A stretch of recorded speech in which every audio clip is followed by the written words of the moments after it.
It's going to be a St. Louis smackdown in the grand finals as St. Louis University punches their ticket to Boise. They will sit and sigh contentedly as they take their kingdom to Boise and search for their third collegiate championship.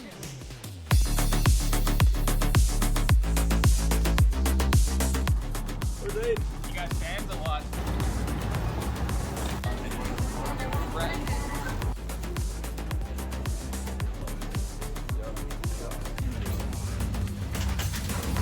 Whoa, whoa, whoa. Good morning. Welcome to the vlog. Hey. What do you have to say? No media availability.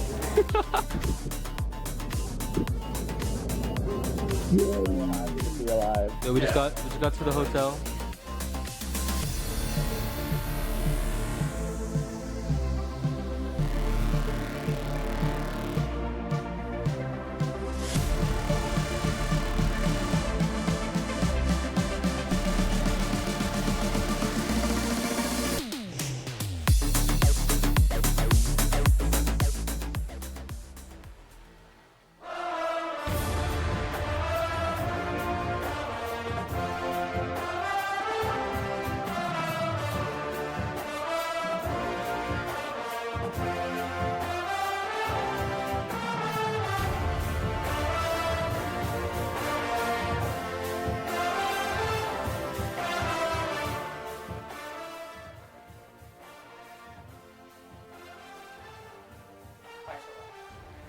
Welcome everyone to the grand finals of the 2024 League of Legends College Championship. After 6 months of intense battles between more than 230 teams and thousands of players, it all comes down to this: an in-state rivalry between the longtime Kings of Collegiate, Maryville University, and the lower bracket darlings searching for their first ever championship, St. Louis University. Hi everyone, I'm Daniel Digon Gonzalez, joined by Cubby and Jolly to break down today's historic match from the two institutions from the Show Me State. That's Missouri, in case you don't know St. Louis, yeah. Oh, really? Yeah. Wow. Oh, I appreciate the clarity there, Digon. Really excited to be here. It's pronounced Missouri, actually. Missouri? Mm-hmm. Okay, sure. We'll go with what Jolly says. How y'all feeling today for this huge, huge matchup and finally the final match of the 2024 season? It's great, man. I've been lucky enough to cover the collegiate championships for the last 3 years. It's always a highlight on my calendar. And honestly, having it in Boise has been great so far. It's been really fun exploring the town, which has been a real pleasant surprise. Jolly, I know that you're not surprised at all, but it's been quite fun. Yeah, I'm not surprised. It's a 20-minute drive from my home is where the arena's at, but it is lovely to see how this beautiful venue is going to be highlighted. And not only that, but we get to see some spectacular teams that we have been so familiar with in the CLOL seasons previously. Well, one of the great things about all this is the celebration of the college space, and it definitely means something to all of us getting our start in collegiate programs. And I just wanted to take a second to just kind of explore that a little bit. Cubby, obviously there's a lot of different NACL and some future LCS talent here. What does the collegiate space mean to you? It means everything. I wouldn't be here if it wasn't for collegiate. Back when I was a student, I co-founded the first D1 varsity program at Miami University of Ohio. We were the 9th in the nation. I played, coached, did the cast while coaching, and honestly, that was the drive that really made my college experience so great and what ended up bringing me back to the space in the first place. So it's a real privilege to be a part of this yet again. For me, I have grown with this university in the varsity program. You beat us by 3 because we were number 12 in the nation, so just over double digits. But Boise State having this amazing production and having it being backed now by Riot, it really embraces the whole collegiate atmosphere. You can feel it, and the investment that these schools are putting into the players, the programs, and the teams themselves is beautiful to me. I hope we continue to see schools have venues like this. Yeah, well, you know what? That's a little bit of our history with the collegiate space, but the teams here, they're not only playing for history and pride in the championship, they're also playing for a little bit of prize pool, scholarship money, and here is the prize pool for this year's college championship. It varies based on the final placement of the teams. As you can see, $10,000 scholarship per player for first place with $5,000 for subs and staff, which that part I love to see because it takes a village to run some of these teams. Yeah, and we've been able to see that firsthand with all the help that these schools have brought out for both CLOL and CVAL. They're now in the building as well, but really excited to see who ends up taking home the big prize. And props to Riot as well, who they were really ahead of the NIL craze. Now in NCAA sports have been doing this for a long time. Yeah, and this really embraces, again, the fact that we have varsity programs now. There have been several years of collegiate League of Legends going on, but it finally feels like schools are properly investing in comparison to traditional sports. And that's what we've been waiting for a long time. Well, this season started with 32 teams in the 2024 Collegiate Championships from the North, South, East, West, and partner conferences qualifiers, as well as at-large bids from the CLOL Championship Selection Committee, as you can see some of the teams up there. The teams now participated in a mixed elimination bracket, starting with single elimination best of 3s in the round of 32, and then best of 5s in the round of 16. Then you can see from the round 8 onwards, it moved to double elimination with best of 5s all the way to the grand finals. And when I take a look at this bracket, Cubby, we see some big names, historic colleges that have been great throughout, battling it out in the round of 32. Just immediately off the bat, I see Harrisburg and you see Irvine. Yeah, I mean, this was a top 8 matchup historically in the Riot Games studio. So the fact that that was happening at the round of 32, I thought was pretty crazy. And really, like, moving throughout there. It's something interesting to see because I think one of the great changes of this was just the fact that we had a double elimination bracket. It really made the round of 8 onwards so exciting, Charlie. Yeah, and a lot of these teams that have been so contentious over the last couple of years are able to definitively prove themselves when you have that double elimination bracket. So there are a lot of things that we did expect to see here, but I think there were a couple of upsets, and no surprise that the 2 teams that we have here today are where they're at. Yeah, and I wanted to make sure that we shout out all 32 teams making it to the championships, right? Because, again, you see how competitive it's starting to get when you have a lot of these partner conferences that have been winning over and over again. I think up there like a Bethany College that has been going back and forth. Shout outs to my boy Definitely over at UT Dallas. Again, just another, like, schools that are popping up as well as schools that have been building over and over again. But to take a deeper look in how we got here, Cubby, why don't you lead us into some of the biggest matchups that we had? Yeah, we wanted to show some of the highlights that we had because we had so many games that were played just to make it to the grand finals. Of course, the story of SLU and Maryville we'll talk about, but we wanted to start with probably the craziest game of the tournament in the top 8. We had St. Clair against Winthrop. St. Clair went up 2-0 in this series. Winthrop was ahead for most of this game, but St. Clair nearly held on all the way.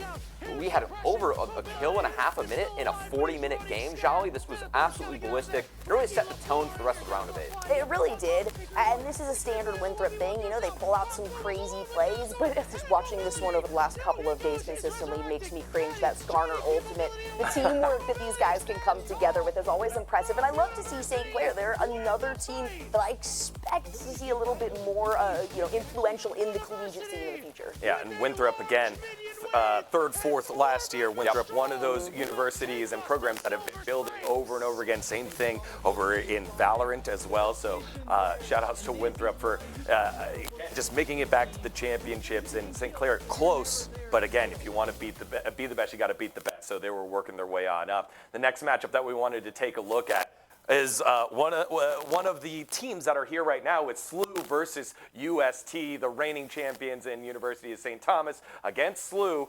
St. Louis University found their way on in, but it took a little while to get there. Actually, this one's Ole Miss. Yeah, so this is really, like, we had SLU versus UST. They got swept by UST, and SLU really had to go back to the drawing board. Nearly got knocked out of the tournament, the round of 8.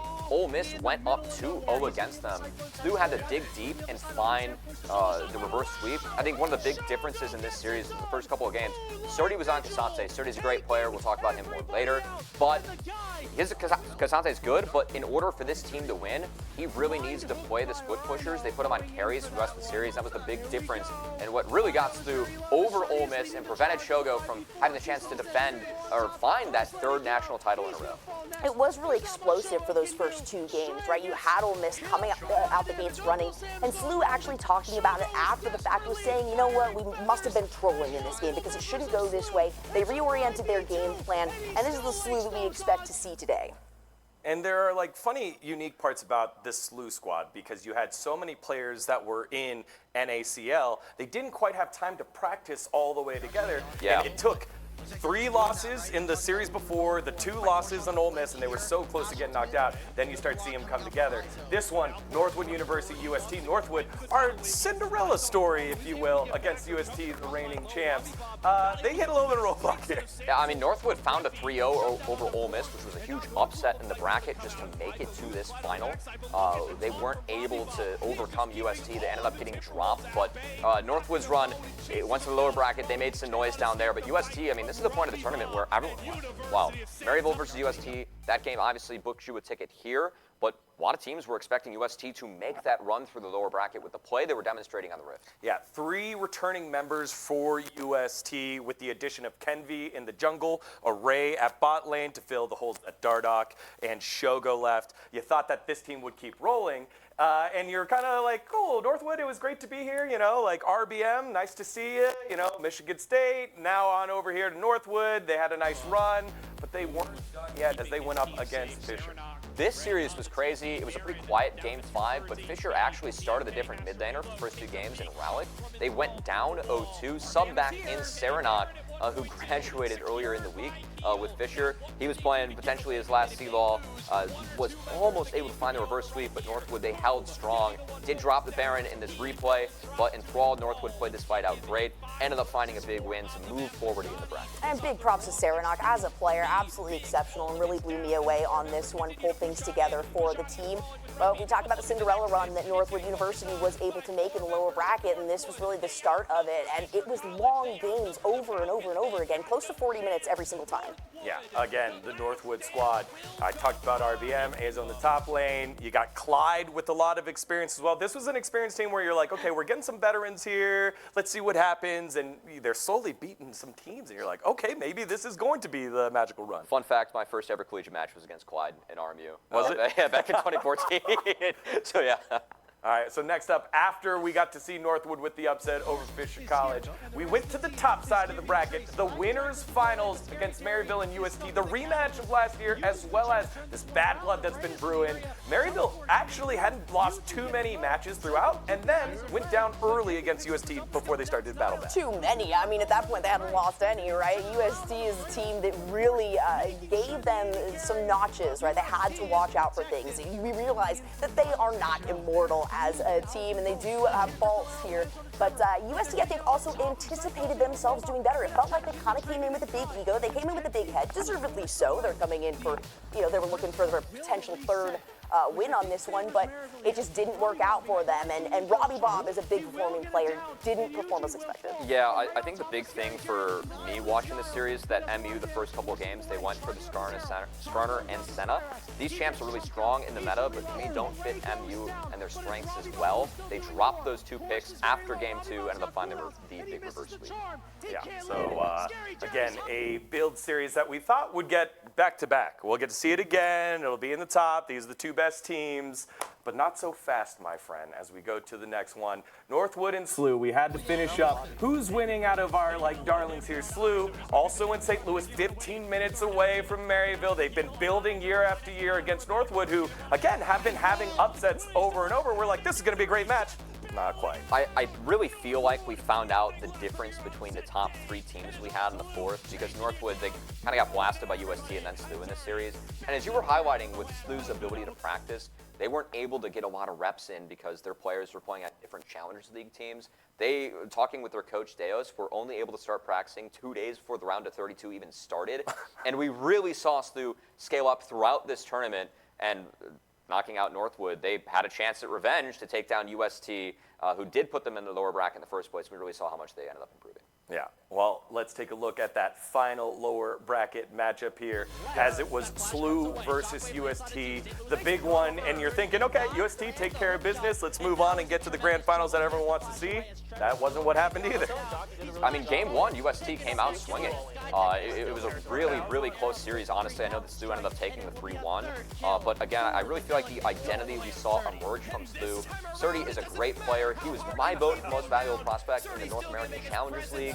Him playing collegiate feels like a cheat code, someone that a lot of people are clamoring to make his LCS. Surdy can play a lot of different champions, but over the tournament, they dropped the Cassante, they dropped the Rumble, and they ended up finding this niche where Surdy is playing these big scaling split pushers. That was a huge difference in this series, since yes, game one they fell, but after that, give him the Bane, give him the Camille. He made a big difference just opening up the map and allowing for them to get back into these games. I mean, when you have a row where all 5 bans are against Surdy and he's still able to pull out the jacks and trounce, you have a good sign. And not only that, but really is kind of this stalwart, this beam of light that SLU has going up against Maryville University this weekend.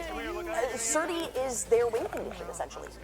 Yeah, and with this loss, UST's bid for a three-peat, a historic three-peat, fell a little short. But I do want to take a second to shout out the accomplishments of this squad, of this organization.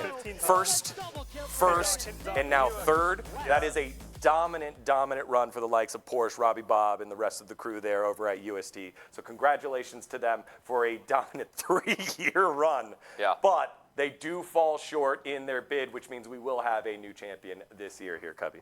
Yeah, and I mean, shout out to UST. Their Valorant squad will be competing tomorrow. So they got a lot of good things cooking over there. But yeah, again, I feel like there was a big difference between the top 3 teams we had and that 4th team in Northwood. All 3 very competitive rosters where I get to cover the majority of those players in the Challengers League. I think 14 out of 15 in those 3 rosters actually played in Challengers League before. So when you think about it like that, that's crazy. Like when I started casting, Maryville could barely beat the Tier 3 teams. Now they're competing at the top of Tier 2. So I think we've just come a real long way in the last 4 years. Yeah, that, like colleges, NECL, everything is finally sort of integrating, and it's the marriage between these separate objectives. Everyone realizes, hey, you know what? The goal is going to be the same. The goal is to get to LCS at the end of the day, so we might as well help each other out. I do love to see some more of these collegiate teams really investing in getting their program going.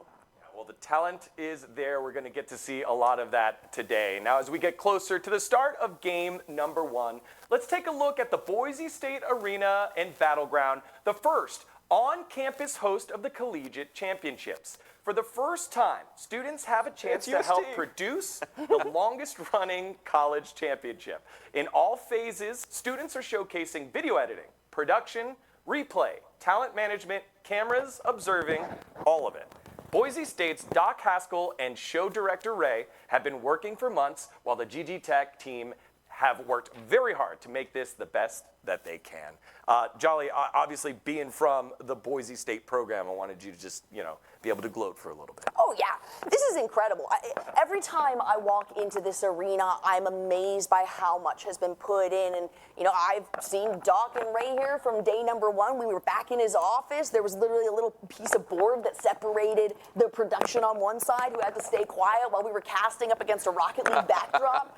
So it is so impressive, and the dedication that has been shown here, I really hope inspires and encourages other schools to do the same, because these are students that are getting degrees, and now they are able to, you don't need an internship, you're able to be a part of a varsity program on the back end, on the production side of things. Very few of these colleges actually consider that aspect of it. They might think about talent, the front side, but you can't forget all the hard work that's put on to make this happen. Absolutely. All right, guys. With that, that's enough from us here for a little bit. Let's throw it on over to Grapes and Hawk on the caster desk for a quick update on the preparation for the match.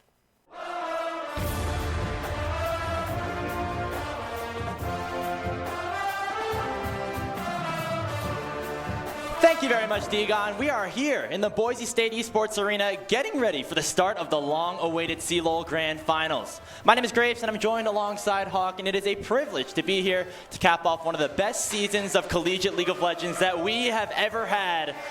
Hawk, it feels like the teams in CLOL this year have just been more stacked than ever, and It was a great bracket that we got to go through, and I'm so happy that we end up here at BSU with some really talented teams in Maryville and SLU to battle it out at the end. Yeah, you know, Grapes, you called this maybe one of the best CLOL years we've ever had, perhaps the best. The double elimination, the storylines that came out of it, the players and all the teams.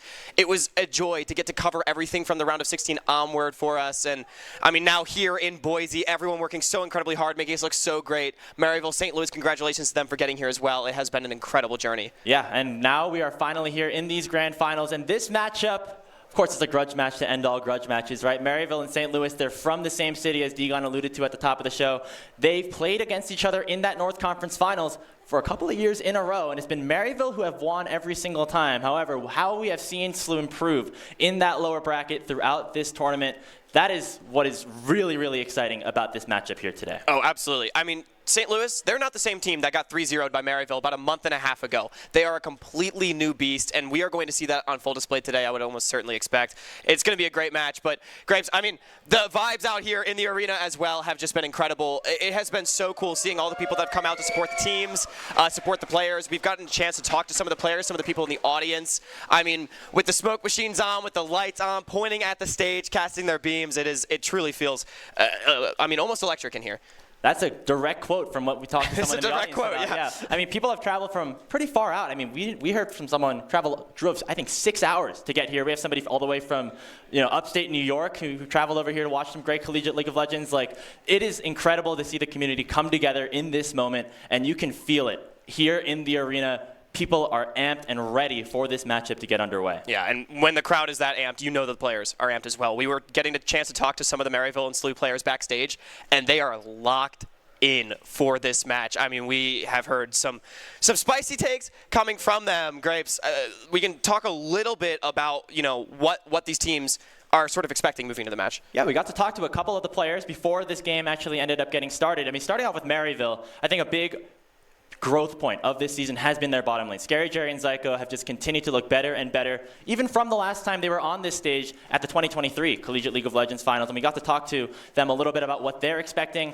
Their main goal is to be as aggressive as possible down there in the bottom lane. Maryville thinks that if they're fighting, they are going to win. And I think that is a strategy that we're going to be seeing in the draft and in the way that these early games end up starting. And I mean, it's what we've come to expect from this duo, right? They were sort of some of the hot new stuff coming in 2023, but they didn't quite have what it took to hack it against Shogo and Chookies, and Daption back last year. But they were one of the highest performing bot lanes that we had. Here in 2024, they have been on a completely different level, and it has been incredible to see. But Grapes, on the other side of the coin, SLU, they're equally locked in, and we got a chance to talk to Surdy about 5 minutes ago. I mean, this was very recently, and Surdy said, hey, look, Niles, he's a storied player, but it's time to show that Niles' time is over, and mine has begun. Surdy has laid out his bounty, and he wants to take it. It's been trash talk galore with that guy, man. I mean, every single opponent that they face in the upper bracket, Surdy has a little message for them, and he ends up following through at the end. And, he just has one more step to climb. I mean, St. Louis in that lower bracket, they beat 4 different teams to get here to Boise State University, and they just have to take down kind of their bigger brothers in a way, right? The program that, Chu was modeling his after when they started things back in, I believe, 2019, and it would be just a monumental occasion for them to pick up their first collegiate championship. Oh, I'm sure SLU would love to buck that little brother narrative as well, Grapes. I get why people have it, but St. Louis, at this point, it's hard to deny what they've been able to accomplish over the last couple of years. Top 4 finish last year, now in the grand finals. The potential for a CLOL trophy. What a story it would be for that team. And I mean, we're still a few minutes away from the match, but as we said, everybody is ready, the anticipation building. And on the other side, Maryville University, they have the opportunity to become the winningest program in CLOL history if they collect their 3rd title, their first since 2019. And I think that they are incredibly eager to do so. We are just minutes away from the start of our collegiate grand finals, but before the draft for game number 1 gets underway, we're going to send it back to Degon and the rest of the analyst desk to break down this matchup just a little bit more.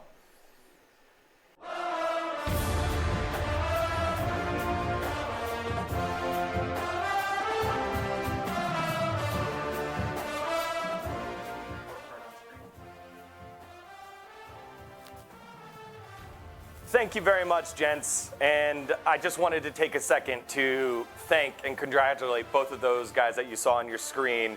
they took it upon themselves to push collegiate forward with the coverage of this year's round of 32 into the championships. Both Hawk and Grapes did the great things for the college space, along with all the casters and production that put on those shows. So on behalf of everyone in the collegiate space, thank you very much, everyone, for your hard work for getting us there. Now, it's been a great semester so far, but the final exam is coming up very soon. Our distinguished faculty, Professor Jolly and Professor Cubby, have some midterm grades to hand out to our teams. Now, while we're far from the final grades, they should provide teams with valuable insights on their performance. And so let's start with Professor Jolly. Has Maryville been hitting the books and burning the midnight oil to get a passing grade? You know, I've been working hard on my doctorate in porology, actually, that I just received. So I was quite generous. I'm not going to lie to Maryville. I'm kind of schmoozing up Clerky because I don't have enough MU merch at this point. I need, more jerseys and stuff like that. So while maybe I could have been a little bit harsher on Maryville University, they are still just such an exceptional team, and they have found the only consistency, I got to say, in terms of, collegiate number ones. So early game, I gave them an A, specifically because they know their game plan, and it's quite easily executable, as well as being able to adapt to things like lane swaps, having priority.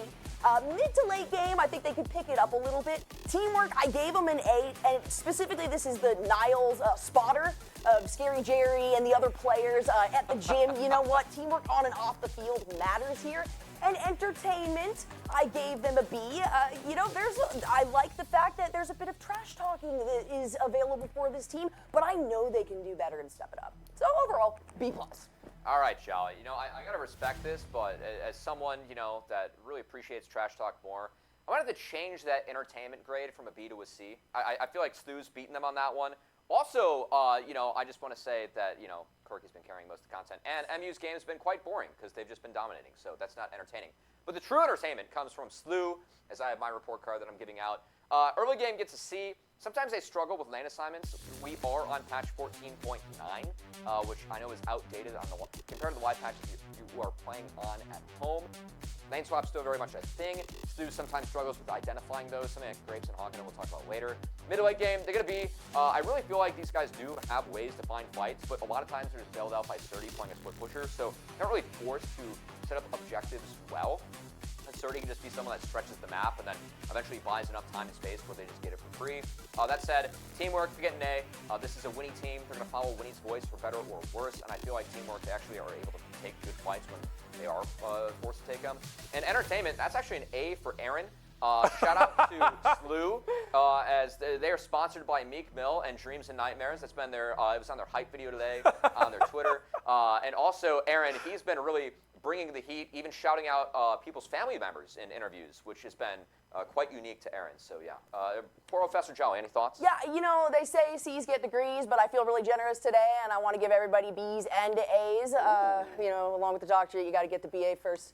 Early game, I'm going to bump that up a little bit because, when I talk about this team's early game, the progression is really what I'm focusing on, and their ability to continuously grow and adapt. It's been a little bit slow. Yes, they encounter some problems. Nobody's perfect here, unless Clerky was talking to you.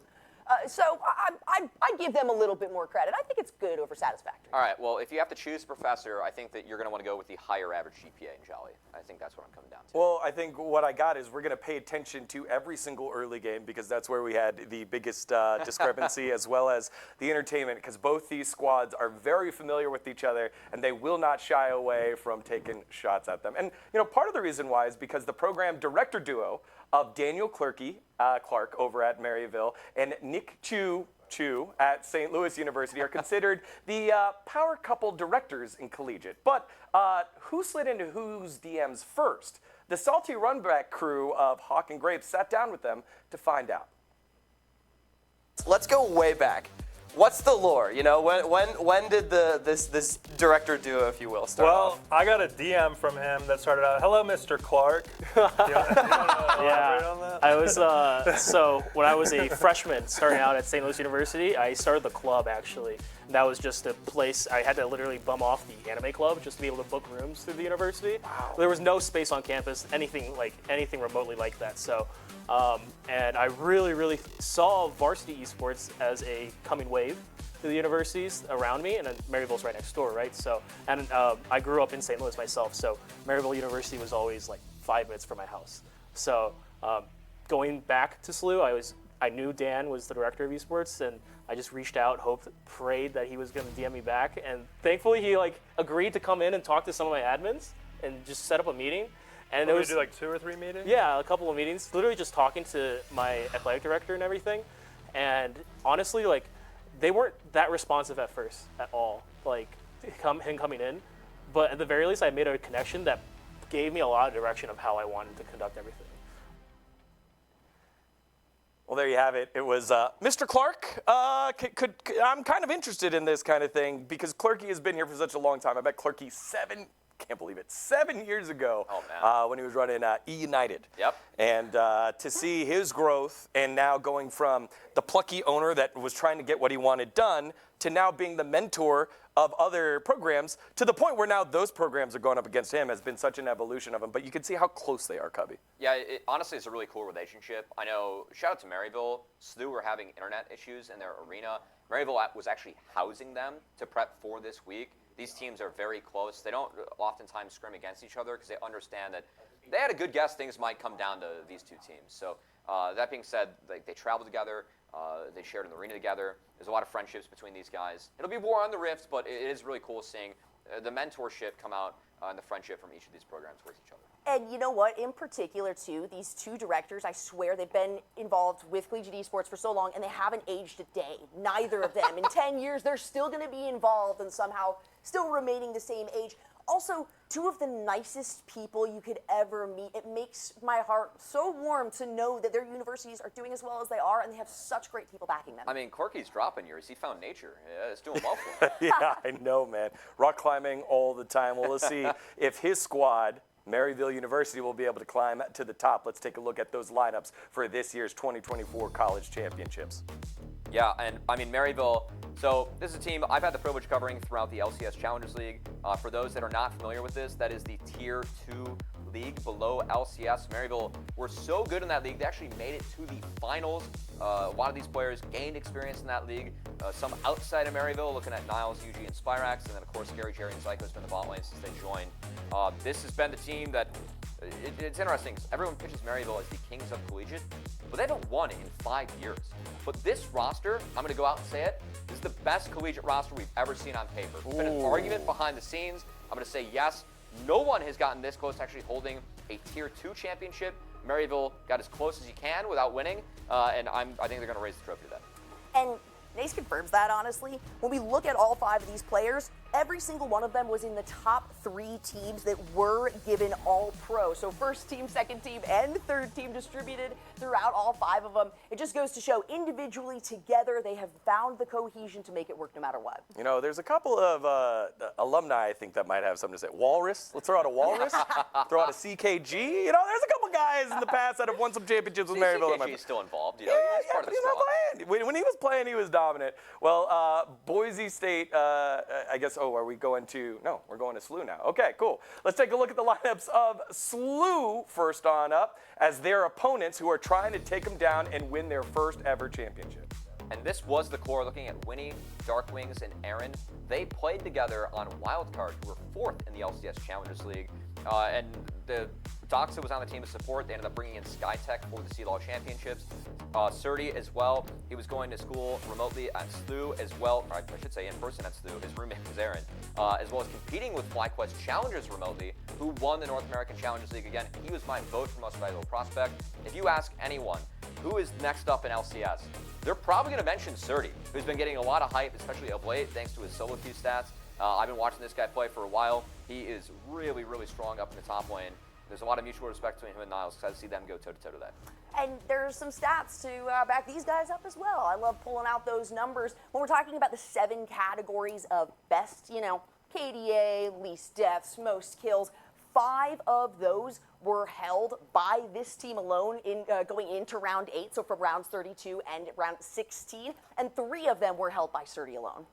Yeah, Surdy absolutely going to be a focal point of this team in terms of getting things done. But the person calling it is going to be Winnie. It's going to be a Winnie team. For those of you that aren't familiar, imagine an old school high type shot caller. He's going to make a call. It might not be the best call, but he'll get everyone on page and make it happen. So very exciting stuff to see about that. But let's look specifically into the matchups and give all these players their flowers as we look how it's going to work out. Let's start in the bot lane here with SLU. It'll be Aaron and SkyTech here, Cubby.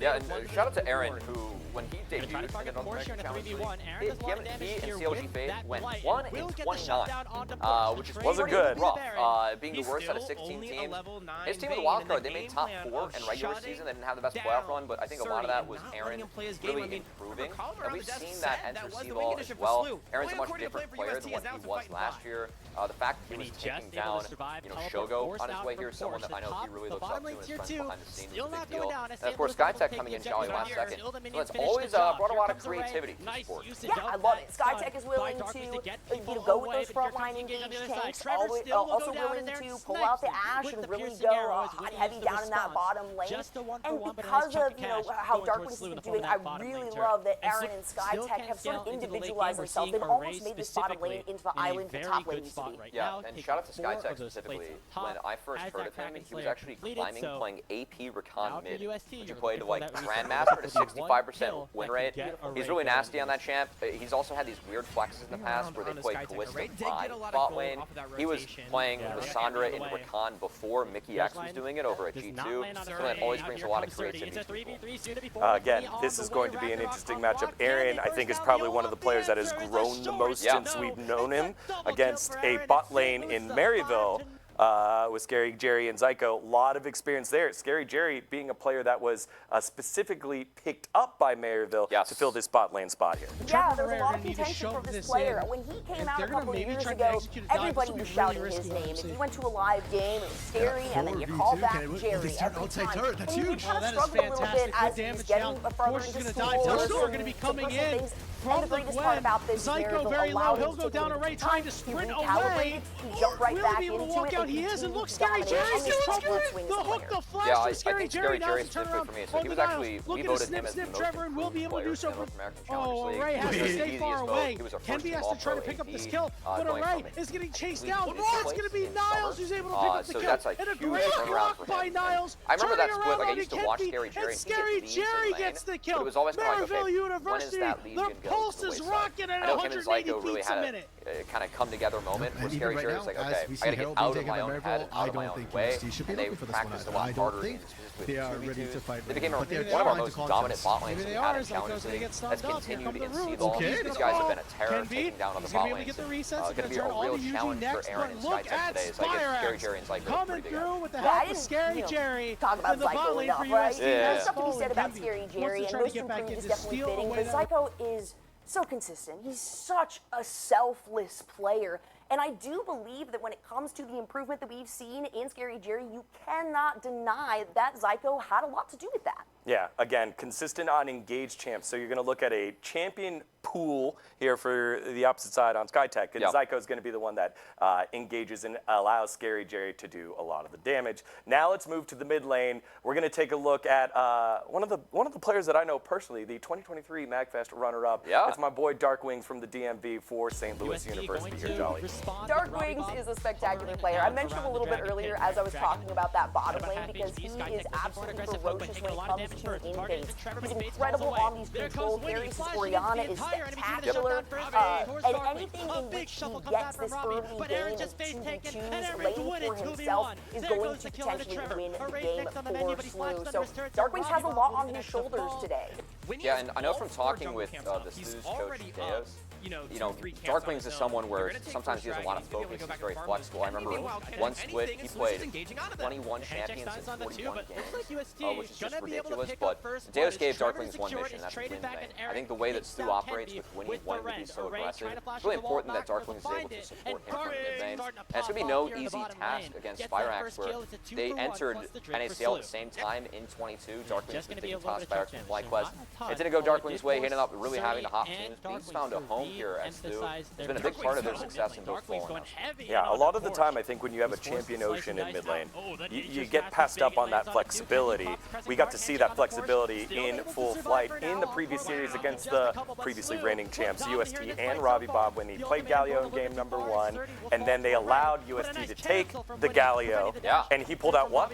Vayne mid. So this is something to keep an eye on in terms of, I guess, the craziness and the unexpected card that Dark Wings can play. But he's not going up against just anyone. He's going up against a guy that's had LCS experience, organizational experience. It's Spyrax in the mid lane here, Cubby from Maryville. Yeah, Spyrax is really someone that I felt like it's a question of whether they can be caught. kind of like somehow. Yeah, Robbie Bob is in so much trouble. He talks about how Yuji just makes it easy to get on priority targets. Genvi is here to try and help his buddy Robbie Bob out, but Genvi has realized that his goose is cooked. And they voted to bring their coach Niles back into the top lane. As Spyrax reunite with his duo Yuji in the jungle. Spyrax, for me, he was someone that we were giving flowers to mid lane playing for FlyQuest, thinking like, hey, this guy's an LCS candidate. Spyrax wanting to go to school, came to Maryville. They do it again while it splashes down. I think the big story we had for Spyrax in the North American Challenge League was the fact that he never made it to the stage. And even right now, now as he's we done see that Hell being with taken by Maryville. Maryville, I don't think UST should be looking for this one either. I don't think this is a they name are that ready we're to very fight right familiar now. But with. they're trying to contest. Maybe they are. Zyko's going to get stunned up. Here come the roots. Well, Okay, he's the ready, fall though, can now, be. and I do He's believe, going to be able to get of the course, resets. He's Yuji going has to a turn lot on to to do with Yuji that, but next. Spyrax But has look grown. at It Spyrax feels like the coming old through heads with the help are of Scary actually Jerry. doing real And the well bot lane here. for I UST think has this guy's fallen. at his Kenvi peak. He's been wants to really, try to get really back good into throughout this steal tournament. the It's going to be Overkill. tough today for Dark Wings. Look out for his Azir.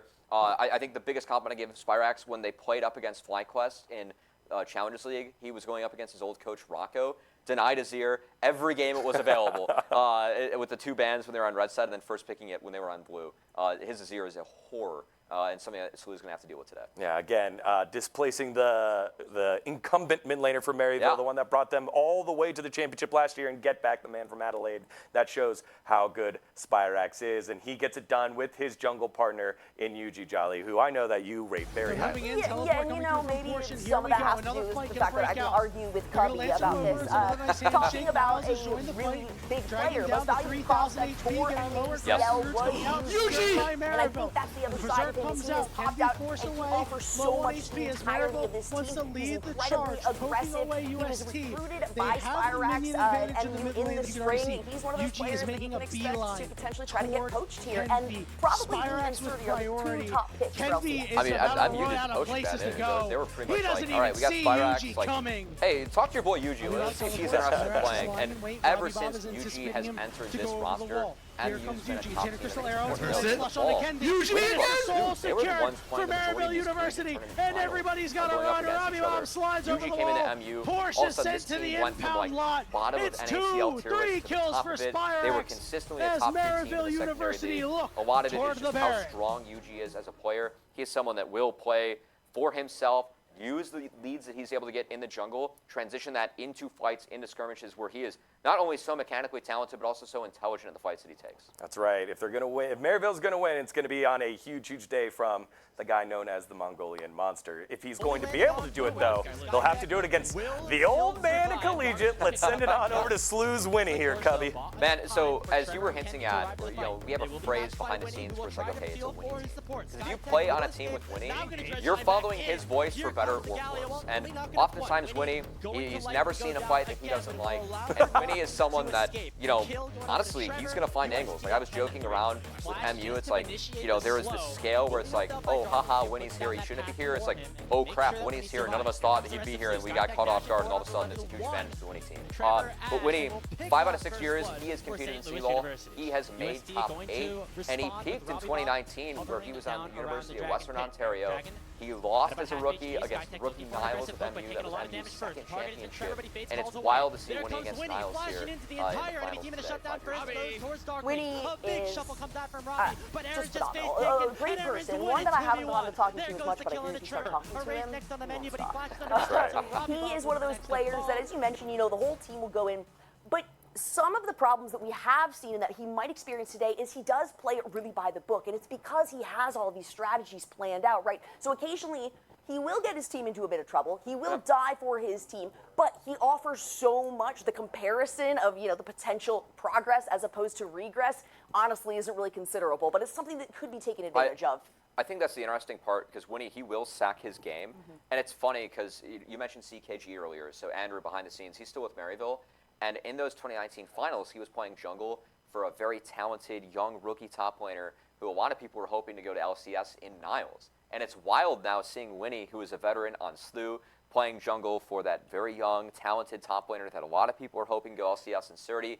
Each of these players will kind of sack their own lead in game to make sure they're set up for success. And it's, part of the reason that SLU's in finals is just the fact that Winnie is able to help Surdy get there. Yeah, well, let's go from one old man of collegiate to the other one in Niles. I got to cast both those guys in 2019, my first time on the desk. Niles, the rock of the top lane. Scary Jerry. You know that he was there. He's won the championship, had his time over at the LCS, had to evolve as a player, and now finds himself one step away from helping Maryville get their third championship. Oh, yeah, and that's how he'll he be feels. going He's down. incredibly confident here, and he's every right to be. He did take those 3 months where he was a coach. They pulled him back in, and he's one of those players where you can try to knock him down, but everything he's going to grow from. He's really immersed himself in this game. So while we're talking and that means that familiar Kenby with for 5 is years, stuck. He's that too deep, and he progression goes down. is always Niles the coming case through for with the Niles, gold card. and And they're going to take out Robbie I Bob think that Niles, he is the player coach. Gets The room today for MU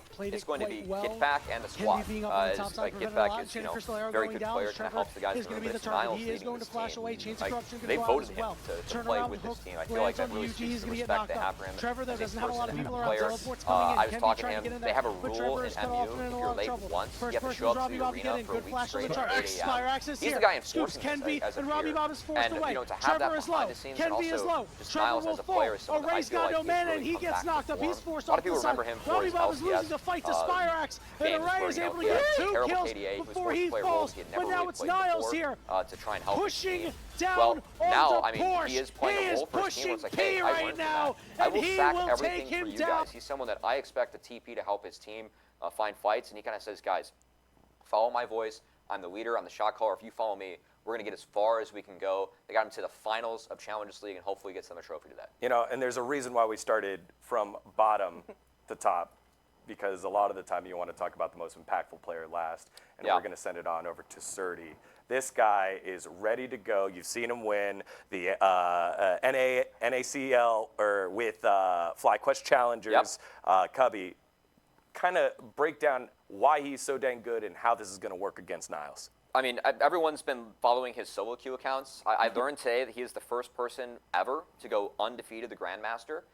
So, whether that's LP inflation or just a hella talented player, I'll leave that up to you. But probably LP inflation as the guy that has played the most solo queue here. All right, just want to throw that one out there. But he's really good. He's really good, guys. You trust us. No, Surdy's crazy. And I think that, this is a player that, again, if you ask people who is next up for LCS, a lot of people would say Surdy first. They want to see this guy in the Pro League. He won Challengers League. He was my vote for most valuable prospect. Did not win the award, but did win an honorable mention as that went to UG, but I feel like Surdy's a huge difference maker. The way that he plays lane is really so, boiled down to a science. He knows, okay, these are the interactions we have, these are the cooldowns, this is how I should play this out, what waves need to crash. And he takes that, any mistake you make against him, he will punish and fold. He's vocal, he's able to take his leads, call his team. If we dive here, it's huge. And I think that he can play a lot of different styles. We saw this in Challengers League. But what SLU has been using him for is to play these big scaling split pushers, because eventually, if Surdy is able to get the resources, which he does because of how good he is in lane, he will break the game in the side lane and make it really tough for teams to come back. And you were talking about the Kasante being pulled out earlier, and very quickly they recognized, you know what, this isn't working for us. There's a lot we put on Surdy here, and there are some people that would credit NECL's win over Maryville University in that 3-0 fashion to Surdy being such a prominent player. Again, there were multiple games where he was banned out completely, and to consider the fact that he is just able to easily pull another champion out of the hat, there are too many to ban away from him, but it's going to be priority anyway. I think that's a great shout out, because we saw UST throwing 5 bans at Surdy, and he's still able to find champs that he can play. So I think that for Maryville, it really is okay, what do we want to take away? I would take away the Vayne and Camille. I feel like Vayne is game-breaking. Dark Wings, as you mentioned, has proved that he can play it. And also Camille, this was the champ that he originally played to hit rank 1 in the Oceanic region like 6 years ago. He's been playing Camille forever. So I think those are the two that will really, really break a game. Camille's really broken on 14.9. I expect that to be the approach for MU, but curious how many resources they want to dedicate to really knocking him down a peg or two, because his pool is deep enough where he can play anything. Last point, Jolly. Yeah, I was going to say, like, the TF, the Gwen, it's hard to pick. I agree those are the two best ones, and Camille is way too good right now, but you got to watch out because he's unorthodox. All right, well, those are some of the ways that we think the matches will break down, but we asked the players what it'll take to become victorious today. I think we just play how we practice. I think our practice has been going super well, so I think if we just play how we practice on stage, then we will be holding a trophy in a few days or tomorrow. The one thing that we need to beat SLU is definitely communication. Being able to communicate through all parts of the game and like being focused would definitely help us beating them. Nothing gameplay related, but their alt chat kind of goes crazy. So I'm just looking at the game, and there might be a lot of like essays in the bottom left corner of my screen, and that could get distracting, but that's all they really bring. Above all else that we'll need to do to beat SLU is to just play our own game.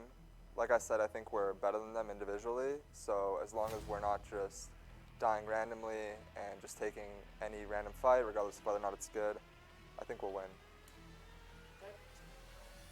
Yeah, I mean, I've been reviewing their games. I review ours. They saw our performance versus UST. I saw them struggle versus UST. So, don't believe that there's going to be many, struggles that we're going to have to see. Obviously, the last time they played on land, they choked, and I expect them to do the same this weekend. I think the one team we need to be beat SLU is, I think, we just like play our own game and not being pulled into just like into their game. And if we can like take it slow and smart, I think we'll win.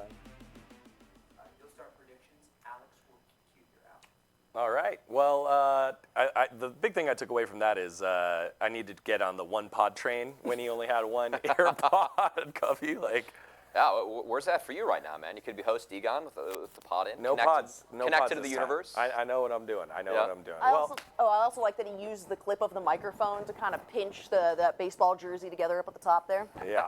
Stylish.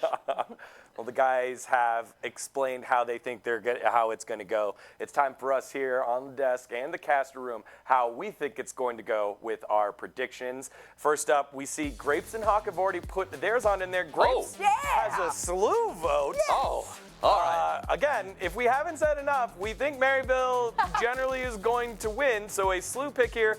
Not out of the realm, but just definitely an underdog pick here. So let's start with, we're going to start with Cubby. I hope maybe I have to go first. I'm not 100% sure. I guess I'll go first. I think Maryville is going to win. I think that I would love SLU to win. If the first person I want to win is Dark Wings, but if it has to be a team, I'll give it to Maryville. I think the squad is primed to win. And again, the power of those two in the mid-jungle duo is just going to be huge. All right, Cubby wants to go last, okay? He's in the center here, so he'll round things out.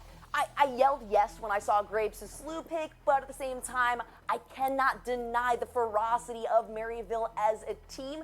When you have a lot riding on a single player like that's on Surdy, you can expect that stage presence for Maryville is just going to go their way. So I do hope it's a four-game series at least. I'm not expecting any sweeps. They're not going to give it up that easily, but I got to put my money on Maryville here.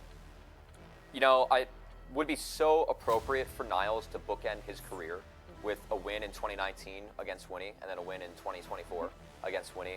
I think that Maryville is going to do it today in 3-0 fashion. This team, when I saw them in the Challengers League finals, they got spanked by Surdy and FlyQuest Challengers. But if you talk to Maryville, they're like, there's no quad. We only have to go up against Surdy this time. Wow. And that should be enough, I think, for Maryville to make this a big victory. What do you think the score? I think it's going to be a 3-0. Whew. Yeah. Jolly? Yeah, no, I mean, I want to see a 3-1. I think that Surdy can pull it out. I absolutely, and again, the stage presence is something that we have to consider too for these players. Some of them thrive off of that. Some of them love the energy. We're going to have the cowbells out there shaking around and making a lot of noise to support them. So you got cowbells in the audience? Cowbells. It's a Boise State esports thing. There's cowbells out there. Yeah, so if you see a cowbell in your cup holder, please ring-a-ding that thing because we all love it here. I did not know this. How do they not know this? I don't know. You don't watch enough. This is fantastic. It's part of the celebration. I can't wait. Well, there you have it, folks. We've dissected the matchups, reminisced about best moments of this year, and made our predictions. St. Louis University are going for their first ever championship. Maryville University reaching for history as the 3-time champions, unlike anyone else. 15 miles, a 25-minute drive separate these two institutions. But a championship between these rivals, that'll last forever. And forever starts right now. And to get us into forever, let's send it on over to our casters, Hawk and Grapes. Ooh.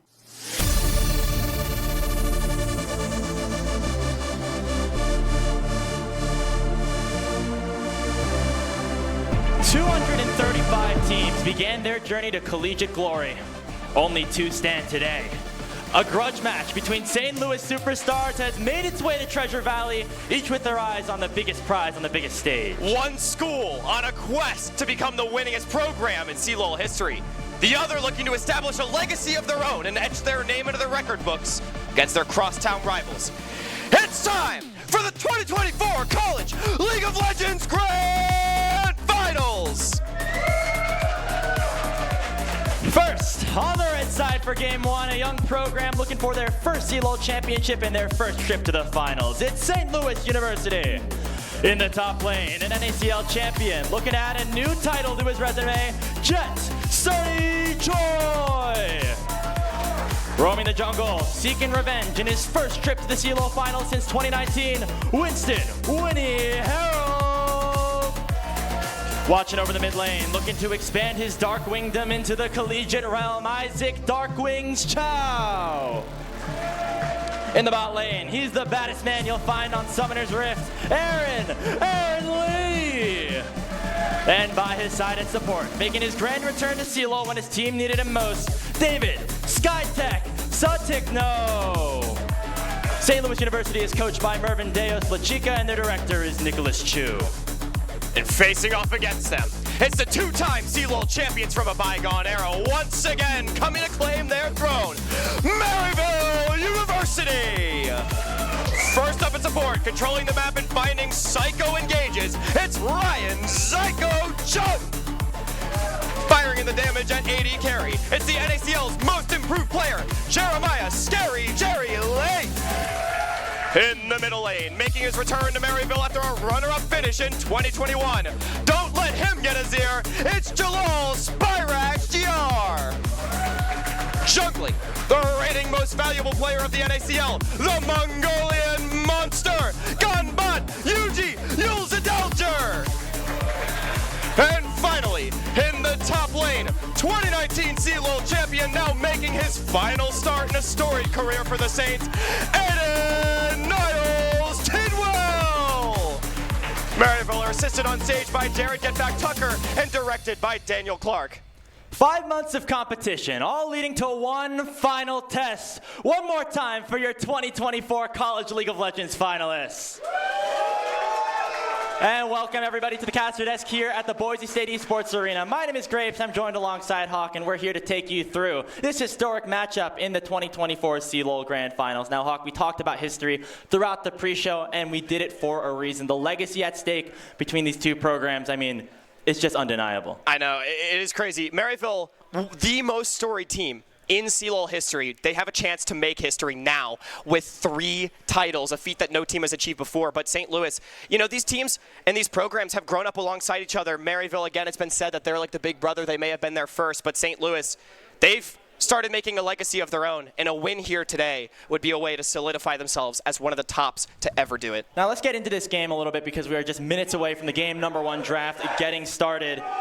I mean, we got to start in that mid-jungle, right? Winnie and Dark Wings, they have a big mountain to climb against Yuji and Spyrax, who have been one of the most dominant mid-jungle duos in Tier 2 for years. But if they can get rolling, and as Cubby suggested, if Dark Wings can really get ahead in the mid lane, that is where this series can really be decided. Oh, absolutely. I mean, I think this mid-jungle in general is where we're looking for this series because we know how good Yuji and Spyrax can be. Again, Yuji's a reigning MVP from Tier 2. This guy is one of the next ones in line for LCS. But On the other side, you have Winnie and Darkwings, who are maybe coming off the best series of their careers against UST. Winnie out-jungled Kenvi in that series, and Darkwings, with picks like the Vayne mid, made an absolute splash, and Cubby already said it on the analyst desk, but it is worth rehashing.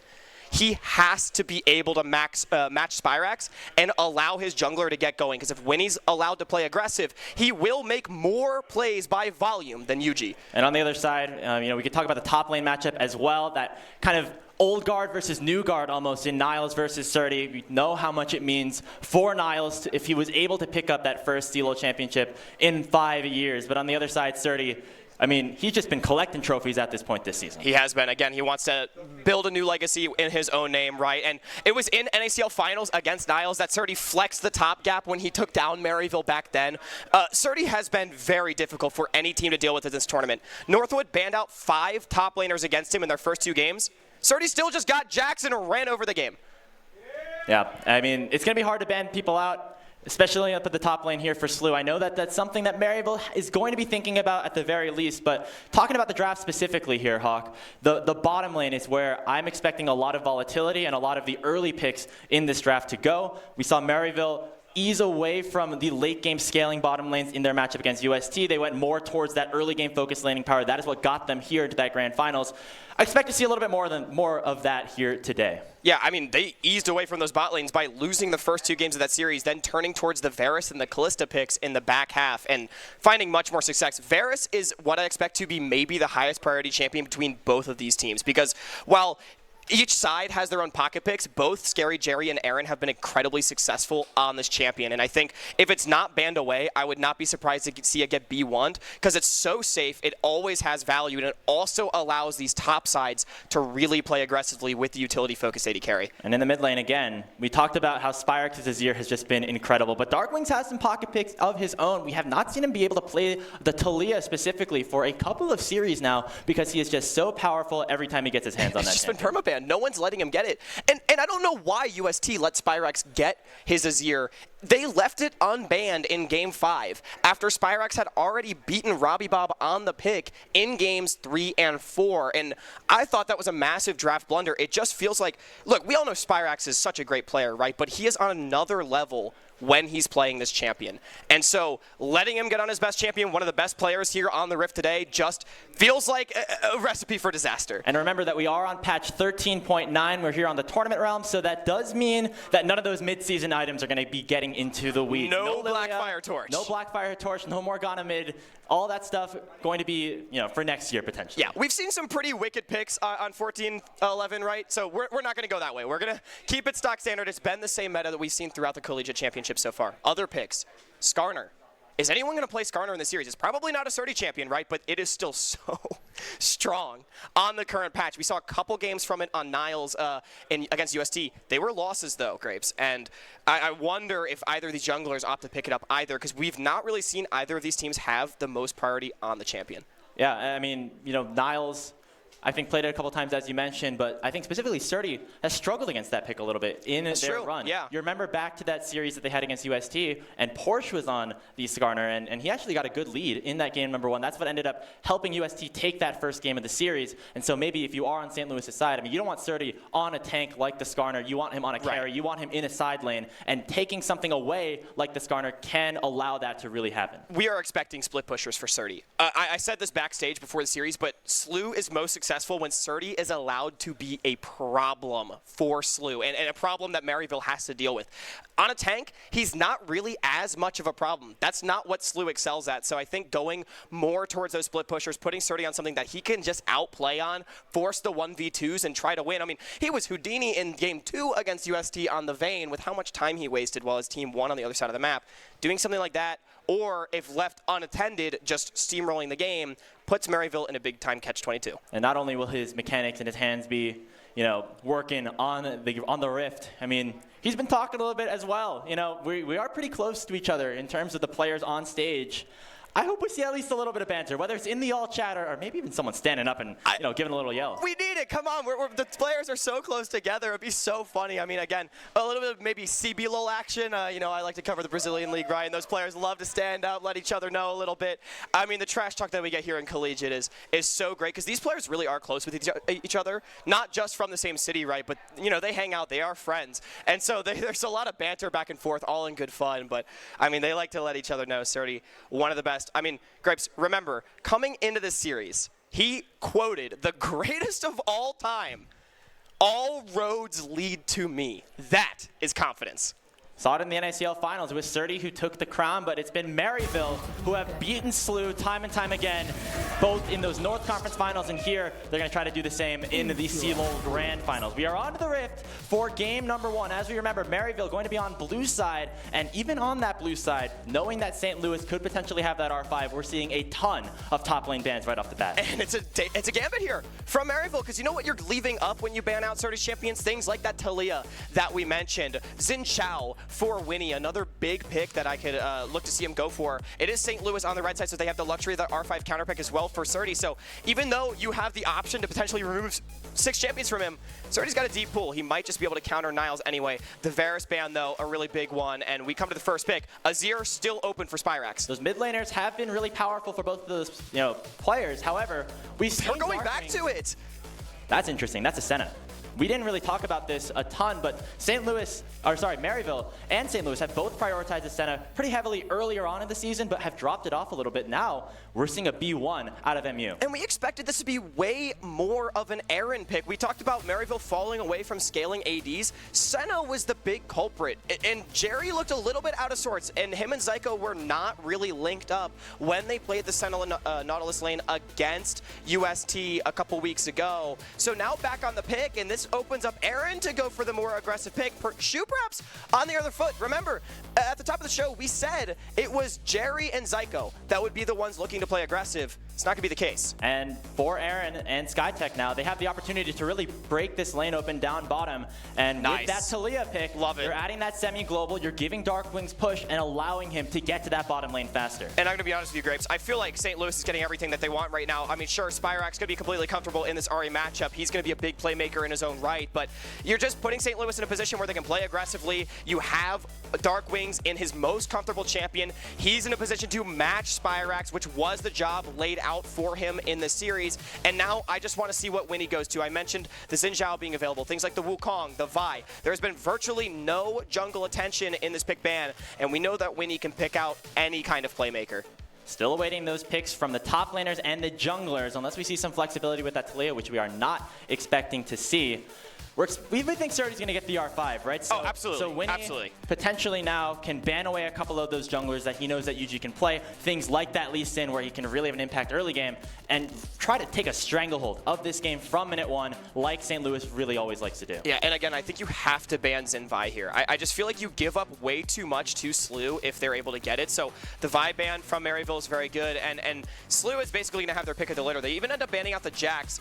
I'm trying to figure out if this signals like a TF pick or anything like that from Surdy. That's one we've seen banned away from him on 5, and they're trying to remove some of the safe blinds from Niles.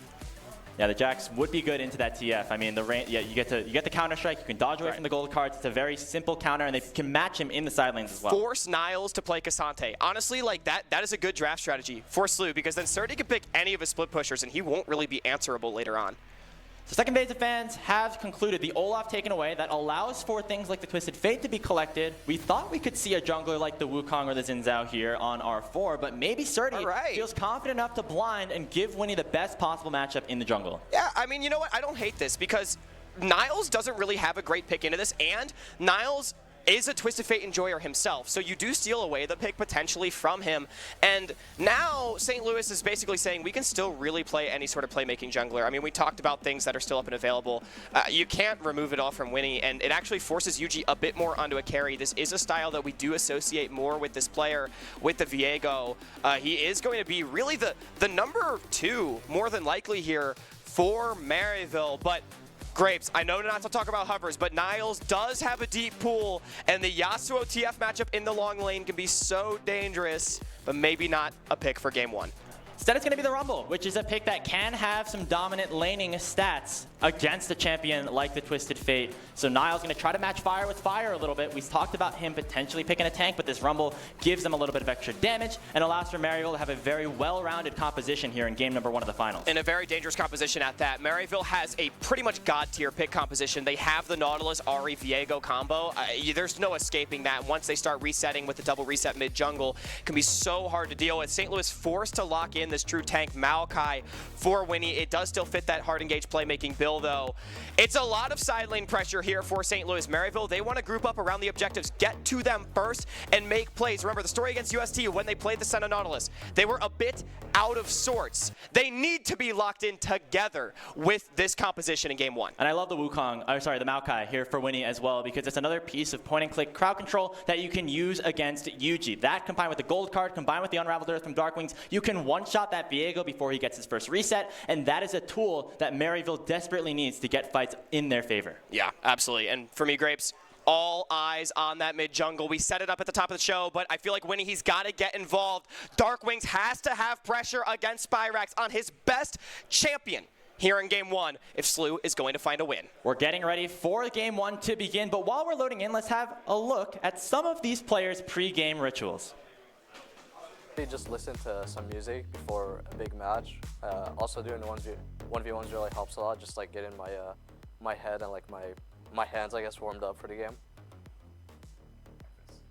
Oh, like, you know, just some yogurt, black coffee, some apples, some bananas, you know, just something very, very light. I think this is something that people underrate a lot, is like when you're on an empty stomach or like you're kind of hungry, I actually think that you play much, much better, which has been my experience, you know, just like there's something primal about it, honestly. Yeah. Before any games that I have, my pregame ritual is probably just grabbing a Starburst drink, matcha, green tea frap, and that's about it. Game rituals, there's something specific that I do over and over again, but I do like to blast some Kanye before I play. You know, always gives me some confidence and motivation.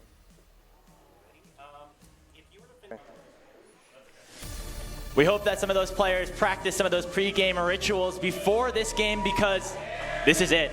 All of the CLOL season has come down to this moment, Hawk, and both teams are ready. They are locked in, and we are on to the rift for game number 1 of the CLOL Grand Finals. Oh, great. And I know we're hyped up. I know the crowd's hyped up, and you already know Maryville and SLU gonna be feeling the same, and I am expecting fireworks in the early game. We already talked about the mid-jungle, but also looking towards the top side with Surdy. We said he has to be a problem that Maryville either has to choose to deal with and potentially risk losing elsewhere, or he will just take over the game on his own.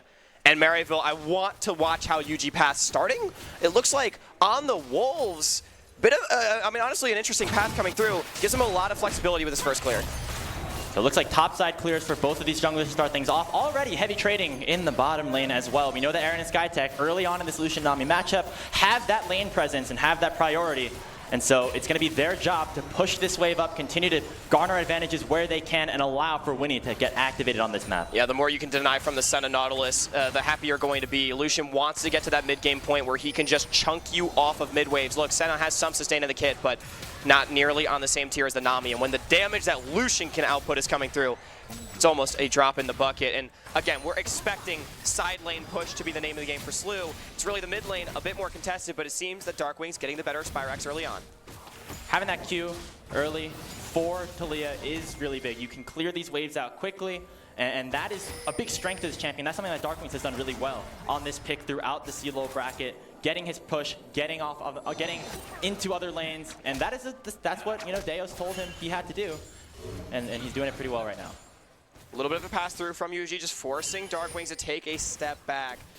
Again, we're expecting this lane to be the focus. We actually saw it was in the win that FlyQuest had over Maryville in the NACL Finals. A big amount of success was taken from FlyQuest attacking that middle lane and all those different characters as a dive. A little attempt at some action. Winnie actually gets dangerously low there. One more tower shot would have taken him down. Nice job by Niles from staying alive. Does not burn any summoner spells either. Yeah, but I mean, again, Niles staying alive, that silent lane pressure coming through. And to go back to the previous point, attacking mid lane can be a really good way to get Maryville to crack. So I already like to see Yuji going for those covers, even though he doesn't get much. It just forces the respect out of Darkwings that he could be lurking. So there's no action so far. However, we have seen that pushing power work well for the bottom lane of SLU. Aaron and SkyTech going back to base here at around the 3.5-minute mark. They're going to try to pick up a couple of items. The Kirch's Shard for Aaron to make sure that his burst is even stronger than before. Yuji should be able to get this bottom crab, though. There's a ping on the way. Winnie, pretty far behind in the first clear. I think he spent some time covering that potential mid-play, so it meant that Yuji is able to farm much faster. It might even be a double crab clear, as Winnie has only finished 4 camps. Yuji, a whole 7. Yeah, it's all right, though. That's never what we expect from Winnie, right? That's true. Not the one to full clear to start off a game. He's going to make some plays and going to try to create action early on the Rift.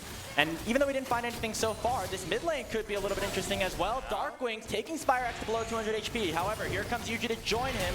No empowered Q, and with Yuji on the way, it forces Darkwings to flash out. Wow, and Darkwings actually fearing the one-shot right there. I don't know if he needed to expend the Summoner spell, but better safe than sorry. Letting his Viego get going. One way to lose is a flick! One more Q would have done it. Spyrex was below 100. Don't know if we have an official HP counter there on Spyrex, but it was damn close.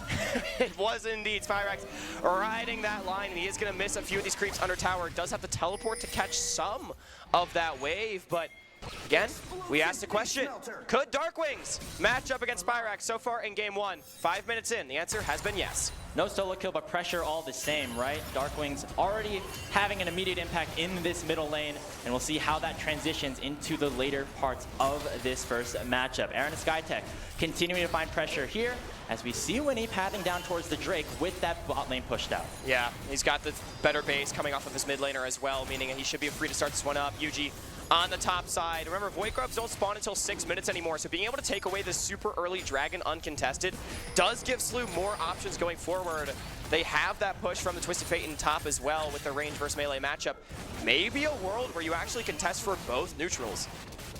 See if it ends up happening. It would probably require a little bit of rotations. The one thing that we did see here, Hawk, no lane swaps this time around. It's been something that we've seen a lot in the CLOL bracket so far, but it seems like both teams were comfortable playing standard. That is a good thing, I think specifically for SLU, because they struggled sometimes matching the lane assignments the right way. Yeah, lane assignment's so important for SLU. It is good that they're able to stay in the standard lane. I will say, Maryville, I don't think they really love the lane swap either. They're more than happy to just try to take their hands checks. I mean, I think Jerry and Psycho particularly love to play out the lane no matter what they're on, even on the Senate not. But it is Yuji, though, onto the Void Grubs. Does not look like a contest will ultimately come through from SLU, so it's just a delayed trade of both those neutral objectives. And really the only imbalance anywhere on the map is that flash that was forced off of Darkwings earlier by Maryville. I feel like it's a little of a hotly contested subject, Hawk. What do you think? Grubs better than taking the first dragon, or is dragon better? I think dragons are much better in this game. It depends on the compositions. If you have long range and can hit towers, like honestly, I think SLU loves the Void Grubs, right? But when you're against this composition that Maryville has, they want to take fights on their own terms and one-shot someone. And if you're able to take those dragons and instead force them to fight on your terms, it can be much better. Taking the mid lane here, Charm issued. Darkwings using a little bit of a cleanse to keep himself safe. Winnie here to join him as well in the mid lane 2v2. We also see Scary Jerry making his way towards the mid lane as well. We might be in for a skirmish. Yeah, Spyrex needs to be careful. No ulti, but he does still have the flash. SkyTech is lurking, but Yuji is also waiting in the wings. Here comes the Weaver's Wall already. Spyrex forced to flash away. Yuji looking to join him as well. It will just be that flash burn. But the Summoner matchback is very good for SLU in that mid lane. And Darkwings is going to be up much sooner. That Unsealed Spellbook cleanse, by the way. How about that for Darkwings? Getting him out of dodge. I like that tech. Meanwhile, though, Surdy was forced out in top. I didn't exactly see what happens, but he's actually falling a bit behind Niles here in this matchup. Rush the Mercury Treads. Doesn't matter that you're against ADTF if you're just able to get out of those gold cards earlier with the tenacity. It's one of those, you know, damned if you do, damned if you don't, right? You either take damage from the auto attacks or your gold card lasts a little bit less, so. And you get auto attack 3 more times, and it's not even worth the Ninja Tabbies, right? So, yeah. Pretty close so far in this game. I was expecting a little bit more action though, Hawk. We talked to both of these teams and they seemed like they wanted the juice, but I mean, it's a grand finals. You don't want to start things off the wrong way. And it seems like both of these teams playing a little bit more cautiously than we might expect them to, maybe in a scrim set or maybe earlier on in this CLOL bracket. I think a big problem for SLU is that they've not actually been able to track Winnie as well as they'd like. He's generally been clearing in darkness, so Winnie has not had the confidence to go for a big play without knowing where the Viego is. And also with Yuji spending so much time covering off Spyrex in mid to make sure he can match Darkwing's push. There's not really been the opportunities to go for a big play that I think SLU would have wanted. We're still waiting. Dredgeline comes out from Zyko. Matched by the calling and the tidal wave. Winnie. St. Louis bottom lane. Winnie's on the way as well, but he's not going to be fast enough to watch the St. Louis bottom lane pick up first blood. And we thought it was Maryville that would be looking to play dominant in the early game down here in bottom. Hold that thought though, Niles. He's getting ghosted on. Equalizer out from Niles to make sure that he's far enough away from Surdy. He still had the flash, but I don't think he had enough damage. But wow, St. Louis's bottom lane striking first here in this game. A straight up 2v2 kill. Again, Jerry and Zyko, I am not sold on the setup for them. I just don't think this is the best look for the Maryville bottom lane. They end up dropping for it, and I mean, you got to give credit to Skytech. What a bubble on a Zyko to start it up. And now look at Aaron. Full static shiv at 9 minutes. That's going to add to the lane power that they have in this 2v2, and that's going to prevent Scary Jerry and Zyko from getting onto the map as well. And remember, 14-9. Status shift is still an item in this match, and it's still a pretty good item as well. So, yeah, going to feel really good having that additional AD wave clear. Scary Jerry, Zyko, they're going to have negative pressure in the bottom lane for this foreseeable future. And that's going to be big for this next dragon that comes up in about a minute, right, Hawk? It's the Hex Tech Dragon, allowing for SLU to get to that 2-0 lead. This is something that we saw against UST for Maryville in their struggles with the center lane when you have Cryo go a little bit desperate, and it looks like St. Louis is going for a bit of a dive down bottom. Zyko's tanky, but is he tanky enough against 4 members of the Billikens? Here they go. Winnie starting off the engage. The Unraveled Earth as well onto Zyko, looking to get one trade, but the tower aggro is juggled beautifully. It's 2-0 SLU. Winnie and the rest of SLU going into the woods, and they go for the dive. That's the Winnie special right there. If there's not a bot dive, is he even really in the game, Grapes? A nice revisit and another kill going over this time. It's the Talia picking one up. Surdy, though, he's the target in the cross map. Darkwing's great teleport to cover. And I think that's enough. That play, no good here for Maryville. They're too scared to go for that dive in a 3v2 situation, so Darkwings burns that summoner spell, but it's very, very much worth it, and they're going to look for more. There's the flash gold card coming out from Surdy, and Niles is going to get attacked by Darkwings as well. There comes that shove, and it's another kill for SLU. It's matched here by Maryville, though, as they send 3 members up to defend their top laner, and they will find 2 in response. 2 for 1 Saints. Yeah, Surdy was feeling himself a little bit, goes for the flash forward, but didn't have the team on rotation. Maryville able to move their boys up there sooner. It is SLU, however, onto the Grubs in the counter punch. So these teams just trading blows opposite sides. Kills relatively even. Objectives, though, going to favor the Billikens. Maybe a little bit too over-aggressive. You thought, Hawk, maybe with Darkwing sending that teleport, forcing Maryville back, that they would just reset the lanes and try to start over a little bit, but they went for that kill on the Niles, and they found it. Just cost them a little bit actually after, and now it's Maryville right back to even against SLU in this game. And I will say, for as good as Darkwings has been at influencing these side lanes, which is what we expected, look at the mid lane CS. Spyrex, he's up about 15 plus, and he got that kill back on the top side. So this Ahri is going to start to become a problem here that SLU might have to deal with. Second dragon is up. St. Louis still having that pressure in the bottom lane. Looks like Scary Jerry and Zyko not in a position to try to contest, so it will be that 2-0 lead in terms of the Drake departments for SLU that can both help them accelerate if they want to try and get an early soul. It can also let them try and scale a little bit up if Maryville wants to try to contest them at these next objectives. Yeah, again, being able to pick fights in your own terms is going to be so critical, honestly, for both these teams. We talked about the pick potential of MU, but face checking into a Talia, a Twisted Fate, a Lucian Nami in particular, that's a lot of damage and a lot of pain heading your way. As Destiny Gate popped though, play towards mid. They're looking for Yuji, and they're gonna find it oh so easily. Aaron picking up another kill, and Yuji will go down. It's 4-2 now in favor of St. Louis. And I'm not really sure why Yuji was all the way up there when SLU has infinite mid pressure. Again, that is what Lucian does. He just dominates these mid waves, and super easy collapse by SLU. Not even a problem. Second one to Aaron, as you say, and SLU, they're in a great spot so far. I mean, look, I may have predicted Maryville, but I will say, I said that this team is leveled up. I expected this to be a closer series, and so far, so good. And the biggest thing, St. Louis have this lead. Take a look at Surdy CS. It is even with Niles right now. We talked about him being that potential X factor. He's doing all right, but he's not in a position where he's 1v9 in this game just yet. It's the other players on SLU that are taking big steps, whether it's Aaron Sky taking the bottom lane or Darkwing setting up these plays on the Talia. And here's the thing about Surdy, right? Again, he always can just make himself a problem that you eventually have to deal with. And He is a little bit behind, but he's not remotely out of the game. I would say Surdy's still in a pretty decent spot, all things considered, in his 1v1 matchup, and he's only going to become more difficult to deal with as the game progresses. Maryville, they're going to have to make some hard choices. Do we attack Surdy? Or do we attack the 4-man group?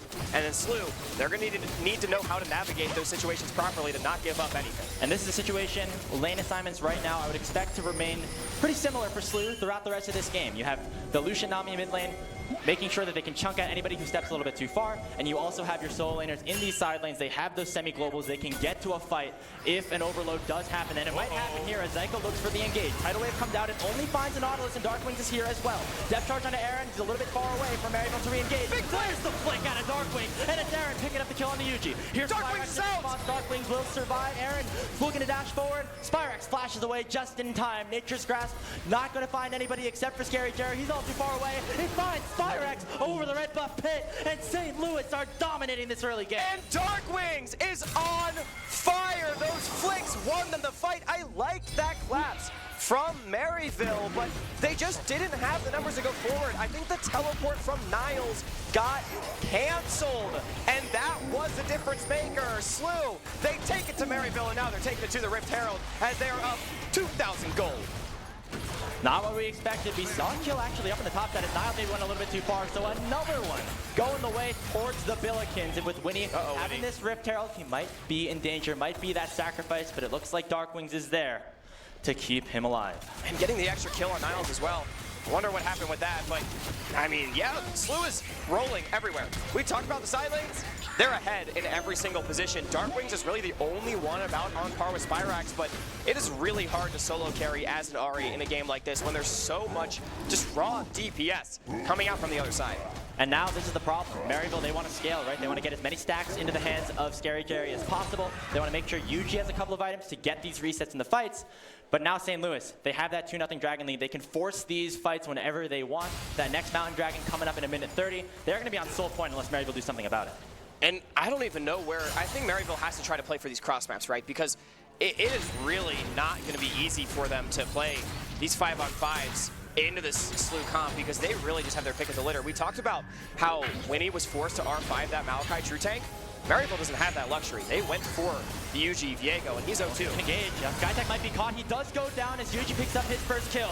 Going to still continue the engage on the other side. Surdy teleporting straight into Yuji and leading him to his demise. Charm lands onto Winnie. Maryville looking to fight back. They get another one onto the Maokai, but it's traded once again. 2 for 2 overall around the bottom side river. And that Raptor entrance, just bed left so far this game as another fight breaks out. This time it's a 2 for 2.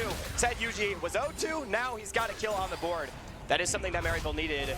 And SLU, though, critically taking their resets first. Look at this. Already, most of their team heading back to base. We got the Dragon spawning in about 30 seconds. They're going to be first to it more than likely as MU wants to go for Darkwings. Oh, but they're looking in the mid lane right now. Darkwing's going to be in trouble. He pops the Seraph's shield, but it is not nearly enough. That's a big kill for Maryville with the Dragon spawning soon. Yeah, that's absolutely huge. Darkwings, no teleport to get back into this either. And I actually don't know if SLU can play for this Dragon anymore, and that's a huge break of tempo from Maryville. Feels like they kind of got away with one. Big overstay ends up paying off. Blue team's turret has been destroyed. So here comes the Dragon. It's about to spawn. Everybody a little bit late to this fight, so it actually might still be playable for St. Louis if they are able to buy enough time. Maryville looking to gather a little bit of extra push in the mid lane as they are here at the fight first. And it would be a big Dragon. It would delay the game a little bit here for the Saints if they're able to pick it up. Oh, it definitely would. I think they've got it. Darkwings only just now having respawned, and I just don't think you can walk in. But wow, the Saints not confident enough to start this one up. As you say, hesitating a bit. And now Jerry getting chunked out a little bit by Aaron as well. It's a 2-level lead between the two marksmen. They want mid-wave. So SLU making their way towards the pit first, while Maryville looking to generate mid-prio. Watch Spyrax on the other side as well. He's looking for a flank. Weaver's Wall already came out from Darkwings to block off Maryville as St. Louis head their way towards the Drake. And I'm really surprised that Maryville didn't just pull the trigger, and now it's so hard to walk in towards that Lucian. Point and click CC, baby. That's the name of the game, and that will result in Zyko going down. Aaron dominating on the Lucian. It's just one kill, but that's all St. Louis needs to pick up their third Drake of the game. But it's all too easy for them, and Grapes, dare I say, a rare moment lacking confidence there for the Saints as they did not want to pull the trigger, and at the end, They had just end up walking into Fog of War without seemingly a really good plan. Zyko, he's so far behind in his game. 1-5. I've got to say, the Senna Nautilus, for seemingly the third consecutive game that Maryville has played it, I'm not impressed. We talked about it in the pre-show or even, right? Like, bot lane prio was going to be such an important part of this series, and we really thought, with the way that these teams have been playing, we were going to see that just really take over in this series with, you know, things like the Kalista, the Varus, the Lucian, picked up by Aaron as well. A deviation in play styles here for MU. Maybe they were testing things out, seeing if they could handle it. Looks like the answer might be no. They might have to head back to their roots. And, you know, I know Cubby was saying back on the studio that, you know, he thought Scary Jerry and Zyko would be much stronger than Aaron and SkyTech. Most valuable player in the NACL, or rather most improved, sorry, for Scary Jerry. Zyko was one of the first team supports, or I believe second team overall.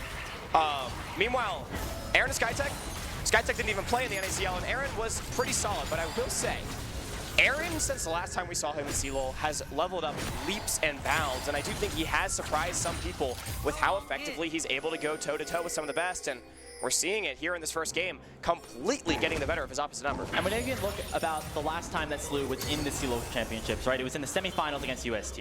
Aaron played the Jinx in that first game. He was not that dominant in the lane, but his goal was to team fight a little bit more. Now, he's totally about dominating this bottom lane. He has a 1,000 goal shutdown, the richest player here on the map, and in a position to carry SLU to their first win in Grand Finals history.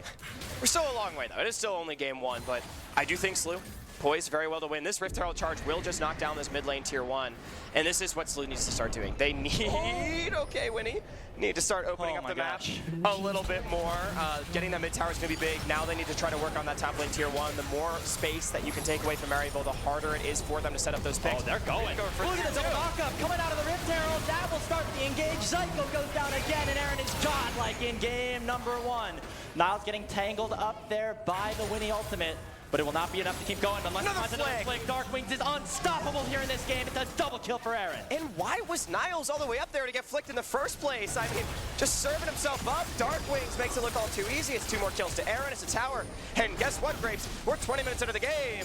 SLU moving towards the Baron. And they have a lot of damage to take it down. Aaron really, really strong in this situation. However, Yuji has Smite, has Flash, has Ultimate. A lot of ways to get into this pit and try to pull off a Miracle Steal. It's at 8,000 HP right now. Teleport coming in from Zyko. They want to contest. Maybe not. Direct dashes straight into the Unraveled Earth. Lands the charm onto SkyTech, but he flashed away and allows Concerted to pick up the first kill of this fight. Now Zyko the target. The Baron has been reset, and that's all Maryville wanted, but they might have to pay for it with their lives. In comes Winnie. A 2-man scramble smash, but Yuji on the other side looks for one, finds 30, but will go down just in response. Aaron very low. Here comes Niles. Maryville coming back into this game. It is an ace for the Saints as they take control of this game. And now Saints, the Maryville Saints are back in it. It's Niles on the teleport flank as Aaron got fouled. And once the Lucian went down, it allows him to get back into this, Graves. 1,500 is what the gold league's been cut to. No Baron, though, critically to fall. What a turnaround. You said it was gone. It definitely was It definitely was not. They did it way slower than I thought. I mean, the teleporter from Zyko, the engage that was started by Spirax and Yuji. This new duo that made their way back to Maryville here for 2024. They started the fight, and they're the one to change the tide here in game number 1. Yeah, and I'm not sure if we can get a replay of that fight, because SLU, it was a good call from them. They bait Maryville into the play in the odd numbers, and they're able to take down the first kills, right? You can see Senna already having died, Zyko the next target, but SLU just sticks around too long. It's this flash, Dragon Winnie in. All of a sudden, they're completely overextended. Everyone on Maryville has respawned, and they're able to collapse the trap and pick up their ace. I mean, Spirax stayed alive for so long here in that fight, and it was Niles coming in after he went down, which prompted St. Louis to start the engage. He came right back in there and righted his wrongs after getting caught out. So, Maryville now, first ones over towards the Dragon. They have no flashes up to their name. Darkwing's the only one actually in the game with a flash available, which means any pick target is a good pick target. St. Louis, though, bearing down on the mid wave, forcing the response out of the 2-time champs. Aaron leading the charge as I mean, Maryville, they want to set a trap. They want SLU walking into them. Look at Spyrax. He's looking, but another nice flick out of Dark Wings, and the calling coming out. Oh, shot Jerry before the fight even starts. Equalizer over the top, but it's just his own SLU away. Dragon spawning in less than a minute. It's still a numbers advantage for SLU, but Darkwings is on the wrong side of that pit. He's going to go down. Yuji picks up the reset, and now Maryville have the opportunity to turn. A nice flick lands onto Aaron. Yuji still going to, but Aaron will be able to pick up the kill in response. Now it's Niles, overheated, and one-shotting everybody on the Pelican side. It is a 3 for 2. A hook lands on to Winnie, and Maryville win one more. Surdy forced to run away as it was a huge mistake from Darkwings in the 4v5. Getting caught out, Surdy still looking. He gets one. That's all he will get. Another ace for the Saints. What a comeback here. What a first game of the CLOL Grand Final. And I'm going to be honest with you, Graves. Look, Maryville fighting back so well, but I can't help but feel that the Billikens have pitched this one to them that little bit. It's going to be a soul denied as Maryville right back in this game. Niles, 5-3-7 on the Rumble. The coach, captain, top laner, he's making it happen. We talked about how we thought Maryville looked a little bit indecisive around that last Dragon fight, Hawk.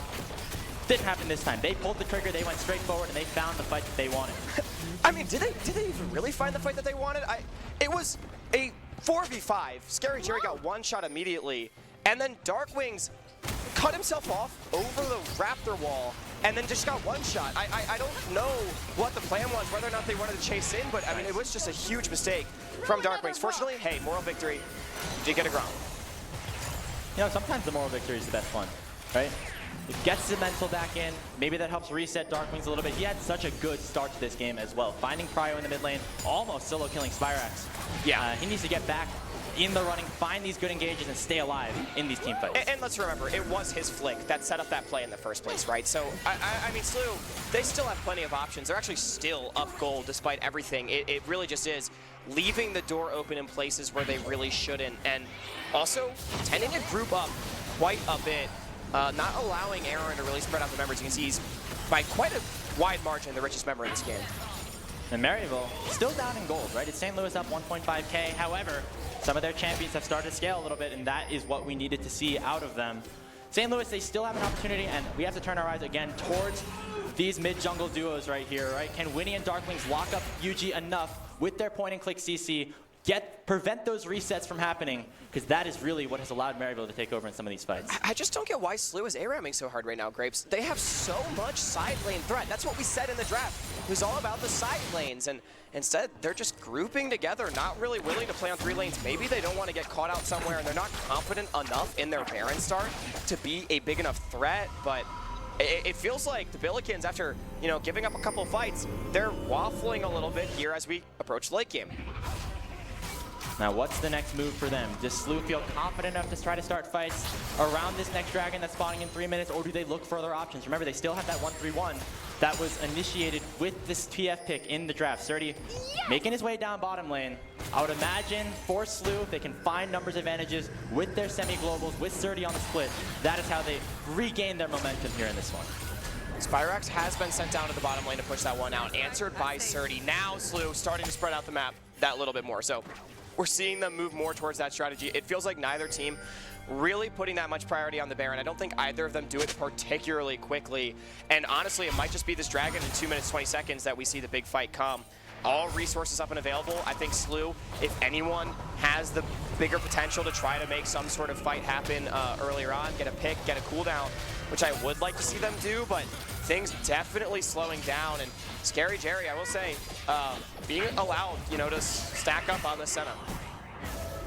Is hit there by the sapling. He's working towards that second completed item. Remember, as the fasting Senna, you don't get your items as fast as somebody like Aaron, but still in a position with those souls to really start to take control of these fights, specifically, I think, around some of these neutral objectives, right, where he can generate a lot of space.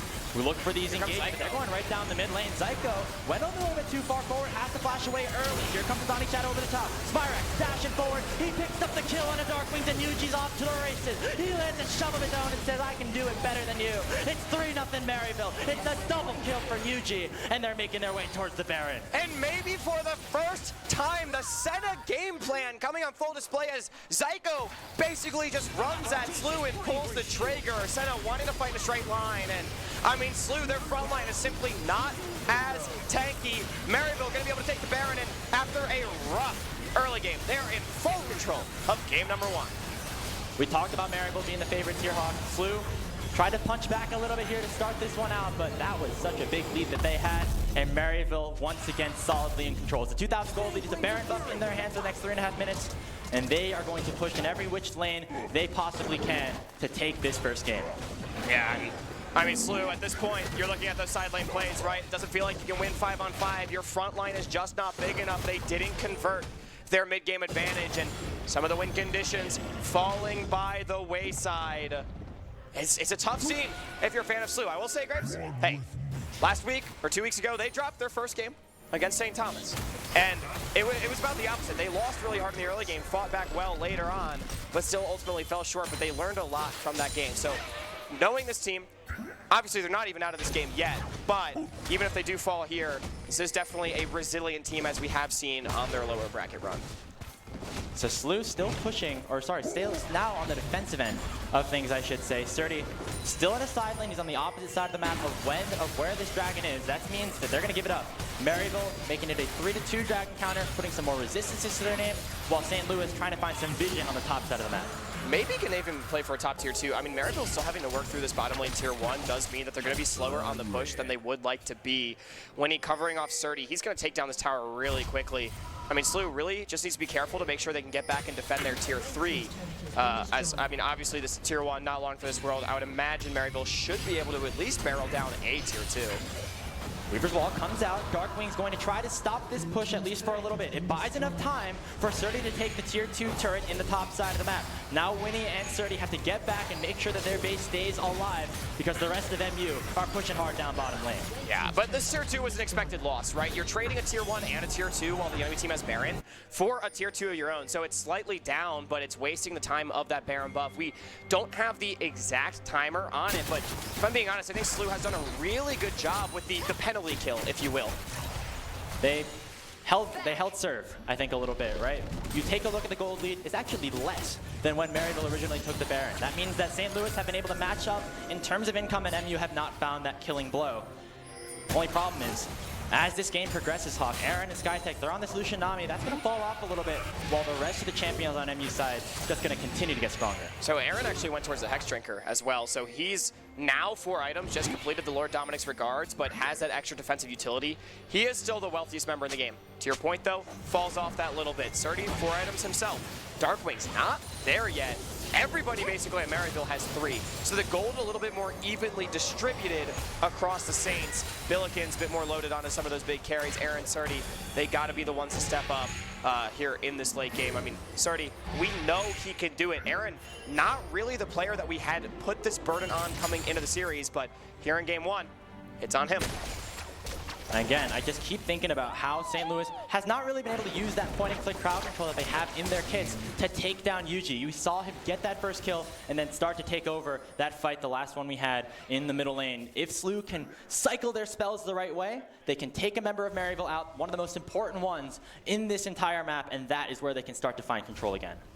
How crazy is it? I feel like it's been like 10 minutes since we saw a real team fight. Like, there was that big Baron fight, and then Maryville, they had the other fight in mid where they got the Baron, and then everything is just kind of slowed down. Neither team really pulling the trigger at each other, and it's giving us a moment of calm before the storm. We can look and, you know, lock in, take a deep breath that little bit before these teams inevitably throw everything at each other. And we can take a look at when that fight might be.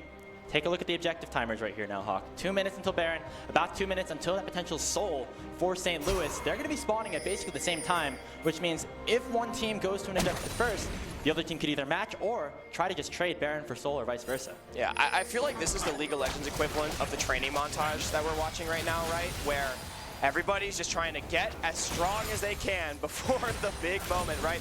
Rocky, he's been running through the streets of Philadelphia, but unfortunately for our Apollo Creed, Aaron here, he's not really getting much stronger, right, relative to everyone else. Rocky benefiting from that extra time that he's been given.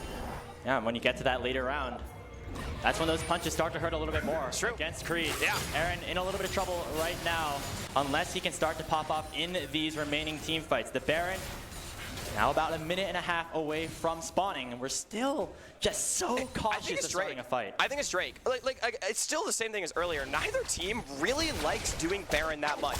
Both teams love when the enemy team starts the Baron for them, and then they can join the fight and you know, like fish in a barrel, right? Shoot them out of the pit. So I don't think any team really going to prioritize an objective. I think it is this Mountain Soul in a minute. SLU does still have access to that win condition despite how awry this mid to late game has gone. And they are the first ones into the river here. Look at all the red wards they're starting to put down in that bottom side quadrant of the map. Scuttle Crab now expiring as well, really allowing the Billikens to retake some control for themselves. And SLU like being at an objective first, right? Yes. You have Winnie with the Nature's Grasp. You have Darkwings just being able to take so much poke damage and just a lot of artillery straight forward onto anybody that's trying to get into the pit. And There they go. They try to pull the trigger first now. Weaver's Ball straight onto the teleport. It will be Spyrack joining the fray as mid lane becomes the topic of conversation. It's Maryville who's getting priority first. And so Maryville does have push and top, as well as the priority in the topside river. So they do have threat towards the Baron, but instead just using their 5-man stack to force SLU back. Now they're playing for the retake. SLU does have push and bottom, as well as the ward by Raptor Pit, though. So not completely safe by Maryville. As, I mean, it just takes one skill shot. Psycho, he is looking for it. Watch his positioning. Winnie's looking aggressive as well. He has that flash boost advantage. There you go. Finds the depth charge onto Skytech. Surdy expertly dodging away from the Charm on the other side of the fight. Now it's the Nautilus in the middle of everybody. He's going to go down first as Surdy puts the first kill. Can Maryville find anything now? The health bars are in their advantage, but they are down a man. Maryville still has the positioning, but Surdy TPing behind. Here they go. Here comes the flank. Who will the target be? Can they lock somebody down? Gold card on the Spyrax. The Surdy flashes away. They got Jerry, and they find the kill. Aaron with the double kill as they shut UG down. Now it's Niles and Spyrax, the soul winners for the Saints, to try to save the game. It is another one. It is 4, and soon will be 5. A double kill in for Darkwing, and it's an ace going back towards SLU. After everything, SLU somehow still managing to wrest control of the game. It's going to be their Mountain Soul going over 35-second death timers. It might even be the double objectives at the Baron. Next on the menu for the Billikens as they take over in that fight. It can't be the best CLOL bracket in history without a great finals, and we've got ourselves a great first game here, Hawk. It's only game 1. It is only game 1. At least 2 more of these, if not more. SLU onto the Baron, and we can take another look at that fight. This is after Zyko has already fallen. Surdy, he just Destinies into the back line to buy time. It doesn't matter if he gets a gold card on anyone. He wants to cut off Maryville's exit and allow SLU to walk in. And although Niles, I mean, he is so strong, burning everyone down right here. It's not enough. He can't do it on his own. Spyrax missed basically everything in that fight. And it meant that it was a 5-for-1 in favor of SLU. Now we saw Maryville, they weren't able to do much with that Baron power play. The question now is, what can SLU do with it? They're up about 5,000 gold. They got to go split along these side lanes and make sure these objectives fall. Yeah, and they already have push in both their sides, so what they need to do is retake control over mid. A big part of the reason why SLU was able to deny that Baron so well is they pre-pushed all their lanes. So Maryville had to spend a lot of time fixing everything. SLU doesn't have to do that. They've already got that wave in top. You can see assist pings moving towards it. They want to push out this mid wave, then move together probably as 4 or even 5 towards that top wave, force the response out of Maryville. Again, I would like to see them play on at least 2 lanes. Oh, look at Spyrax. Tries to find the Charm on the Skytech. Instead, it's Winnie going all the way over the wall. They find the kill, and Spyrax as Surdy lands the crushing blow. Now it's Psycho flashing away. The Weaver's Wall blocking the Saints out of their own base. And now they're forced to run back to the fountain to try to heal back up. St. Louis punching and knocking on the enemy door. And Maryville very lucky that Psycho didn't die. That might be the difference between them losing the game right here and not. But 4v5 in the base. It's at least 2 inhibitors going the way of SLU. The question is, do they push for the end? No bottom wave available for SLU. And here they come. No ultis on anybody alive on Maryville either. It'll be one last hell of a defense. The first Nexus Tower is at half HP. Who will land the trigger? Who will pull it first? Starting aggressively. The first Nexus Tower is gone. Niles already chunked out the half by Darkwing. And there's the double bubble coming out of Skytech. Eric gets the kill. They're looking to close things out, and it's not what we expected at all, Hawks. St. Louis University upsetting Maryville in game number 1 of our grand finals. To the surprise of perhaps everyone except for yourself, Grapes. SLU taking game 1. I mean, look, I said this series would be closer than the last time these 2 teams fought. I said SLU would not get swept. But they came in and they showed they're not just going to not get swept, but they might even be contenders. Maryville left reeling, but SLU, what a nice, messy, but nice win from them. Well, there's the thing. It was an early game lead for SLU. Maryville fought back. In other iterations of this matchup, you just see Maryville roll over the rest of the game. St. Louis held their ground. They found great team fight angles. Yeah. Everybody contributing to find the perfect engagers, whether it was SkyTech, whether it was Winnie, or Sturdy on the flanks. And that's why they have taken this first match. I know, and I'm going to be honest. Again, they had one good fight. But Senna not? Is that the answer for Maryville? I don't know. It felt not great. Once again, they weren't really able to find the engages that they wanted, Grapes. And, I mean, it showed, especially in that last fight, as they tried to walk in on mid. Spyrax was actually the one that went for everything. It all missed, and SLU was just able to collapse onto him. We'll see what the answer is here for Maryville. Will that bottom lane strategy change, or will they try to stick to what they have been going with in the first game of this series? We're going to send things back to Degon and the analyst desk to break that first game down.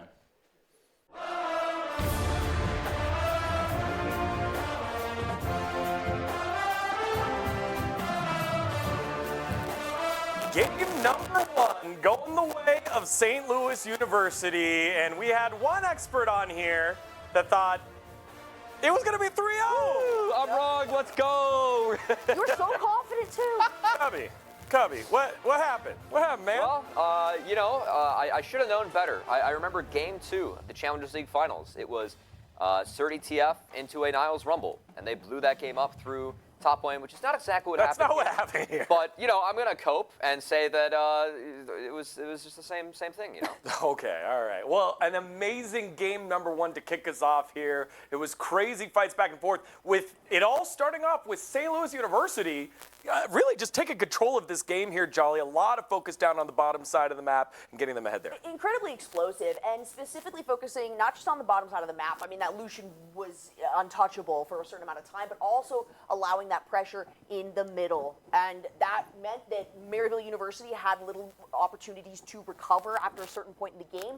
It was a bit back and forth there for a moment, but control, it felt almost the entirety was in the hands of SLU. Yeah, props to Darkwings. We talked in the pregame about how Coach Deos was like, hey, if you win lane, things get a lot easier.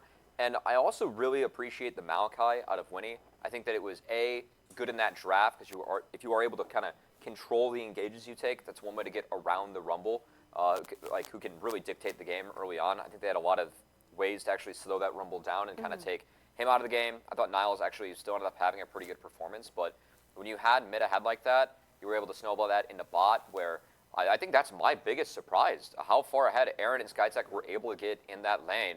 They played fantastic. Yeah, there was a lot of focus there, but I do want to touch on the draft in the first place. We had multiple AD carry bans, a focus on AD carries, and then it led to the first picks there, right? We had the Senna get picked on up, as well as, what was the other one? There was one more, and then the Lucian, right? Yeah. Senna Lucian right there, the Tom Kench heading on over, a focus on the bottom side of the map when we thought it would be like, hey, the Azir, let's get rid of that, and that went through in the first phase. Yeah, so we are on 14-9. Senna not very strong combo that we have, but I think that the Jinx spam was a setup of Varus, which was SLU took away on 3. So then opening with the Senna, I mean, this was the pick. I saw MU drop in their series against UST. They went down 0-2 in that series, playing the Skarner and the Senna. And now taking that Senna Nautilus again, not only are they down a game in that series, but the Lucian Nami was really, really sound. I love that last fight too. SkyTech even hitting the predict bubble. So inside and outside of lane, he was having a really big impact on this champion. And again, like you have Lucian, Nami, Malachi. The ability for you to play at range is massive. And we really saw that here as we're going to get some replays. That first fight, man. Darkwings, so big with these flicks, but still you can see the range from SLU really taking over. And the range, almost gave them a little bit of a comeback ability. The unfortunate side for them was they weren't able to get priority on proper targets for Maryville University. But the flips and the bubbles were just too much to overcome. Yeah, and it was this moment here where you're like, okay, Maryville, you're way on the back foot. You're thinking things aren't going to go great here. But the TP coming in a little bit later and a huge, huge cleanup with a shutdown. Maryville University then off the back foot, back onto the front foot. You saw it, 1,000 gold shutdown here, Cubby.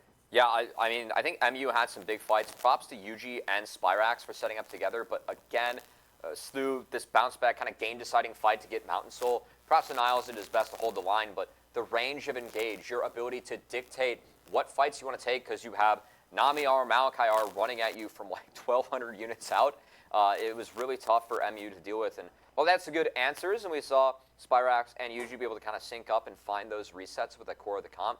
I think being behind early game was tough, and that Lucian Nami really ended up taking over. I think something that's interesting too is I brought up the fact that I feel as though maybe predictability is a downfall potentially of a player like Winnie.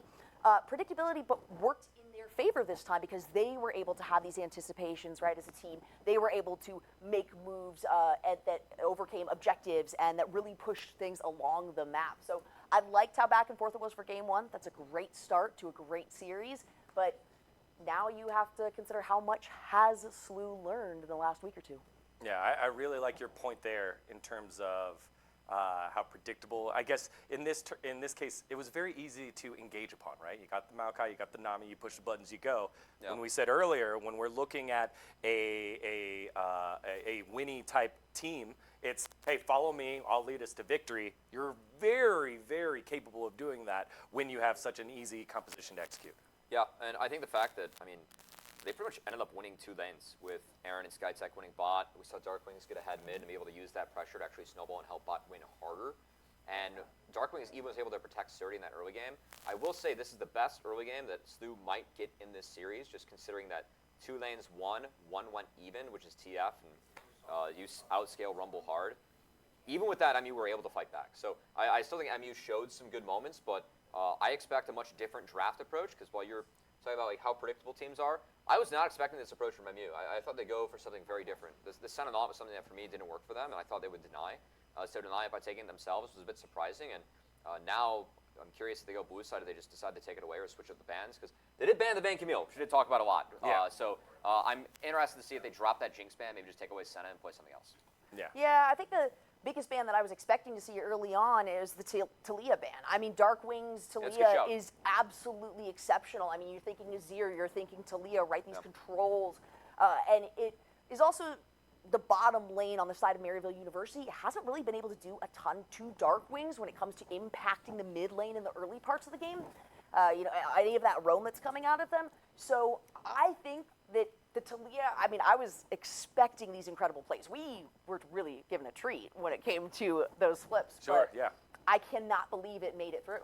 Yeah, well, we got to see how powerful that was over at MSI in the hands of multiple mid laners. Now, another great job here done by Darkwings as they head up 1-0 over Maryville. Now, everyone has something to learn, as, you know, our predictor of a 3-0 here has something. Ah, well. yeah. But Thank you, Dion. Yeah. we asked our distinguished professors to put on the hat of an academic advisor for our players. What courses would you suggest filling out for their schedule so that they can be ready for the challenges of next semester based off of a couple of these? I'm teaching the Copium course? Yes, Cubby. Oh. Because you're the one that picked 3-0. Oh, all right. Well, I could have never seen that one coming.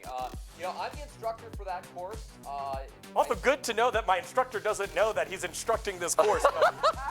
Well, you know, that's all right. We're learning this in real time on the fly. Let's see, distributing Copium. I got to start being much better about that, as, you know, my prediction, not exactly where we want it to be, but in terms of logistics, I feel like the Copium right now, we're distributing some Copium if we're Surdy in the top lane. Yeah. I feel like, you know, I sat down with MU, and they were talking about getting 0-3'd by FlyQuest Challenger, and it was like quad is the guy. Well, Surdy still appears. Surdy's also on that team. Yeah, Surdy was also on that team, and he appears to still be a problem. Yeah. So I think between that and then maybe the fact that, like, you know, we think Senna can still work, I feel like whoever, you know, on MU, I don't know if Niall's going to be in there as well, but I think that those are the two where I'd probably want to instruct. And anyone else you want to throw in my class? I'm a top professor. You know, who else? You know who was throwing out a little bit of Copium? It was after they got the shutdown. It was Scary Jerry. He looked down the line and gave some yelling. He stood up. Yeah? He went full Brazil. He did. Wow. He did. So I think he's willing to go ahead and share some cope as well. Yeah. All right. Go ahead. Well, Jolly, introduce your class. We get to move on to Phys Ed, the principles of yoga and relaxation. Of course, a standard 3 credits, but this one in particular was on a focus of Surdy, who had the same face throughout the entirety of the series. And when I'm talking the furrowed brow, he needs to learn to get some muscle relaxation going on there, maybe find some inner zen, some namaste. because, I like to see the determination. Clearly, he did all right with it, but man, you got to have fun up there too. Yeah. Also, I'll go ahead and stretch this one out a little bit with, I would throw in Dark Wings in that one. Yeah. Because I think, when you're flexible, right, you can almost like play anything. And we've seen Dark Wings play a lot, so I bet he's in that class. Maybe he's the GA. Yeah, maybe. Who knows? Well, he hasn't graduated yet, but we'll see. All right. Next up, you're going to speak for Clerky here. Let's go to our existentialism For beginners? For beginners, Cubby. Well, there's a reason why we went with that one. Zyko died a lot that game. we're not going to ignore it. We want to. I know support. Sometimes you just got to throw yourself in there, but we want to value ourselves a little bit more and try and not give away as much gold as we did in League. So I'm going to put Zyko in there for sure. And then we'll put Winnie in there, because I expect later in the series we're going to have a moment where it's like, Winnie, you might have wanted to take this course. Yeah. Yeah, that predictability that we talked about, maybe going a little I like how too hard. Clerky's teaching that one, too. Yeah. Yeah. You should be teaching the next one. So the next one, the one that I'm teaching, they took it down, but I'm pretty sure it's this one. Rocks for Jocks. It's geology, because we had ourselves a heck of a mid laner with the Talia for Dark Wings, as well as... And Yuji even took it over. That's correct. Had a double flick He did. He did. So Yuji and Dark Wings in that one. Dark Wings taking 2 classes. The Nautilus too, right? And you got to consider that with the Viego as well. Yeah, the Riptide. So there's some seismology there, but yeah, you got to be able to get some measurements of those and sort of predict where those flicks are coming. I mean, prediction, SkyTech was already in that course. I also just enrolled in that course after the result of Game 1, so I'll see you there. Okay, all right. Rocks for Jocks. I mean, maybe it's not for jocks because it's advanced seismology, but maybe we got some smart jocks. That's what we got up there right now. That's true. Yeah. Some scholarship athletes. Yeah. All right. Those are our our class schedule. It said Maryville at the top, but it was for everyone. Like everyone can take. I was pitching to have a class schedule, a class about ego and egoism, but I heard that Aaron and SkyTech signed up and then skipped, so we didn't need it. They were blinded by the lights up there. Well, I mean, given the way that he was on a roll with multiple eliminations, it looks like he's definitely got all the ego he needs. All right, also Shogo's instructing that course, so Shout-outs to Shogo, our main man. He has to make it here somehow. Yeah. All right, it's almost time for game number 2. As we get a look at the teams getting the final notes, we're going to take a peek at the players respecting each other, and here's what they had to say. They're all obviously good 5 players as a core, and they feel like they have good structure, but I think that's their strength. They try and regain the foothold, and I think that is something that a lot of teams don't do, but SLU consistently does it, where you won't expect them to lose a fight and then fight you immediately again, but that is what they do. So they have, seems like they're never willing to just bleed out slowly in a game. To which you could say we're him, Kenvi, who I previously faced, as well as Sheehan, who's not in this competition, but strong competitive NACL jungler. And I showed in our previous match versus Kenvi, who I believe is a better carry jungler, that in terms of map play, playing with my team and make sure right place, right time, I completely dominated him, and Yuji should expect the same this weekend. All right, I like the confidence. Tell me. They play very unexpectedly. Like, they do things that you just never would think of. Like, they think very, outside the box and, flip things, from, the beginning of the game to, the end. So it's just, they're kind of weird.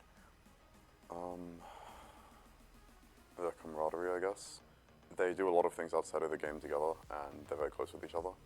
And I think that plays a lot into how a team operates inside of the game. How do you see the top lane playing out for this championship? Do you think you'll consistently come out ahead? I think now is the time.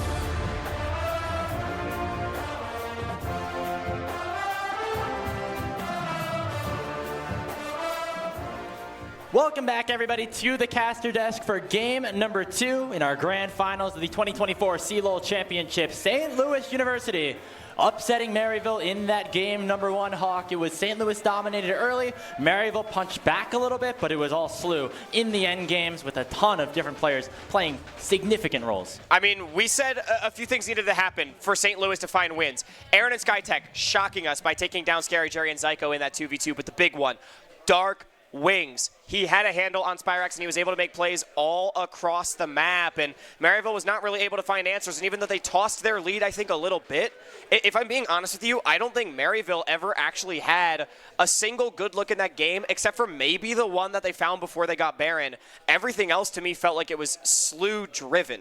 And we did receive word that sides will be staying the same. That means Maryville opted towards blue side once again. Makes a lot of sense. It seemed like that's what they wanted at the start of this series. And it's even though they fumbled a little bit in that first game, they're not going to want to change too much of their draft strategy. And I wonder as well if that was the limit test game 1 draft, right? Hey, can we let Surdy get something like the Twisted Fate? Can we let Dark Wings get on his signature Talia? And can we play the Senna? I think the answer to questions 2 and 3 is no. I don't think you give Darkwings Talia again. His seismic shoves were disgusting in that game.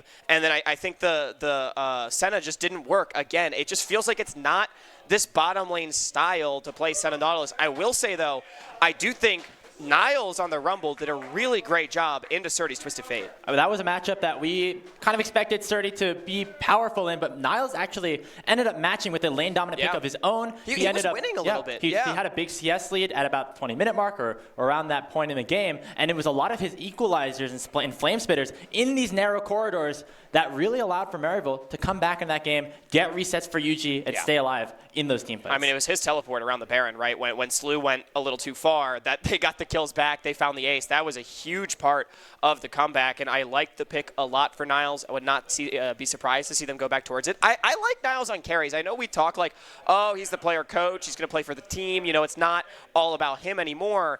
This guy is still really strong on carries. Well, that's a shift in the mentality that we've seen from Niles going into this last year. Remember, he was supposed to be the coach of this team coming into this season, and instead, he ended up coming back to the top lane as the team really wanted his leadership in-game. They voted him back into the roster. Yeah, he didn't want to go, and he's like, all right, guys, fine. And I think the biggest thing is that now Niles is more about whatever the team needs, and whether it's, playing tanks to allow for Scary Jerry and Zyko to pop off, or in this game, Niles decided, hey, I need to match Surdy in lane a little bit. He showed that even if it's for the team, he can do all the things that he did when he won that CLOL title in 2019. Yeah, absolutely. I mean, Niles, there's a reason why he's been one of the best that we've had in collegiate. He's probably up there in the pantheon of collegiate GOATs at this point, even though he only has 1 title, right? He's still such a great player, and we saw it on display. I mean, obviously, Surdy, as it seems to always be, even if it feels like he's having a quiet early game, still had massive impact. His gold cards were big. I mean, I think he was a big part of the lockdown chains on a Zyko that we saw, oftentimes starting with a seismic shove or a bubble,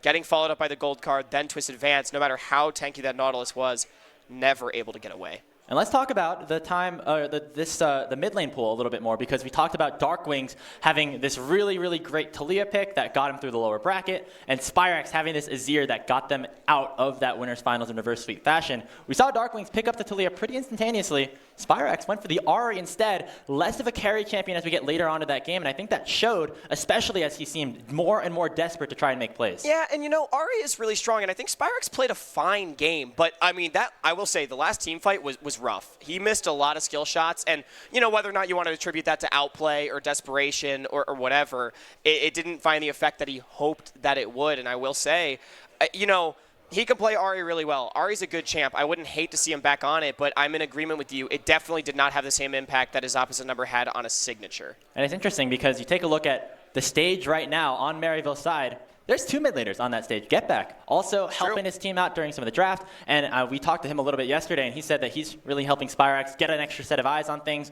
I imagine that mid lane matchup, where Dark Wings got control initially in that Talia Ahri lane, that is something that they definitely looked at and are going to try to adjust here in game number 2. It is crazy how dominant Dark Wings was from actually level 1, right? I mean, UG went mid 3 times in the first 10 minutes, not really for a gank. I mean, sometimes it was, but oftentimes just to cover off a push and force Dark Wings just to step back because he was applying so much pressure towards Spyrax. And I mean, I really have to praise Dark Wings for how he played that first game. The mission he was given by Deos was contain Spyrax, beat him.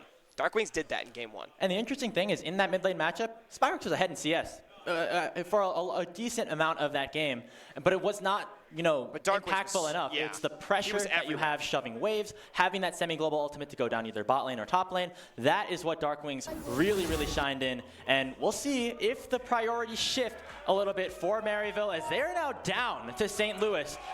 I think this is the first game all CLOL season that they lost to SLU. One that we definitely did not expect, a position that we were not thinking they would be in, but now needing to bounce back, and credit to SLU for how they played it so far. Bans getting run back. Biggest thing I want to see, no B1 Senna. Look, Jerry and Spyrax, you guys are great players. Play more selfishly. I don't want to see them on the facilitator picks. Now what's interesting here is if that Varus gets taken away, it limits some of those options that Maryville can go for. The Senna's going to be hovered again. The Callista, also not an option. The biggest lane bully right now is that Lucian Hawk, and there are answers into that if Maryville decide to pick at B1. Oh, and the Senna hover is making me so nervous. I mean, I think at this point, yes, B1 something else. I love this. Let SLU dictate what the pace of the bottom lane is going to be, and instead deny something like the Talia that is so incredibly strong. I love this for Spyrax, and now it's going to put Darkwings in a position where he does have to answer. Now, what will the response be for the Billikens? The Senna will be hovered and locked in. That's something that Aaron played a lot earlier in this CLOL season, but not something that they played really at all against UST. It's going to be matched alongside the Hui, so some long-range artillery damage here in the first two picks for SLU. Yeah, I like this one coming out. I mean, Darkwings has played this champion really well. I think it was actually played in the game 3 and 4, I want to say, against UST when they managed to win in lower finals, but shoe on the other foot. Lucian Nami Talia here for Maryville. St. Louis, way more about the scaling team fighting. They do have the really long range of the Hui, but I think this identifies just way more towards MU's comp. Aaron, you know, we think of him more as a Senna player than Scary Jerry, so it is a bit more comfort there, but I think just stylistically, I like this much better for the Saints. I am a little bit worried, though, for SLU's bottom lane now, because we saw how, you know, Aaron and Skytech were able to take control of that bottom lane in the reverse matchup.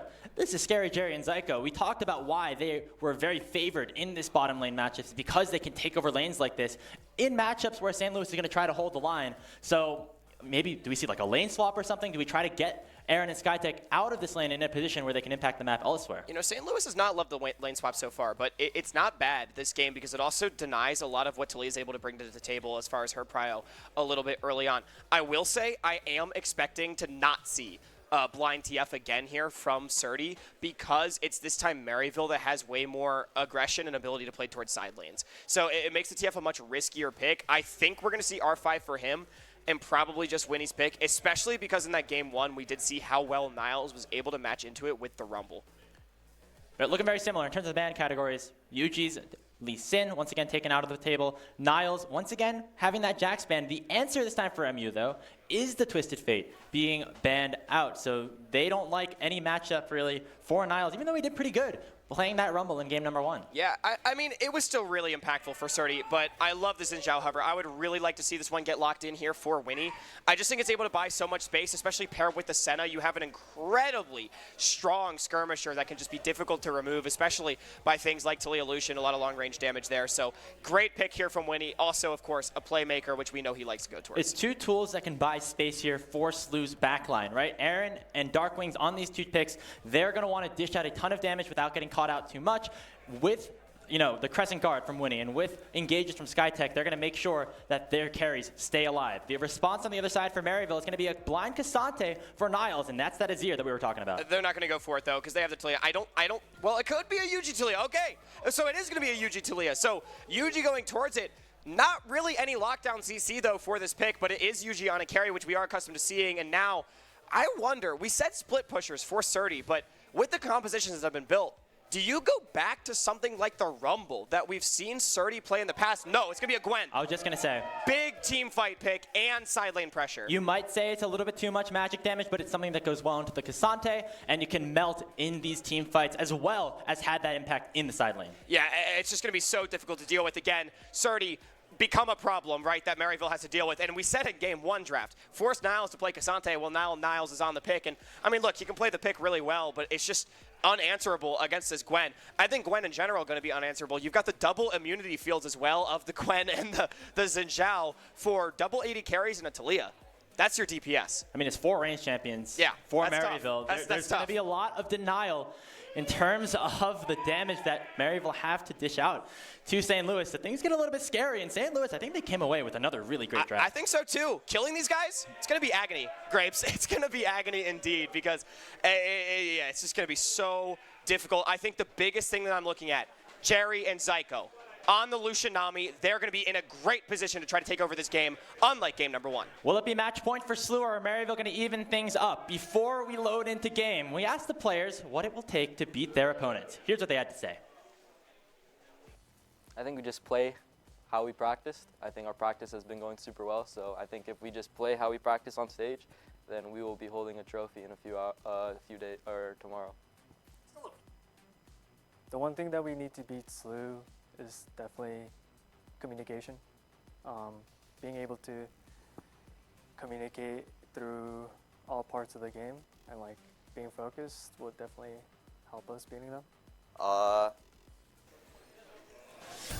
We might not be able to hear what SkyTech had to say, but that's okay because the game's about to start. Game number 2 between SLU and Maryville. Our 2-time champions of the collegiate space took a blow in game number 1. It is their crosstown rivals, the underdogs here in St. Louis, that are now up in this series. Let's head on to the rim for game number 2. Already, maybe a little bit of a scrap. SLU, they were the ones walking in looking for some vision. They get it.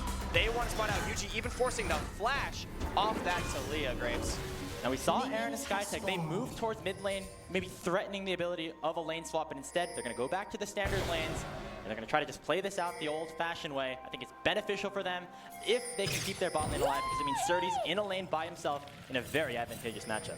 Yeah, I want to point out as well, Scary Jerry taking the barrier. It's barrier heal for the Solution Nami. Double combat summoners, no ignite, so not playing as much for the kill threat. But you talk about Surdy being alone, not so much. A Psycho is tier level 1. There's a fish up in the top side. That's not supposed to happen. Niles popping the ghost onto Surdy already. Will it be matched by him instead? They're still looking for the damage. Surdy has to burn something quickly or he's going to go down early. It's going to just be less than 100 HP as the difference maker, but Niles striking first in game number 2. Grapes, you seem so surprised to see a fish at the top side, but he was in the river. Isn't that where fish are? Yeah, but normally they go south to north. That's like the migration thing that they do. Oh, you know? and I'm a fish north, expert. Right, and north is bottom lane in this case? No. Traditionally, it's the... I don't have time to explain my expertise to you right now here, Hawk. Okay, my bad, I shouldn't have questioned the fish expert. I'm a bird, what do I know? So here's the thing.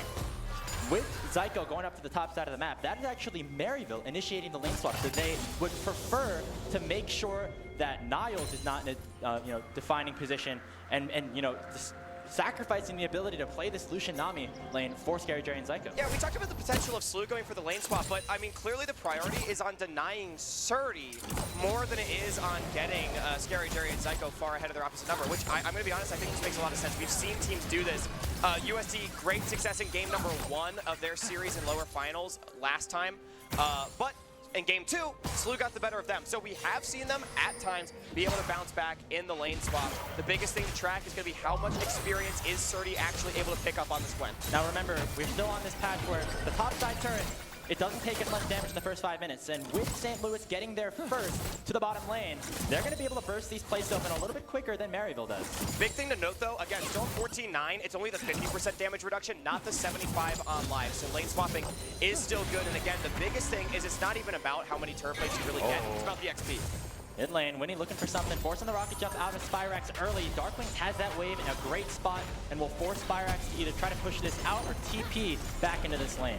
So something that both these teams are doing are that they're having their top laners actually sit with the team and overstay after the bottom lane resets so that they can pick up some of the XP on these waves. I will say though, Surdy has actually 8-9 CS, so he's not just been soaking XP, he's been farming a little bit as well, so he should be ahead of Niles in the one-on-one, who's still level 1. SLU actually continuing to initiate the swap with the SkyTech moving top. And that's the benefit of having the not having the damage reduction in the bottom lane, right? It took Maryville's bottom lane a little bit longer to get those 2 plates, and then Surdy got a couple of waves by himself before Scary Jerry and Zyko arrived, and he'll have a significant advantage in that top lane if he TP's back. And so this is really interesting because SLU, I think, actually just tried to swap to the top side, anticipating Maryville to continue the swap, but Niles just stayed in the lane, so Surdy actually ends up expending the teleport to go and get the match that he wants.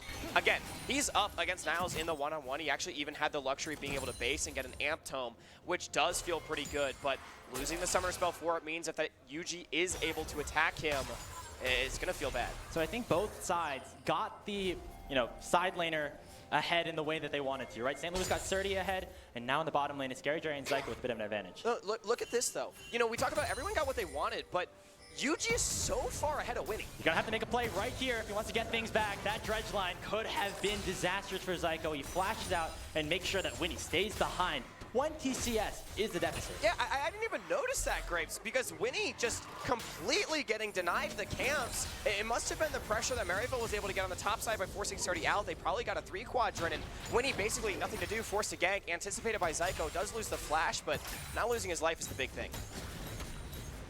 So we'll see how that ends up impacting the rest of this game. Hawk, you know, down to the bottom lane, we're going to go ahead right back. Winnie now below 100 HP as Yuji 2 levels up on his opposition, making his presence known and forcing the SLU jungler back.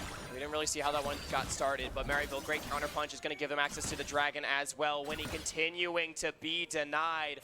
Hit a really solid game number 1, Grapes, on the Maokai. You know, I don't think he did a ton, but he was very helpful for the team in their win. And Yuji, when he's able to play like this, this is why he won MVP of the spring split for NACL. Gonna pick up that Dragon all by himself as well. That is something that St. Louis actually ended up claiming in game number 1. So already we're seeing Maryville take advantages and find leads in places that they did not earlier on in the series. And at this point, we're already seeing a bit of a difference between these teams open up. Where Scary Jerry and Zyko, they've got a bit of a lead, as well as Yuji. But Surdy, he's going to be the ever-present problem in the top lane. He's already got a pretty good lead over Niles. Has the Haunting Guys now coming off the base, going to collect some of this wave. She's going to be probably 12 CS up once he gets it.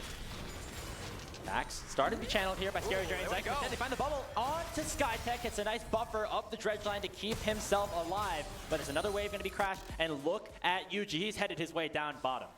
Yeah, they want to go for the spot dive. Winnie's nowhere to be found. He's on the top side. Yuji has a Weaver's Wall.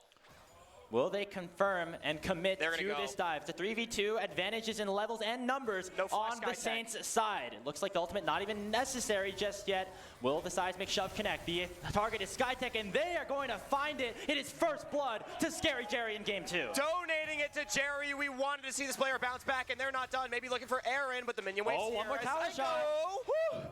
Summoner heal, MVP right there. Zyko pressing that button just in time. Yeah, able to get away. But Jerry, we needed to see a different game number 2 from him. And we knew this player had that dog in him, Graves, and making it happen early on, getting the first blood. Really nice play. Yuji having a massive game 2 after struggling a bit in the first one. And again, you mentioned it, Hawk. In that game number 1, Aaron and SkyTech, they're pretty even with Zyko in terms of CS. In the reverse form of this matchup, now it's Jerry with a kill. He has a lead, and even though Aaron and SkyTech got ahead, it was not this far ahead at this point in the game. Yeah, it is looking rough right now for SkyTech. Look, again, you're still playing the Nautilus. The farm is nice, right? But Niles might have a bit of an all-in on the top side. Pops the all out as well. There's the ghost as well. Surdy just gets killed. A 1v1 for Niles as Captain America is still up and running. Yeah, he's got the ghost advantage and now fighting mid. And that's another kill. Yuji picking it up onto Darkwings as well. Maryville taking over on the top side and in the mid lane. Yeah, I mean, Maryville just, their solo laners coming alive in this series. Yuji as well. Everybody getting it done. Yuji picking up the kill for himself. Niles, easy solo kill. Again, Niles, he's a great top laner in his own right. You cannot sleep on this, guys. We will get another look at this all-in. Surdy, just a little too aggressive. He walked right in, and then the all-out came through from Niles, and it was just a one-shot. Yeah, it was all too easy. Not able to see exactly what happened right there, but I mean, Surdy clearly just overestimating how strong he would be, and in the mid-play, Yuji, I mean, basically just finding him solo. So it's 3-0 Saints. Winnie's behind. And Winnie is looking to try and get SLU on the board. First engage onto Zyko, has not popped the Audacious Charge just yet, but it's matched by Yuji all too easily, and now Winnie becomes the target. Scary Jerry gets another. SkyTech the next to fall. It is all MU in game number 2. Clearly, they took that game number 1 personally, Grapes, as they are rampaging over to the map. And look, I've got to say, SLU, they got the lead in game 1. They fumbled it a little bit. Maryville, very accustomed to closing out games once they get leads. This is the Saints that we know and love. Yuji on fire in this second one. He's got 4 KP to his name. This is the game.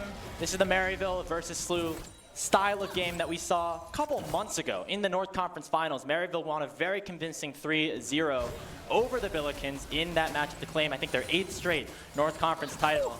Yeah, that's a legacy. SLU have gotten better. They have gone on this miracle run.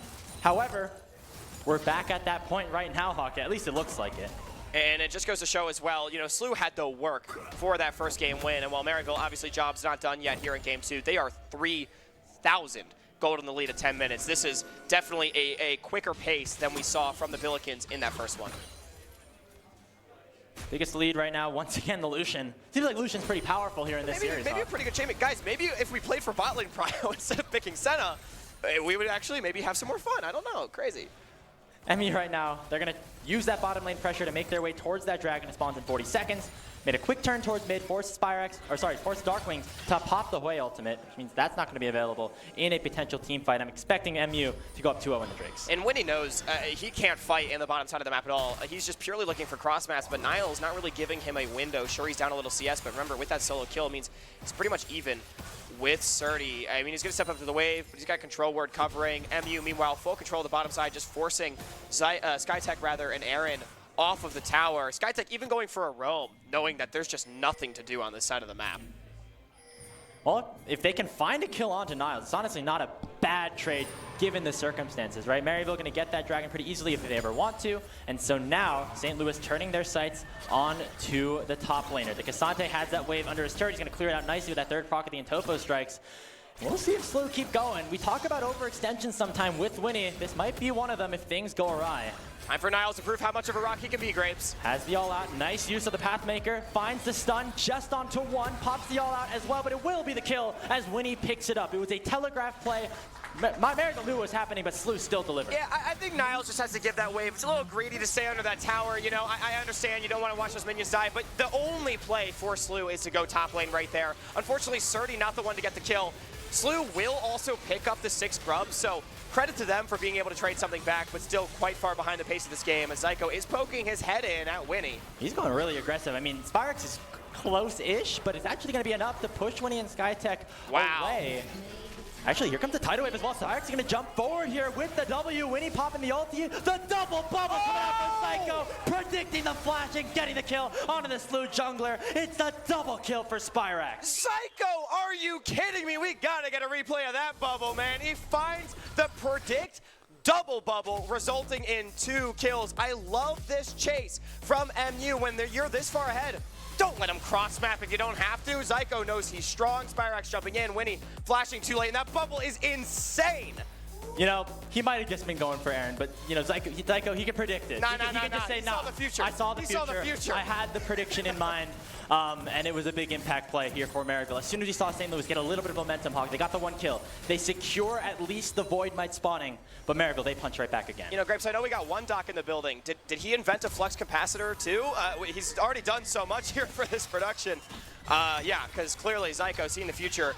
Again, I got to give credit to this MU bot lane. They really, I don't think, had a great game in Game 1, and they've completely come alive here in the series. Now, what can SLU do to continue to get back into this one? You look across the map, and it is Surdy who has the lead. He's the only person who is up in CS. I'm pretty sure he's up in gold as well. Everybody else on the back foot right now, and this is, you know, what we talked about. Surdy can be that main character. He's gonna have to keep split pushing, keep getting stronger, and then maybe eventually be the one to turn around a really big team fight. I mean, maybe, but I'm gonna be honest with you guys. 4,000 gold lead at 13.5 minutes. This game is looking pretty cooked for SLU, and I think there's a few things we can take away. One, SLU, once again, not really getting the better of the lane swap, even though Surdy actually came out in a decent position, and then 2, Senna just really not seeming like the pick. I think bottom lane has been much more impactful than we expected, I will say. Hooks lands on his Zyko, the root as well on top. But look at when he's stuck in a 1v3. He's going to go down to Spyrex, who's now in a killing spree. Surdy pops teleport a little bit too early. He's going to have to ghost and dash away. 1 for nothing, plus a couple of sums MU's way. Oh, Surdy walking back in. Oh, no. No, Niles pathfinders him away. Goes all out and tries to take Surdy down. He has the needlework. 1 more proc of the ulti, but it's not enough for him to pick up a kill. Spiraling Despair will lock down Spyrex, and now SLU have a little bit of help in the HP department. Spyrex will be forced to go back to base, but it is no kills for SLU. And Maryville has priority on the middle lane, even though they're forced away by SLU. It's still just a 1 for 0. It's already lucky to get out alive. Scary Jerry not going to get this tower, but a lot of damage down towards it. And I think MU next priority going to be over towards that Rift Herald. Should be able to open up mid once they secure it. Surdy at least getting something back for himself. Look, this Gwen is still strong. The problem is the rest of the map is completely gone awry. Mid lane now the next target. This is what we talked about with SLU in game number 1. You can use that Lucian Nami to push anybody out of lane with this combo. You pop the culling, SkyTech already has to go away defensively, and that allows for mid lane turrets to just melt. Unless SLU has anything to say about it, they're going to clear at least one more wave, but that turret is just waiting to crumble. Yeah, Lucian not the best tower taker, but best tower top side, Winnie. He picks up a kill on the Yuji with the Aaron ultimate coming through. A 1-for-1 trade as Scary Jerry dashes in to take one back. But that is the aggression that we see out of Winnie. Now in the mid lane, looking for another trade. Zyko does have the flash. He's waiting to use the summoner spell, but he is caught between SkyTech and Aaron. Here comes Surdy, dashing forward, has the needlework as well. The Shroud going to prevent that knockup of the tidal wave, but they will not be able to find themselves a kill. Yeah, and barely not able to find it. It was SLU that started the play with Surdy coming from behind, but ultimately, Winnie, I think you take those in that 1-for-1 on the top side. I mean, Yuji, unfortunately, only 1 kill, not actually a shutdown, but I mean, Winnie, he's actually the only one with kills on his side. He's, you know, at this point, anything you can get. Now they force a flash out of Darkwings as well. That bomb goes tick, tick, boom, but not going to go over the threshold. Instead, it'll be Darkwings still able to clear out the top side, but it's still looking pretty desperate here for SLU. They're going to look for another play potentially. Look at Surdy. He's hovering around top lane as well. Yeah, SLU is completely overloading this side. They're not wanting to give up in this Herald. I'm wondering if the call is the more time we can force MU to use to open up this map, the more time we actually have to survive in this game. Unfortunately, there's no fighting for this Rift Herald, so maybe just a lane read assignment. Darkwings, his Ren has expired up in the top lane, going back now down towards bottom, try to pick up that wave. So despite St. Louis sending a lot of resources top, it will be Maryville grabbing that Rift Herald. They can use it likely in that mid lane to break open that tier 2 that just opens up so much space for a team with the Lucian Nami in that lane. Surdy and Spyrax now jousting a little bit, but it will be just the rocket jump away. It's an objective bounty, though, available on this top lane tower. Again, you know, Maryville's actually a little bit behind this play. I like this overload from SLU. They lose out on map pressure with that mid tower going down, but it was pretty much a formality. Able to trade gold positive by getting the objective bounty for themselves, closing the gap to about 3K. You know, it's still a lot, but at 17 minutes, it's not nearly as bad as it was earlier. And we talked about how Maryville in game 1 had the scaling composition, so even though they were behind, if they could continue to stay in this game, you know, then they had a chance, and we saw it in that first game. However, while SLU do have scaling champions, they have the Gwen, they have the Hwei, they have the Senna. Maryville's composition scales pretty well itself with the Talia and the Tristana. Yeah, and a big part of the scaling this game comes down to SLU. They want their front line to survive for a really, really long time. They don't really have the true tank. I mean, Nautilus kind of, right, but he's on welfare a little bit this game, Grapes. But Gwen's in can buy so much time alongside with the Senna behind. But when you're behind like this, your time buying ability drastically goes down because you just get one shot by everyone. So I do think SLU can't exactly bank on scaling. They really needed to come alive a bit in this mid game, and while they have kept things somewhat close, I think once this Hextech Soul comes up, it's going to be very doomed. Surdy now very far up. Oh, look at the teleport, though. SkyTech looking to try to make this a 2v2. However, it will be matched by another. Spyrax joining the fight. Surdy's still able to survive, but look at Scary Jerry on the other side. Buster shot out from Spyrax, sending him right into the claws of Scary Jerry in the Maryville bottom lane. Another bubble lands from Zyko, and MU go 2 looking for 3, all against nothing on the other side from the Billikens. Yeah, I mean, maybe they get a bit of damage on this mid tower, but SLU, they went for the big play. Niles, though, you talk about time buying. He was able to stay alive on that side TP, even to defend this mid tower from Maryville. And they can't even get that. Niles protects mid, Maryville get bot, and the gold lead once again spreading out to about almost 5,500. MU solidly in control. Looks like they're going to be able to even up this series, Hawk. Yeah, most certainly. I don't think SLU really has any ways back in. Hextech Soul spawning in 3 minutes. 3 minutes to make a miracle if you're SLU. That's not too much time. 6,000. Now the lead. We're not looking at a ton of major objectives spawning just yet. The one thing is that Baron spawning in about a minute. I don't know if, you know, Maryville far enough ahead. Instead, they're going to look for plays like this. Darkwing's caught behind the Weaver's wall. However, Winnie here to defend him. Niles is tanking on this front line. Is he tanking up for a 1v5? I don't think so. SLU get themselves back into this game as Surdy picks up the kill. Spyrax free pushing top lane. Maryville goes for the collapse on mid. Not expecting SLU to be able to answer. Ultimately, it's going to be a pretty even play. The kill traded for the top lane tier 1. But Maryville, little bit of a lack of discipline. I will say, Graves, a lot of their losses have come from that aforementioned Look at lack of Winnie. discipline. They got Another Winnie. bubble lands from Zyko. However, the Crescent Guard keeping him alive. That's the power of Xin Zhao against this composition. It allows the SLU jungler really to want survive, and they go towards the mid lane. Hook lands onto one. Scary Jerry will get rooted up alongside Yuji, and that is St. Louis marching down mid. They get a bounty, and they get yet another kill. And that's one of those big shutdowns. It's an objective bounty, but Jerry was 5-0-4. Finally falling. Spyrax, meanwhile, does get 2 top towers, but Grapes, I wonder if that was the right decision instead of coming down towards mid to try and defend. I think SLU going to be very happy about taking all of the outer towers now in this game. And despite the kills looking that way, the fact that they have been able to break open these structures is big, not just for getting gold into people's hands, but allowing for this map to be opened up a little bit more for Surdy. And we saw a little bit of that time buying on display. Surdy able to frontline for so long in the Hallowed Mist, then the Crescent Guard later from Winnie, and look at the summoners. Darkwings doesn't have his flash, Skytech not his, but Jerry and Zyko and Yuji are now completely out of summoners from that entire play. So Maryville actually invested more to trade down while they're the team that's ahead. So even though their game state is still really good, up 6,000, it is a bit of a trepidatious fight that they need to approach. It's still tough for SLU. Let's not discount Maryville's strength and power in this game. However, we're seeing angles where they can take small advantages. It comes with the way that their team comp is built. It comes with certain shutdowns and certain objective bounties being collected by them. You just got to wait for these next objectives. Maryville still have the opportunity to force a fight. It is going to be sold for them in less than a minute. Yeah, and Maryville is still able to push up their waves so far. I mean, SLU is going to be forced to face check. They have no wards basically anywhere, Graves, and that is going to make things very daunting. A lot of darkness. The night is dark and full of terrors.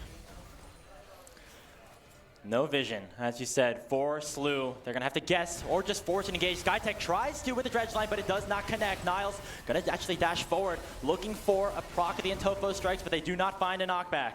Now SLU have an opportunity to go back in. Skytech going way too far forward, or is he? Niles is chunked down to half. There comes the seismic shove. Skytech will go down as Zyko collects the kill. Now it's a 5v4, and screw the dragon. Maryville want blood. The tidal wave finds 2. Aaron and Winnie forced out of the fight, and without that ultimate, it'll be MU pushing down mid. Thanks SLU though, they know that this game is lost if they can't against Dragon. Oh, Darkwing's in trouble. There comes the all-out as well. Spyrax picks up the kill, and now he can go ballistic with these resets. He rocket jumps back. Surdy's still level 12, trying to dash in onto Niles, but it's just not enough. It's a double kill for Spyrax. He's jumping forward. Aaron the last to fall, and it's an ace for the Maryville Saints. Oh, and a little bit of BM coming out after the fight from Zyko right there. Maryville crossing some T's, dotting some I's, but this game too looking like it's going to equalize our series. They can go for the Dragon, they can go for the Baron, double 80 carries will melt it.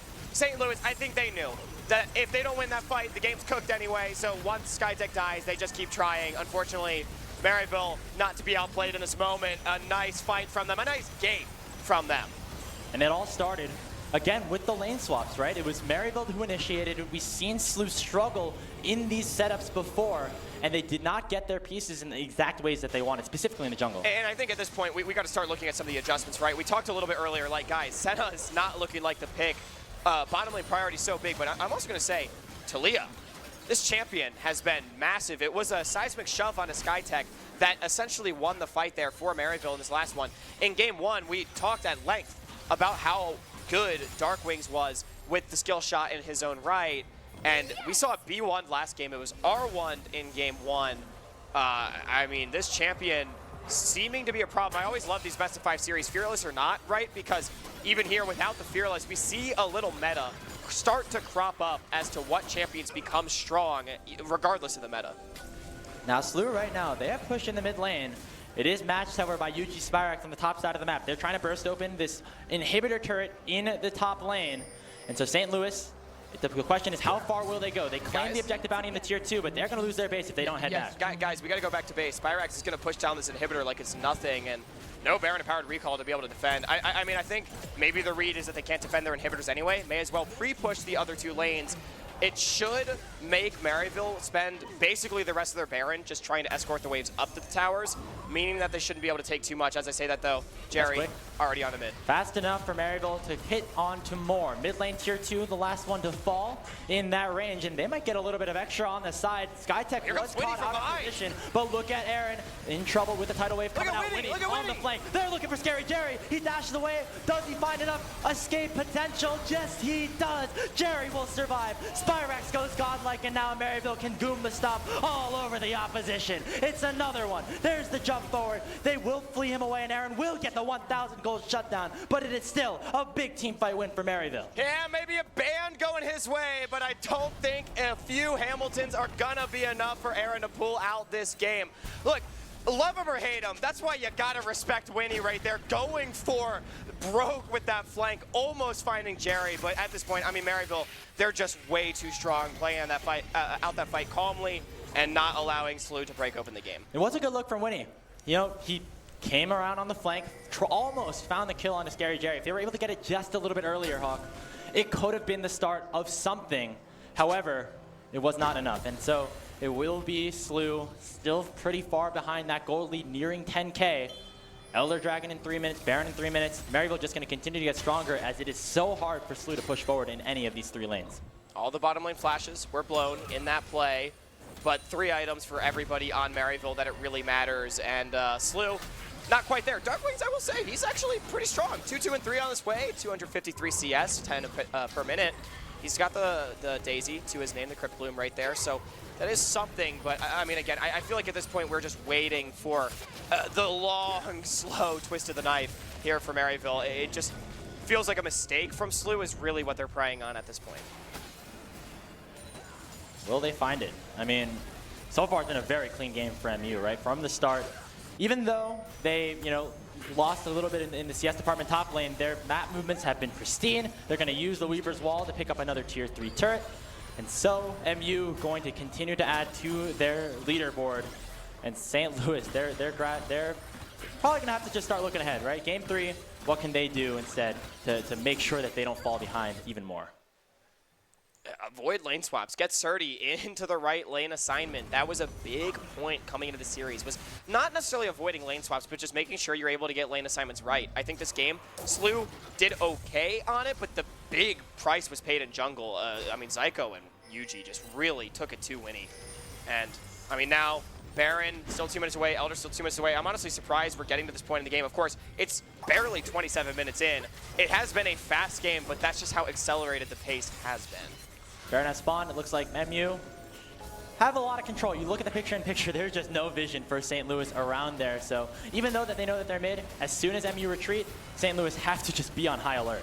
Niles is getting chunked out. I mean, Maryville doesn't really want to dive into SLU's base, and SLU doing a good job of understanding that. They're picking their own lines of scrimmage. The problem's going to come, of course, when the neutrals come up at some point. Oh, look at the seismic shove as Yuji will pick up a double for Scary Jerry. The Talia play in this grand finals has been excellent, and we're seeing it here on the Maryville Jungler. Okay, you know what? As soon as SLU steps out of the base, what a legendary caster curse, because they immediately died, Grapes. You're not allowed to leave. MU doing a great job of keeping him jailed. Oh, man. I mean, remember even game 1? Where Yuji stole away the Talia body and landed some really good seismic shoves. That should have been a sign, maybe, that that could be a problem for St. Louis. Now, in a 3v5, it's Maryville looking to go forward, but Winnie instead countering with an engage of his own. They force Yuji to go golden. No tower. He gets knocked up. The redemption out of Zyko, still keeping him alive, and there's just not enough damage. Surdy not able to get into the fight, and with Aaron respawning, it should still not be enough for SLU to take control. The inhibitors do not go down, which is crucial at this stage in the game. Whoa, SkyTech! Maryville still in a good position. Teleport on the other side. SkyTech knows that this could be the end. They got Aaron! Go forward. They take down Aaron. SkyTech now left out to dry a little bit. Surdy getting caught up by the bubble, making sure that nobody can go down. Depth charge on a Scary Jerry. Will they find the damage? I don't think so, as SkyTech will drop. MU still stand 5 strong. They force 30 to go golden. They're looking for Dark Wings next, and it is all but over here in game number 2. Maryville snipping out the teleport, finding Aaron and gunning him down. A big bounce back, and if it was any doubt, we've got a series. Maryville Saints finding their first game win. It's just Winnie to defend. He's going to just sit back and start contemplating what SLU can do to get back into this series. MU even things up. We're 1-1 in the CLOL Grand Finals. And very well done by Maryville, abandoning the scaling bottom lane, letting Jerry and Zyko pop off a little in this game. Take a bow bottom lane right there. That's what we wanted to see out of Scary Jerry. That Lucian performance, night and day, compared to the Shen, and the whole team rallying around Yuji on the Talia as well. I mean, everybody seemed completely reinvigorated for that game. And let's remember, 4 of these 5 players on Maryville, despite the history of this organization, are looking for their first title. The only one who has hoisted that trophy is Niles. Yeah. Yuji, Spyrex, Scary Jerry, and Zyko. All of them, except for Yuji, I guess, have been to the top stage before. And they just have not been able to get over that hump, but they are playing out of their minds. It is so just visually accurate of how much they want this win. And it's crazy, too, for how many storied players we have on that stage. Niles is actually the only one that's lifted a trophy, right? He beat Winnie in finals 5 years ago. Maryville's been 5 years since they've won a finals. I mean, this school that we consider to be perhaps the greatest collegiate program of all time, they've stumbled at the hurdles, right? But this game is the kind of game that gives you confidence that they maybe could hoist the trophy in the end. We're all tied up 1-1 in the grand finals. We're going to send things back to Degon and the analyst desk to break down Maryville's win.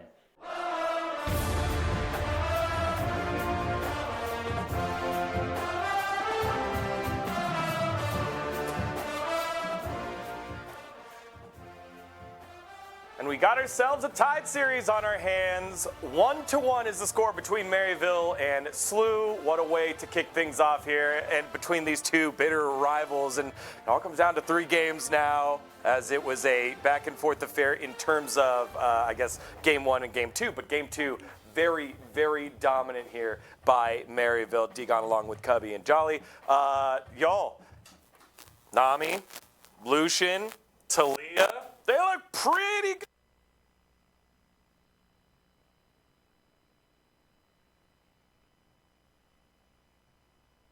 Have to see if they start getting denied now.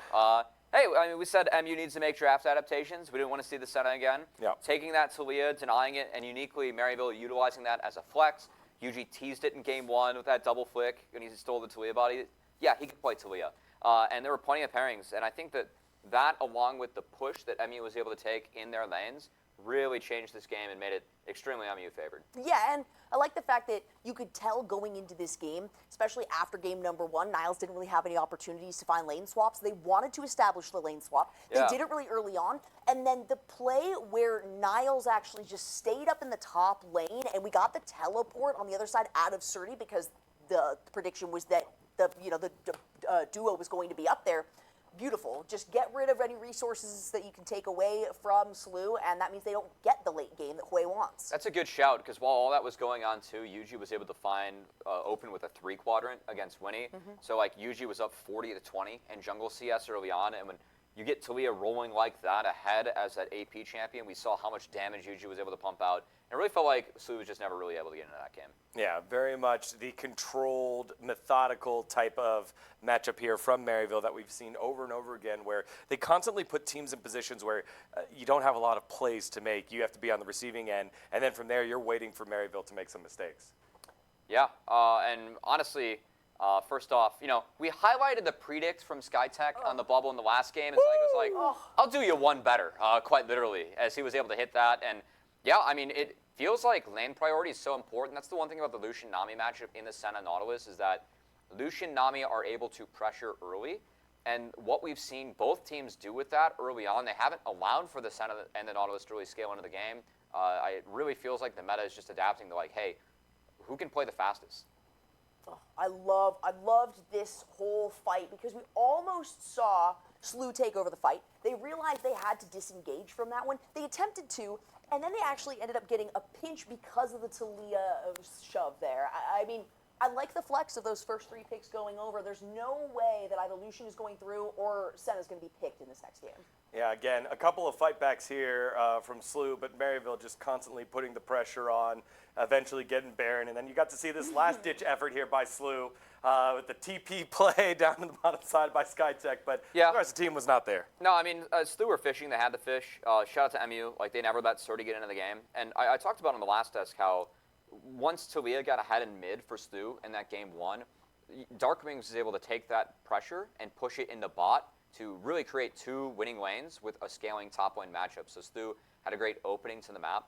This time, because of the lane swap and also the draft that MU had, Tristana's always going to get pushed into play first, especially if your jungler is that far ahead and you can push up and have first move. We saw the Lucian Nami versus the Senna Nautilus matchup in the last game. That gets pushed. And then Cassante Niles found that solo kill on the Surdy. That's then a winning matchup for a little bit of a longer window. Stu just wasn't able to get into the game. They didn't have winning lanes, didn't have a winning jungle matchup, and they're going to have to go back to the drawing board for game 3. Niles might be, teaching that ego class. There were some plays towards the end where he was just walking blind into the enemy jungle, saying, "Do something, bring it on. There's nothing that can be done." And the rest of the team played around that. There were a lot of these situations where SLU was like, "Hey, we might have an advantage," and instantly somebody pops out of some fog of war because control was held on the map by MU pretty much the whole time. Yeah, just Cassante things. You can get the copy pasta ready if you want, everybody. If you look down on the bottom side, in game number 1, Aaron and SkyTech took a dominant lead where we were very surprised. Lucian Nami, they played well. Now on the flip side, you get Scary Jerry off of a waiting to get online Senna, and now Scary Jerry and Zyko look good. And we were worried about Zyko early on, a lot of deaths on the Nautilus, so you're hoping that they're able to turn it around. What do you make of this bot lane matchup so far? I'm really curious about what happens with game 3. Because when game 3 comes around, I'm with Jolly. I think that we throw the Senna Lucian Nami out of the window. We're done with that handshake. I think that we're going to see a shift up from Stu. I wouldn't be surprised to actually grab blue side, which could lead to a very different draft as a whole.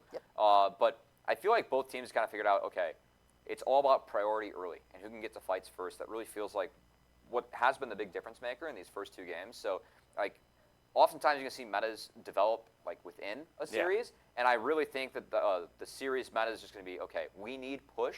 If we don't have push, we can't make plays. I think there's going to be a big emphasis on taking push early in the game and lanes. Yeah, and that's where Maryville University finds a lot of their success is getting that early pressure. Once they get the lead, we've said it before, you can't really take it away from them. And I wouldn't be surprised if the draft does kind of transpose itself back to what we're more used to, a focus towards the jungle side first, just because we want to be able to get some counters, maybe have that sort of handshake, the second ban phase going through for those picks. Yeah, I'm glad you brought that up, because when I saw that Talia, I went out in the audience, and Nova's there with UST, who of course coaches UST League of Legends as well. And they're here for Valorant. Yeah, they're here for Valorant. I saw the Talia, and we're like, okay, that's the right first pick, and I'm like, this is MU, it's a flex. And so when you're taking Xin Zhao, for me that really helps push the Talia in the jungle. That's not a great matchup for Xin Zhao, because whenever he jumps in, you're going through the rocks and get stunned. It's a free flick for Talia as well. So I think between that, you can't do anything level 1, so MU took advantage of all those things and went to a very dominant game 2. I'm glad you went to the audience and said that and got the information from Nova. But what did you initially say right after the draft? Like when we saw, oh look, SLU has the Gwen was good. The Gwen was good. I did like the Gwen. Stop calling him out, Dion. No, I like it. He keeps me honest, and I'm gonna miss this. Well, holding everyone accountable on this desk. I will say, just according to the predictions, since we dogged on you for the fact that you called the 3-0. My 4-game, 3-1 prediction is still going according to plan. Once MU has won a game in a series, they haven't dropped another. Oh, there you go. That's a CLOL stat right there. Those are some good stats. You know what another good stat is? You heard our caster Hawk out there say a couple of Hamiltons. So at first we were like, he must mean a couple of Benjamins, because Benjamins are the $100 bill. Yeah. But the discontinued $1,000 bill. Oh. Is a Hamilton. Just wanted to throw that one Man, out there. If he's putting his face on a $1,000 bill, he definitely took Ego 101. He did. Yeah. It was also Grover Cleveland. It was only Hamilton for a little bit. We heard the Hamilton thing, and both of you were like, oh, maybe Benji's, but I'm like, what if he's actually, how times have changed. Four-dimensioning this one. And yeah, Hamilton was the 1,000, which right before that, 1,000 gold bounty was handed over to SLU, so it kind of works, right? I just can imagine, in history, boomers being like, "Oh, they removed my Grover Cleveland from a bill. This is the worst, Well, we don't like that change. I think the Cleavies sounds worse than Hammies. Just wanted to throw that one out there as well.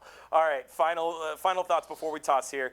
In game number 1, we had pep talks for Maryville. Let's flip it back on over for the Billikens. They did get their first game win. Now going to game number 3 after the loss. What are you saying if you're in, I guess, the room with the team? I'd go blue side, and I'd switch up things a lot, and just try and find hey, we need push in this series. What can we blind that gets us push? And then just piece together something from there. I think Talia is a really big pick. If they go blue side, I think MU will be forced to swap up their bans. Also notable that SLU, they banned Skarner every game against Maryville. I'm really interested, like, as time goes on, if that champ gets left up. It's very dominant on this patch, but I don't think either team, like, really wants to play it. I feel like it's a lot more MU favored, but I'm wondering if SLU is willing to drop that, because at least Surdy will be guaranteed that he can play a carry into it. Dolly?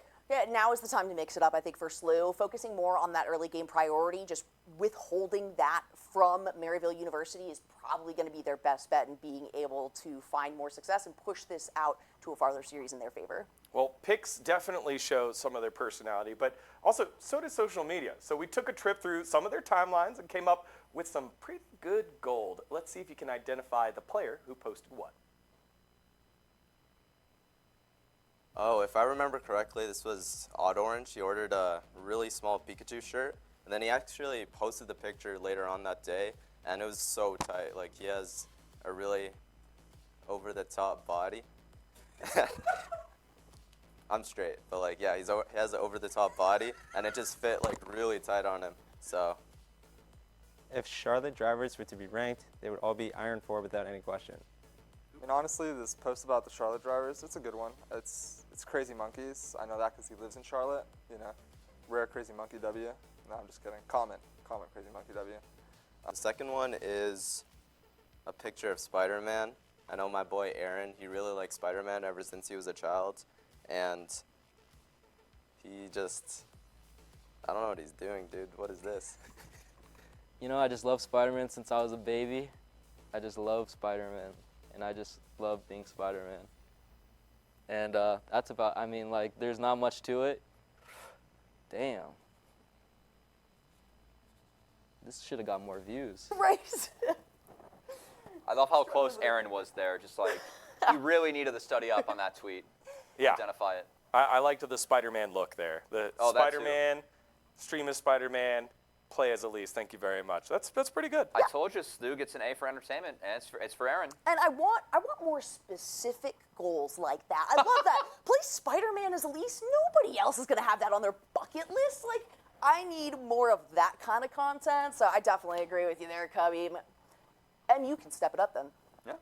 Yeah, and no one is probably going to be picking Elise today. I pray to God no. Yeah, at least a little further outside the meta than others. Again, these teams are getting ready to get back on stage in just a little bit. For a little while, you got us here over on the host studio area. I want to go ahead and ask, what is your favorite moment from Collegiate ever? Oh, yeah. Ever? Oh man, I feel like it was UST taking down Maryville in 22 when APA was on there. Okay. Is that Gateway? Like, no, that was top 4 CLOL. That was semis. I feel like that was like, you know, we always talk about Maryville being the kings of collegiate, and that has been the case, and Maryville is the team that gets, you know, first dibs on so many players, but we haven't seen Maryville win in 5 years.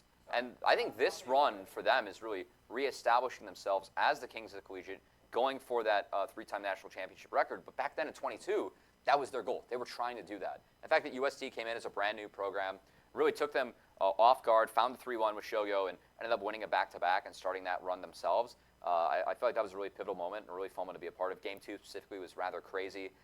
When I saw Nova earlier, he's like, thank you, APA, for opening up that one for us, getting that angle. Yeah. How about you, Jolly?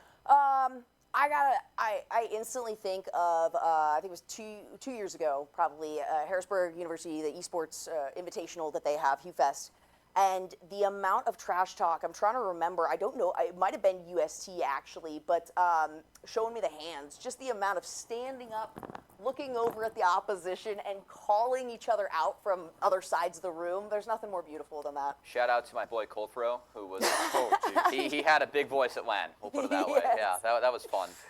Yeah, I think for me, yeah. What would it be? Gosh, I think maybe going all the way back. It's kind of take us back. Maybe it's not like collegiate, but getting to work with. I do it every time I have the opportunity to host collegiate. Yeah. Getting the chance to work with collegiate faker, yeah. Bob Chin. Oh, Bob Chin. Bob Chin, the 2-time champion, over with UBC back in the day. I got to work with him over at Golden Guardians. He was playing Katarina in those games. Yeah. Oh my God. He's been doing it with XU of late. It's been fun. Yeah, he's a crazy LeBlanc main, but again, the original OG back-to-back. The cat main. Yeah, not a lot of people have been able to do it like him. So Bob Chin, there's your shout out, homie. I love you. Old Katarina man. He was the man at that champ. Yeah. All right, it looks like we're almost ready to go. As you see some of the highlights that we had here from game number 2. Again, the teams have been in the rooms. They're knocking some things out. We had the pep talk for SLU for game number 2. After game number 2 for Maryville, what would you be saying here? Let's start with you, Jolly. Maryville, just in the past, they've hit their stride. Keep it going, right? Once they find themselves out the door, once they hit the ground running, it's really hard to stop them. So continue to play for that early game. Continue to sort of stall out St. Louis from actually hitting the late game that they really have gone for in a lot of these plays, and continuing to stop Winnie from being able to really help out Dark Wings. The entire meta for LCK this past spring was denying Senna Nautilus as a pairing together.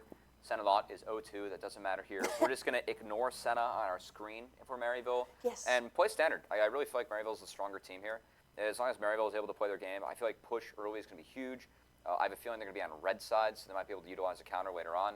But yeah, I really feel like it's just kind of like, hey, we won a game. Hopefully our nerves are out, and I know they're playing with a little bit more pressure on their shoulders. They feel like they should be winning this series, but you took a pretty easy game. Now it's just kind of back to business and make sure you take care of things the rest of the way. Yeah, again, remember, these schools right next to each other, and for a little while before coming to Boise, St. Louis University was practicing and playing over at Maryville using the same infrastructure. Again, of course, no leaks. They were separated, but again, in close proximity, these teams are very, very familiar with each other. And speaking of people that are familiar with each other, it's time to send it on over to our casters that know each other very, very well. It's Hawk and Grapes to get into game number 3.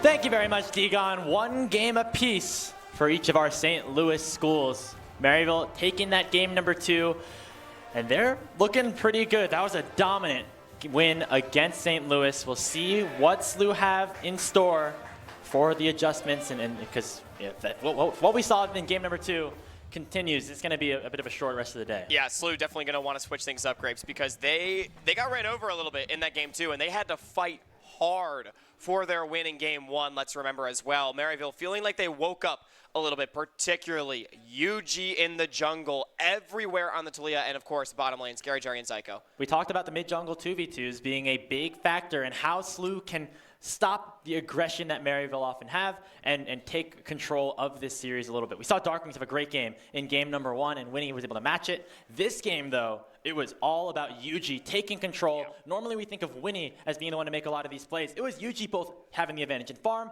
and having advantage in terms of pressure in all 3 lanes. Right, and let's be clear, we both know that both these junglers are very aggressive in their own right, though, but oftentimes UG a little bit more carry-oriented, a little bit more selfish with his play, and it was carry-oriented in game 2, right? He played the Talia, but he was everywhere, really making SLU's bottom lane pay for that Senna Nautilus pick. Scary Jerry ended up reaping the rewards and just completely taking over the game. And remember, this is, UG's the only player who is in his first season of collegiate outside of Surdy, right? And these are 2 of the best players that we have outside of the LCS. If not the 2 best players outside of the LCS. And they are just continuing to showcase their skills, whether it was Surdy's Twisted Fate play in game number 1 or the Talia here for UG in game number 2. I mean, they might be new to collegiate, but they are definitely experienced with their hands on Summoner's Rift. Yeah, and I think on the other side of the coin, too, I'm waiting for Winnie to really come alive in this series, I think, Grapes. He had an okay game 1. Like, it wasn't great.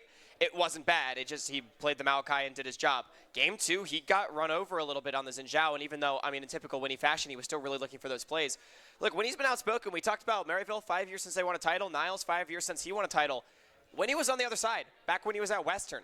He was on the receiving end of that match, didn't end up, managing to close things out, and he's got a bone to pick, some unfinished business, if you will, with Maryville here today, and I do think he has to step it up if they're going to hoist that trophy. I mean, we always talk about these storylines of people, like being ready for revenge and things like that, but we know Winnie actually does. Like, he had a social media post as soon as he made it into the grand final saying, I am ready to beat Niles and I'm ready to beat Maryville. He's going to need to have a great performance here in game 3, match up against UG, a little bit better than he has in the last couple of matchups. And I think, with the right draft, that definitely still is possible. It definitely is. And, Winnie, he's talked about how he used to look up to Niles, right? He used to think of Niles as this iconic CLOL player, and now Winnie up there in that pantheon as well. St. Louis opting to stay on red side. I'm a bit surprised by this, Grapes.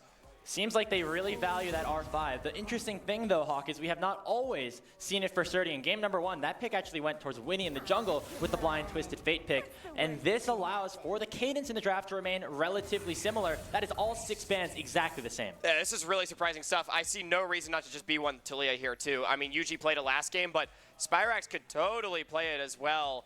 I really don't want to see Senna. I think the biggest thing is clearly SLU is going to try to mix something up. I feel like with their mid-jungle would be my guess, but I mean, B1 Talia just seems so obvious for me. And you heard Cubby say it, as soon as you see that locked in, you know that it is a flex. You know that either UG or Spyrax can play it, and now St. Louis opting towards the other side of the matchup that won them game number 1. They're going to get that bot lane prio with the Lucian Nami. And for the first time, the Talia has been separated by the Lucian Nami. And ooh, Zeri Lulu, this is an old school pick. Jerry bringing it back a little bit.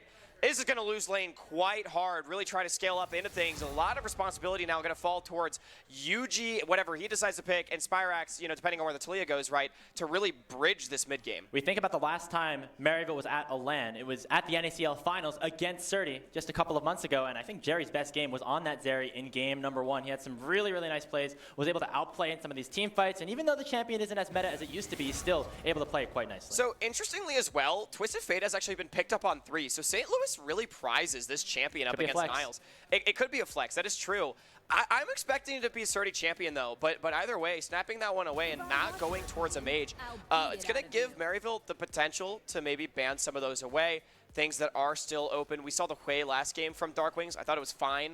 I wouldn't be surprised to see them go back towards it. We've seen Ahri, Azir, other champions like that. The Azir, we're still waiting for it, right? I mean, we've not seen it. We've talked about it the whole series, but neither team has built it up as such this big thing, and Maryville are like, nah, screw well, your when narrative. Talia is pick ban apparently in this final, like, why would you go towards it? Yep. And I mean, hey, Azir Talia, that sounds like the worst mid-jungle 2v2 I've ever heard, but they could play it. You could just send the Talia mid instead. Get UG something a little bit more on the playmaking side. With the Tristana takeaway, that means that Lee Sin is available for UG in the second rotation for the first time all series. Winnie still has the opportunity to pick a jungler here, and this would be a bit of a change in pace, and I don't think we're going to see that instead. We're definitely not going to see that one. I don't think we're going to see the River Shaco that we saw 100 Thieves pull out. Yeah, okay. Orianna, like this a lot. I think it's really standard. It gives some good scaling, good team fight potential, and that does confirm that the Twisted Fate is going topside here for Surdy Grapes.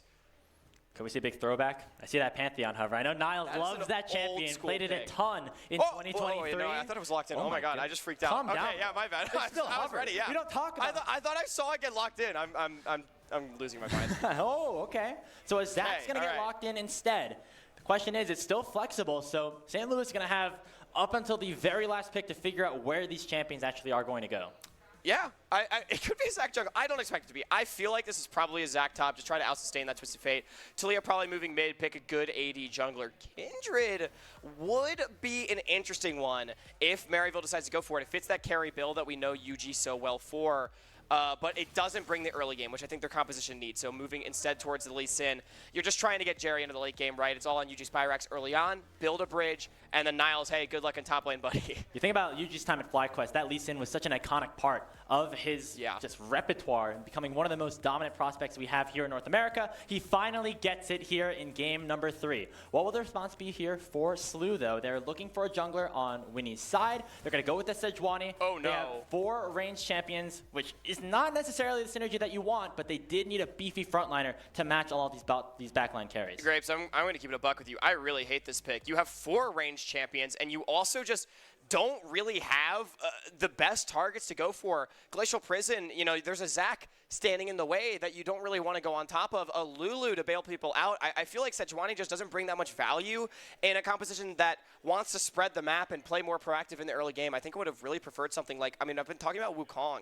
When he's kind of avoided that one throughout this series. Or even the Xin Zhao, right? Like, you can push Niles away on the engage. With the ultimate, you also still have a lot of backline carries, although Lee Sin maybe negating that a little bit. Not not the pick that we expected, but it's still something that is up Winnie's alley, right? Something that can make early plays. You're not expecting him to full clear on this champion, and he hasn't done it all series. And the one thing, I mean, look, Lee Sin obviously a better skirmisher than Sejuani, but Sejuani actually does have decent skirmish in her own right, so you're not just going to get run over by this Lee, and it provides frontline. I think maybe that was the read with the Maokai getting banned out, wanting to go for a true tank, but my feeling here is I don't think SLU really wins scaling anyway. So screw frontline, you know, just go and kill them. That's the best defense is just all of them being dead and not being able to DPS you right, and I think maybe a bit of a fumble here from SLU in the draft, but we'll see how it works out for him. Here we go. It's 1-1 between Maryville and St. Louis here in our CLOL Grand Finals. The winner of this game will be on match point, just one away from hoisting that all-important trophy. It'll be 3 for Maryville if they win. It'll be #1 for SLU. But either way, such an impactful match. This could really break things open if one thing goes the wrong way. Niles on his last ride, trying to lift one finally with Maryville once again. Winnie on his last ride, hoping to lift one for the first time after a storied CLO career. Maryville stacking the bush, anticipating a potential SLU level 1 move. Now I do like the soul lane carries here for St. Louis. Twisted Fate looked really good for Surdy in that game #1, and we didn't talk about it a ton on the caster desk, but I think Jolly and the rest of the analyst desk did mention this, but Orianna for Dark Wings is such a signature pick of his. We see in the bottom side, Skytech actually was forced to flash away, so the 5-stack from Maryville actually did end up paying off. Yeah, big summoner getting blown, UG already having an obvious lane to attack. We saw how he was able to exploit bottom lane last game. However, we do expect Aaron and Skytech to have the push, and I think Winnie needs to play towards... It's awkward, though. I think he wants to play a little bit more towards mid, honestly, more than anything. That's the most obvious lane of attack. You know, Spyrax not having cleanse, he is immobile, and I think if you can get Dark Wings going in this game, again, we saw it in game #1 as a huge part of their win. SLU and their mid laner were really able to keep Spyrax down. That was less the case in game 2, which was just, in general, much less about mid lane. And we are setting up some lane swap shenanigans once again. You see Surdy popping the Ghost to try to force Spyrax out a little bit. Ended up being about a net neutral in terms of the mid lane HP pool, but now take a look at the top side of the map. Winnie looking for this red buff, but so Niles gonna stop him. And this is just, you know, buying a ton of time for Maryville and making sure Winnie's path and clear is just delayed. And Niles has slingshot, so he's totally fine. We're seeing exactly what we saw last game. UG's probably going to get access to 3 jungle quadrants. At the very least, he already took his Raptors. So even if Winnie completes his clear on his blue quadrant and then moves into UG's red side with, you know, the push that he has in bottom, he's still going to be down a camp just because UG was able to deny one. At the very least, Winnie got his wraps. So it's a bit of an even trade, I suppose, at the end of the day, but I mean, MU, they're really dictating the pace of these lane swaps. SLU, they've been on the back foot. And you can see some vision placed in the bottom side jungle of Maryville, which means that plays like this can be made. Spyrax has to flash away, will be defended by Niles, and so nobody will go down, just a couple of summoners burned, mostly on Maryville's side. Yeah, but I mean, getting that flash off of Spyrax, we said that I think mid is the lane that Winnie wants to look to attack in this game and get Dark Wings going, similar to #1. And with that flash being down, it does open up a potential window, teleport even being for Surdy. Doing a really good job. It's actually been said, you know, for as much as SLU has struggled in the lane swap, Surdy seems to really understand personally what his role is supposed to be. And right now, it's being the Goblin level 1 top laner, making the enemy mid laner's life hell. So Surdy joins his team down bottom as Niles makes his way top. There is a reset from Scary Jerry and Zyko. They're headed back to bottom lane. Now the question is, does SLU want to continue the swap? But it looks like instead, they're going to go back to standard lanes. Yeah, absolutely not. But this time, Surdy's not up XP like he was on Niles last time. So the 1v1 is going to be much harder for this Twisted Fate. And SLU didn't really get anything else for it. Ultimately, though, it was a very even lane swap. The one difference is that it was actually MU, despite being the ones that went top lane, that got more tower plates. I think I still see a 4 on the bottom lane tower there. I think it was just when he clears slower, means Yuji's able to get on the map a little bit earlier. That play in the mid lane, maybe delaying things for SLU just a little bit. It did mean, actually, though, that Winnie, even in CS compared to last game, we remember how far ahead Yuji was versus Winnie when this lane swap situation did occur. And so that is at least a small win here for SLU. However, the gold is still in Maryville's favor. Yeah, but not by much. I mean, ultimately, the lane swap, again, it's just all about keeping Surdy behind the curve of the game. And it has the double effect of you know, Aaron and SkyTech not really able to dominate in the push the way that they might have wanted to. Heavy trading, though, in bottom. Jerry taking a lot of damage. That was a nice bubble from SkyTech. I mean, predicting that dash a little bit, making sure that no additional damage was able to be done, allows for this wave to fully crash under tower and for Aaron to pick up all of the gold. Surdy still having the pressure in this top lane, but again, it's just all about keeping TF behind the pace of the game. It also gives Zeri even more time to scale. Winnie, though, making an appearance. Jerry has some. Dashes over the wall as well. That's just all too easy. Not going to be a single problem here, and actually going to force Winnie out of the tri-brushes. He just wanted to clear some vision. That's not going to happen. And Winnie, once again, behind in the jungle clear. UG, same level, but up camps. Winnie on this dragon is spotted, and they're Dark Wings. Tried to flash away from the Sonic Wave, but did not. Not enough for the kill to occur. But now on the other side, it's going to be SLU with a great response. It is Winnie picking up first blood. Yeah, you know, UG goes really far forward, but he had to have known that he didn't have control over bottom river. Zyko and Scary Jerry had completely backed away. Great roam from SkyTech, and I think that's a mistake from the MVP jungler. Now Zyko getting bubbled. Another nice Aqua Prison. Zyko pops the shield, still has his flash, but had to heal. And so he will be able to survive. St. Louis, though, grasping control of this early game right back from the Saints. They're now up 600 gold. And again, unlucky that Winnie gets the kill, but that is a big time break in tempo again from SLU, being able to disrupt. It was Maryville that went for the play, but again, I think just Winnie, you don't have any business walking down into botside river. You used your turn to take the play in mid. SLU used their second turn, even better. Now we just have to, you know, see how the rest of the mid lane and how the junglers interact as well. And remember, that continues to be the focal point of this series, Hawk. And so far, things are very even between Winnie and Darkwings and UG and Spyrex. That is not something that we could have said in that last game. Yeah, definitely not. Hey, I said I wanted to see UG come alive, and early game was a bit dicey. Niles giving him a hard time, but getting that kill, that's the kind of thing we want to see. Spread the wealth now. Take that gold and move it elsewhere. Meanwhile, in the top lane, Surdy, he's liking his position in the game. Darkwings and Winnie still trying to control bottom river. Clearly, the game plan for SLU here is the dragons. Winnie was actually never able to take the dragon, but they have full control over the area, and I think with Aaron coming off base, they have the Noon Quiver. Should be pretty easy to take. Mid lane prio as well. Darkwing's doing a good job shoving that wave up. He is just so good on Soriana, man. I mean, you even think back to some of the games that he had back on like AoE esports, where he was with players like Winnie and SkyTech, find shockwave after shockwave, turn around these fights in such big capacities. We're expecting a lot of the same here today. You can see Darkwings trading better than Spyrex, hitting level 7 first, really bullying him off the wave. No TP for the Talia. Means Winnie able to take that dragon. No grubs in trade, by the way. UG went for Winnie's wraps into a mid gank instead of trading neutrals.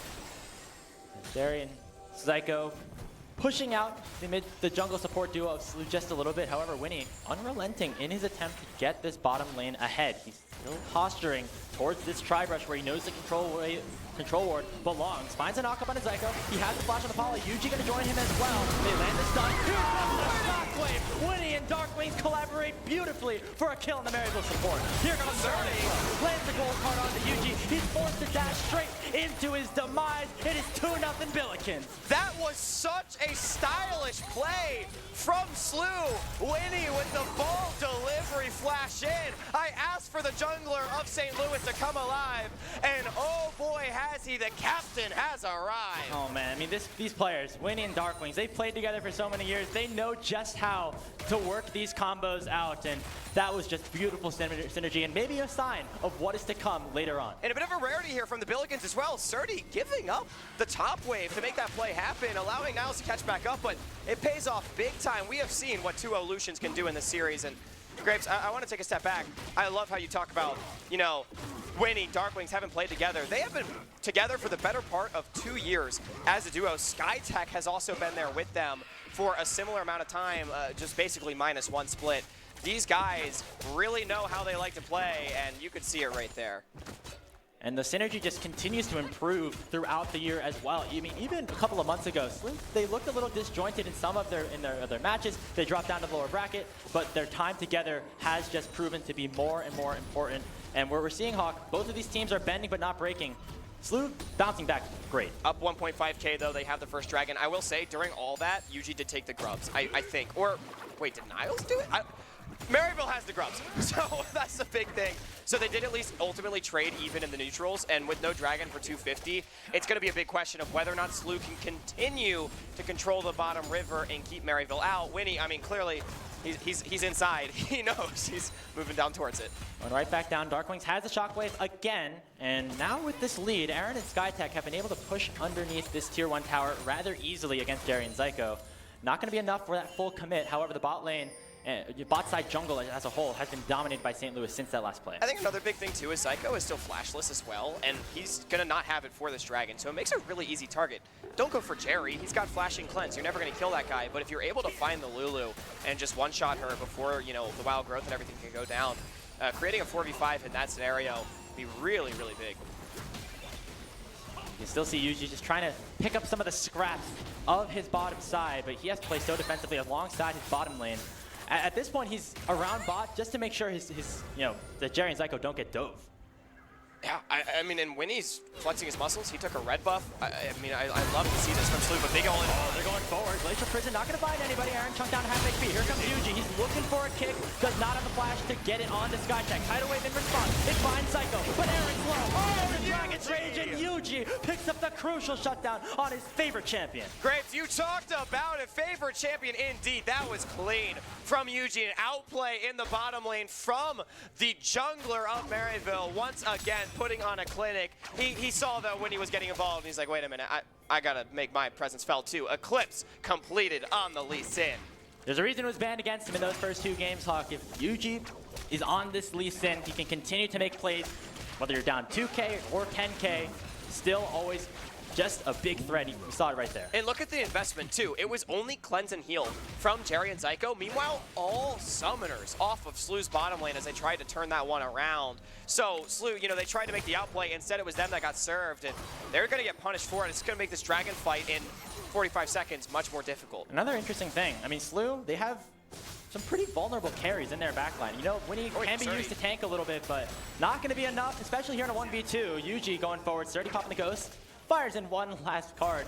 That's a little bit of a disincentive. But, I mean, this is a really nice play from MU because now Surdy going to be forced to choose whether or not to use the Destiny Gate to fix top wave or to use it towards the Dragon, right? And even though Niles doesn't have to teleport himself, he can join if he wants to off the base. Instead, just gonna go back top lane, but look at this, yeah, Surdy, he's completely dropping the wave, so he's falling further behind the pace of the game to try to make sure SLU's Dragon stacking win condition can stay online. Seems like a composition for SLU that even though Surdy benefits the most in a side lane, they need to be working as 5, especially at this part of the game. When these champions have their one-item spikes, we have Aaron with that static shift, almost canceling that back, but Winnie's already on the Drake down bot. And I think the understanding here from SLU is that they have to accelerate the pace of the game, and getting extra waves onto Surdy, like, while obviously you want to get those, that's not how you force the game forward. Dragons are, because you can force Maryville to fight you, right? Especially once that soul potentially comes up. You know, Hextech still a possibility, Mountain still a possibility here. We'll see what the soul ends up being as the Dragon gets taken, but I do think, I mean, while it feels bad for Surdy, this is good understanding of what their win conditions in this game are. Does mean he's a little bit far behind. He's a level down on Niles. He's forced to escape underneath his own turret for defense as Niles is proxying on this Zac. There's not a ton of pieces to stop this guy at this point in time here, Hawk. This Zac can get super tanky and become really unkillable in these later game fights. Yeah, this Zac is gonna be hard to deal with. I mean, you have a lot of DPS on the side of SLU, but I mean, Niles has really had a great series, Graves. He's done such a brilliant job of not allowing Surdy to get good pressure over him. I'm pretty sure the play we saw from Yuji, you know, a few minutes ago was the first top play by MU of the whole series, if I'm not mistaken. It really has just been him on an island containing, but perhaps the best individual player in this tournament. Now, you remember that was a big thing even in the NACL finals. Now we head down towards the bottom lane. A little bit engaged here onto Spyrex, and Winnie is able to pick up the kill. Now there's a bit of a TP in response. Niles jumping over the St. Louis mid jungle and forcing some flashes in response. Here comes Jerry, vaulting over the wall and targeting this Sejuani. Winnie gets polymorphed, who will not go down. A magic act for the St. Louis jungler to survive, at least for the time time being. Dark Wings will go down on the other side of the map, but Winnie will live with just 1 kill going over to Maryville. That is a huge play for SLU, though. They only trade 1 for 1 as somehow Winnie slinks away, and it allows Surdy to deny a wave in top lane. It allows Aaron to deny a wave in mid. MU completely sold out for that collapse, and they hardly got anything for it. It's looking still pretty good overall here for SLU. The fact that Winnie is able to survive in that game. We saw Surdy pull off some great escapes in the series against UST. We're seeing Winnie do the same here. And now the Billikens are 3,000 gold in the lead with that tower falling. That is a massive swing in their favor. They also got the flash off of Spyrax.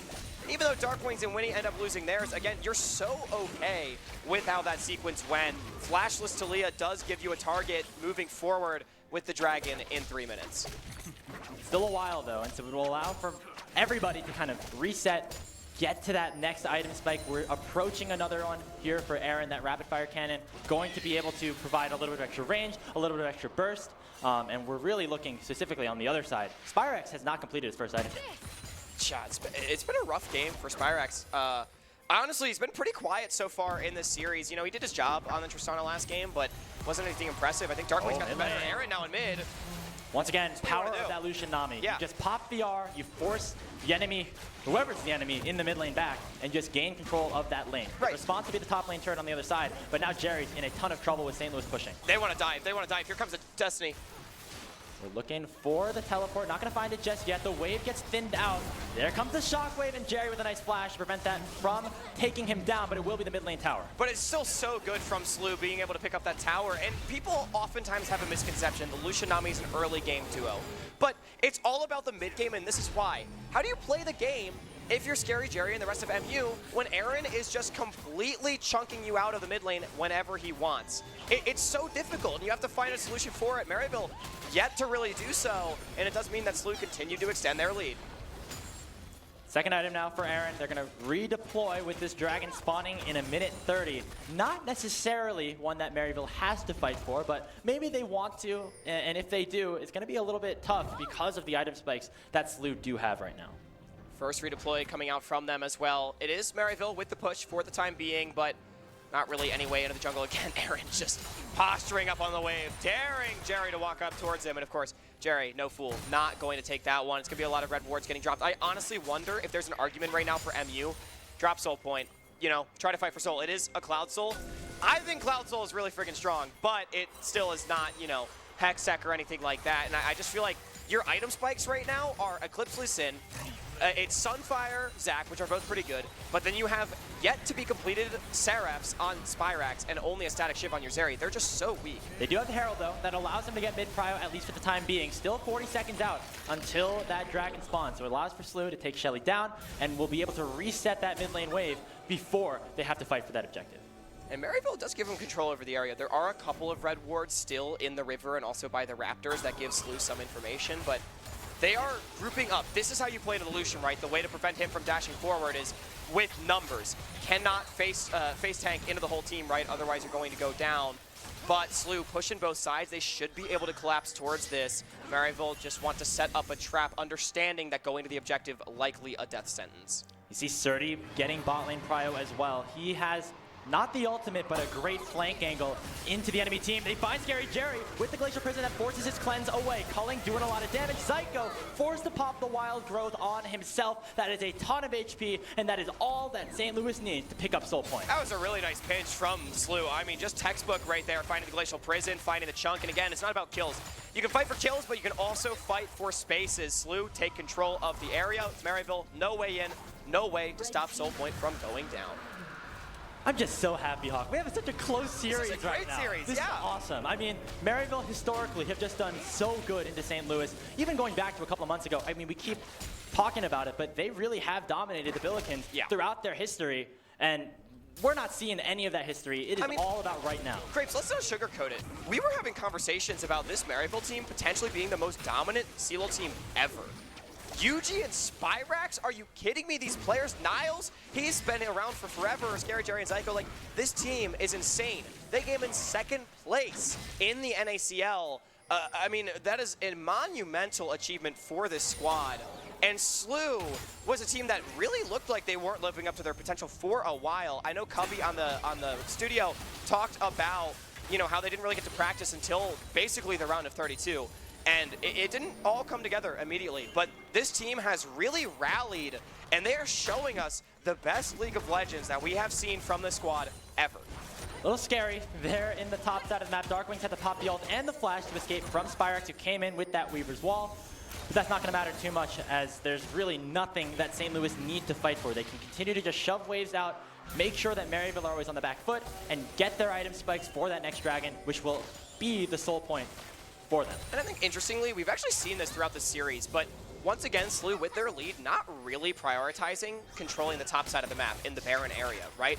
They are just wanting to permanently keep Maryville out of the bottom side jungle to make taking that Soul Dragon that much easier, take a fight on their terms. I think the big question is going to be, does Maryville look to try to create cross-map situations? Getting that flash off of Darkwings, I mean, that is a pretty big cooldown. They're actually TPing in onto Darkwings. There's another one behind by the Baron. Yeah, Spyrex in a lot of trouble here, as it's just going to be that 1v1 until Winnie arrives as well. The gold card will seal the deal, and Spyrex goes down to 30. Yeah, Spyrex getting dropped, and now SLU, I talked about deprioritization of the Baron, but without a mid laner, I don't think they can do it. Maryville has a lot of push towards mid. That tower's low, and he's got the teleport when he's up, so I think SLU wisely deciding not to go for it. We saw what happened at this point in the game in game number 1. When SLU had the win, got one kill, they went to Baron, things went awry a little bit. Instead, they're going to push mid with that Lucian Nami duo. They force a flash out of Zyko. That's going to be big. Another squishy, immobile target for SLU to collapse upon. Yeah, I like this restraint a lot. They're just continuing to exert control. Now, full control over the top side. They got the flash off of Zyko,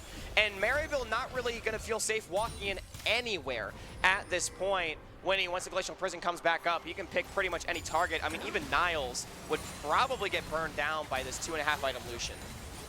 It's just so scary. You can see the protection that the Sejuani provides as well in the mid lane, as Aaron and SkyTech can basically play as far up as they want because they are so far ahead, because they have enough damage, and because Winnie is there to protect him. We're still waiting for that soul point. Would be the opportunity now for Maryville to really force a fight. And how insane is Winnie, man? I mean, this guy picks Sejuani with 4 ranged characters when I say he needs to have a good series. I was not in favor of the pick at all. And now he's having the best game that he's had the whole series. And it's just the Winnie game. Sometimes you disrupt his game plan and you farm him like you did last game. This time around, he finds all the right angles. He rallies his team and leads the charge. What a great player and such a storied player here in Collegiate. And he remembers this matchup against Maryville. He remembers quite well. I mean, how great would it be if he takes him to match point, just in such a great position. He's really leading a lot of his friends at this point. I mean, these are players that have been together for so long, and now he gets to take him along for this ride and take him to this grand finals and hope to get over the hump that he never has reached before. So now here's a question, Graves. Not to be a downer, but we got to this position in game 1, and SLU, they dropped the groceries all over the floor multiple times. I would like to see them not do that again. And so the big question is going to be, can they close this game out cleanly? Because I will say, with this composition, I don't think Maryville will fail to close out from a throw like they did in game 1. Specifically because of Scary Jerry on this Zeri. Approaching has that 2 items now, I should say, with the Runons. That's a very big power spike, actually, we should mention, for this dragon that is spawning in 30 seconds. Maryville surely looking for a fight to make sure that they do not give up this soul. Niles is looking, that's a chunk onto Jerry. They found SkyTech, good flash though. Oh, they forced the shockwave as well. It's not going to find a thing. Winnie throws out the Glacial Prison, but it's going to send him right back with help of Niles. Calling nearly taking the back down to half, but it's not enough for anybody on SLU to go down. Surdy still pushing on that bottom lane tier 2. Going to break open a little bit more gold unless they have anything to say about it. Is Niles popping the teleport to make sure that that tower does not fall. They're going for him though. Weaver's Wall not followed by Spyrex, and it means Surdy can walk away. Amazing discipline from SLU as Yuji wants more. The big kick, but not a lot of follow-up from Yuji on the Lee Sin. Maryville still have 4 strong in this area. They have Niles awaiting. Still has that passive as well, so can play with a lot of time and a lot of space. It is them starting the dragon first. I mean, Maryville knows they can't give away the soul. It is them with priority access to the bot wave, but, or rather mid. SLU has bottom though. It's going to be a spite fight, Grapes, as the Destiny is popped. Surdy looking for an angle. They go for Winnie at first. Bear Dragon at 2,000 HP. Who's going to get it? He got it! That secures the soul for SLU. Here comes Niles. Let's bouncing into the dragon pit. Darkwings is stuck and left out to dry. The soul goes to SLU, but 2 kills kills go to Maryville. Make it 3 as SkyTech also fell. SLU, they find the play, but not the fight at all. Maryville, really well done by them. The big question is, can SLU prevent this Baron from going down? Or if the Baron does go, I don't think they're going to contest. They have the pre-push top wave. They need to go and push out the rest of their waves. We saw this in game number 1 where they gave up the Baron to Maryville, but they didn't actually give up that much of their control. Barons are half HP. The health bars are relatively vulnerable, but it would just be too much of a risk for Aaron and Surdy to go in. With Winnie just respawning, it will be Maryville, after winning that fight, securing the Baron Nash. This is a really good move, though, from Aaron. See how he already goes and pushes up mid-wave, and they're TPing bot. This is great. So SLU is going to push all these waves and slow down the Baron from Maryville. And I think ultimately, as long as you don't give up too much here as SLU, you're fine to take the soul there. And it just, again, continues to progress the game. Maryville, though, they are going to get a lot of gold back off this. And remember, in that fight, it went Maryville's way. However, Winnie basically sacrificing his body to secure the soul, and also a bunch of crucial ultimates. Darkwing specifically did not have that shockwave around the dragon. Will that be enough for Maryville to get back into this game? They push up mid, they get the tier 1, but the waves are still really good for SLU. Good ult top, though, from Spyrax to prevent the split push from Surdy. And I will say, despite everything, we did start to see the power of Maryville's composition in the 5v5, right? Zyko able to prevent the individual member from going down, and SLU, basically all their damage is single target, especially if that shockwave is not able to find multiple. So, you know, when they're not able to get the stars to align in a fight, it definitely went awry for them. And I think Darkwing's in particular, not really the best sequence there for him. Need to see it turned around in the next fight, because I think the next fight will decide the game. And Maryville should be at their item spikes by then. Jerry already at 2.5, but wait, Yuji's just dead.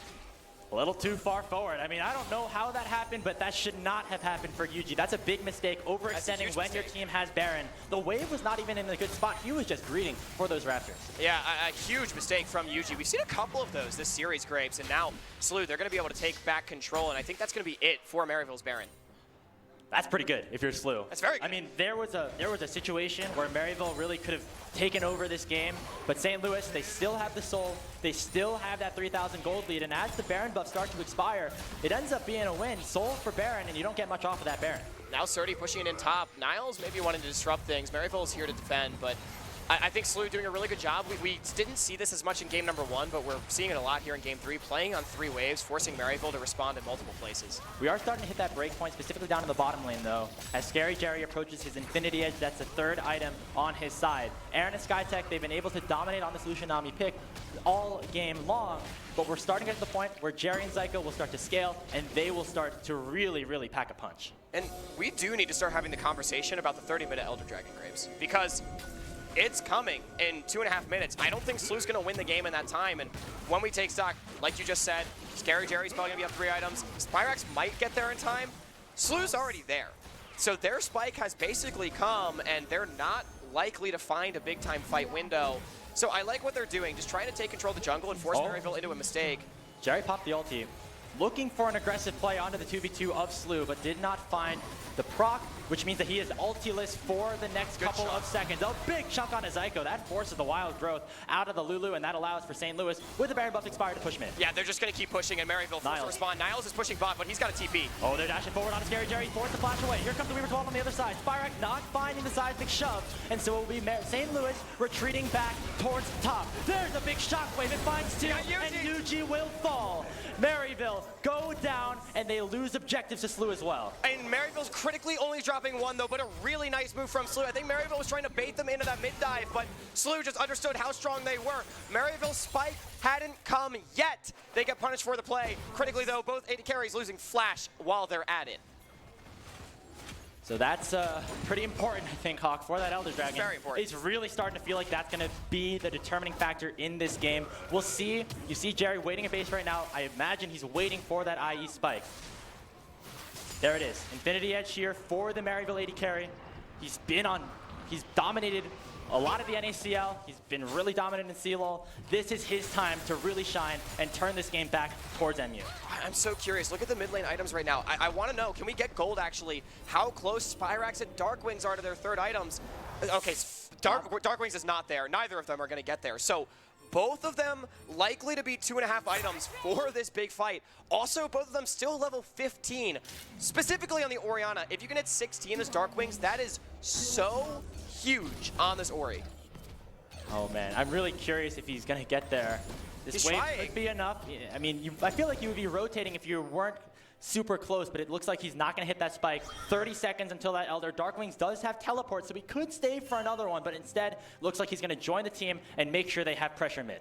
Jerry still has the cleanse. It's Maryville trying to control the mid wave. Again, they don't want to let Aaron dash forward for free, but he knows he is strong. 3.5 items on the solution. It's just going to be a TP 5v5 in the mid lane. Push one in a little bit, but he's too tanky for Maryville to go forward. Good ball placement out of Darkwings. They're making sure that Maryville cannot push too far up the mid lane. Surdy looking for a flank on the other side. Elastic slingshot from Nile to try to cut him off. They're looking for Surdy. They will not find him as the stun lands onto the Zac. That's a big chunk onto Niles, and that could be the signal for MU to go. And the Zac has a lot of sustain, but he's got to be able to get access to the wave, and I don't think he'll be given it. No teleport either means he might just have to stay, Grapes, as the Elder is alive. SLU with priority over mid. Reaper's Wall comes out, calling onto Nile, not gonna find the kill. Instead, Glacial Prison not finding a single member of the Shen. Darkwings finds the shockwave, and SLU are looking to shock the world here in game number 3. Surdy gets the kill in his Zyko. They're looking for more. It's gonna be a wipe in the mid lane as the Billikens will hold true. They get the fight. It's a clean ace for 1, and they're gonna try and push down mid. They're going to try to push down mid. Niles still alive at the passive, but Winnie, the captain, once again, finding the combo with Dark Wings, this long-time mid-jungle duo, getting it done. That's going to be an ace, and that's going to be an Elder Dragon going the way of St. Louis University. After such a dominant win from Maryville in that game too, St. Louis held strong. Their mental is just iron tight, and they have such a great position in this game. They're gonna potentially be match point over Maryville University. Coming into the replay after the Winnie Darkwing shockwave, but that was really the play. Winnie, he got polymorphed. It didn't matter. Walking in anyway and finding the big play. I mean, that is what champions are potentially made of. I mean, critically, you know, SLU, they did drop 2, which means that their bottom lane doesn't have the Elder. Lucian in particular is very important for. Also, Baron still on the map, but, of course, Elder buff to contend with. And now it's so hard for Maryville to find these fights, right? I mean, 1 gold card from Surdy, that can just follow up with so much more burst damage. 1 player falls, and that's all SLU needs to just push down and end the game. That means that Maryville is not going to contest this Baron. They're going to allow the Billikens to get full control on the top side, and they are going to just hurdle and hold and try and save the game at their base. And we talked about Orianna levels and items. Well, Grapes, Deathcap, level 17 now on the Orianna. Darkwings has arrived. Surdy 503, the big side laner for SLU, has arrived. Everybody firing on all cylinders. They want to bear down on top and mid. Bot wave, be damned. They know with the Elder, they can just find the fight. Who will pull the trigger first? Aaron's going to dash forward, just get a little bit of chunk onto Niles. And Spyrox actually going forward. He might go a little bit too far forward with the Weaver's Wall. Aaron dodging away from the seismic shove. That could have been enough for Maryville to try to find 1 pick back, but instead, it is St. Louis pushing mid. They're pushing top, and they're going to get at least 1 inhibitor. They're going to get at least 2 Grapes. There's no way Maryville can defend. I mean, I think there's a world where SLU pushes for the game. They still got the Elder buff on 5 members. Here they come. Who's going to pull the trigger? I mean, Maryville, they have to go. Their base is getting destroyed. Here comes Niles. He dashes forward, but it's canceled by a tidal wave of Skytech. He bursts down before the fight even starts, and that's going to be it. Jerry will fall. Zyko will fall. St. Louis University take us to match point. What a game, and what a series so far from SLU as Aaron, Winnie, everybody stepping up when they needed to. You can see the excitement on their faces in the player cams. What a beautiful game, stepping up big time when we asked them to, and doing perhaps what nobody expected, except for you, Grapes, taking us to a match point. Right now, my prediction's looking pretty good. It's looking pretty damn good, I mean, just the experience and the time that all these players have played together, Winnie's and Darkwing specifically, I mean, that's a duo that has been in Tier 2, they've been in Tier 3, they've been here in Collegiate, and they were the 2 players that really broke that game open. The Sejuani Hori combo is just working magnificently. I mean, that was filthy. Winnie and Darkwings, I want to give Winnie so much credit. You know, I said it's been a quiet series through the first 2 games, but we know what this player is capable of. I said, Winnie, if you're going to win a CLOL championship, you got to step up. And he did it on the Sejuani, in which I thought that was the worst pick of the draft. what do I know, man? Winnie's just built like that. One thing I do know is Maryville is not going to go down quietly. Oh, no, they will not. I mean, if the last game, if game number 1 was any indication, it will be a very, very different MU coming into this decisive game number 4 with their backs against the wall. At Maryville University, they were the favorites coming in. All of a sudden, they have a lot on their plate to try and take this championship. That's it for game number 3. We're going to throw it back over to the analyst desk where Deegan, Jolly, and Cubby are going to break that one down.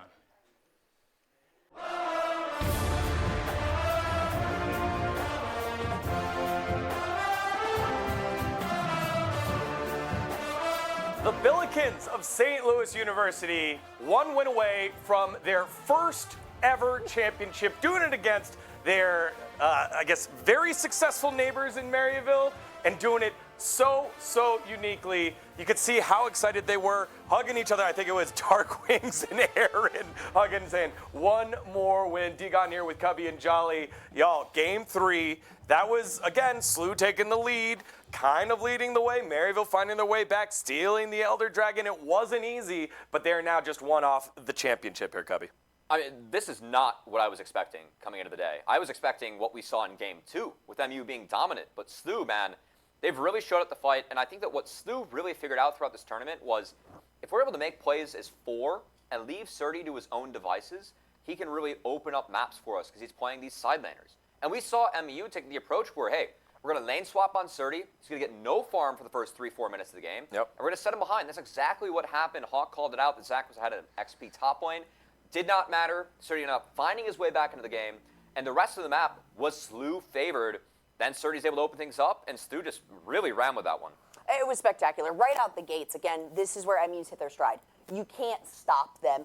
And the control of the map now, I do like how that control was attempted to be countered here by SLU. They ended up going the red side. They're like, all right, if Maryville is going to write the script, let's at least print it out and put it in front of us. But I mean, it's beautiful. It's the perfect reactionary play. That's a good shout out because I wanted to see a blue side game from SLU, but they went red to get the Lucianami. And it really started with Winnie having a big play, the shockwave with a flash to follow to crack this game open through bot with Surdy to boot.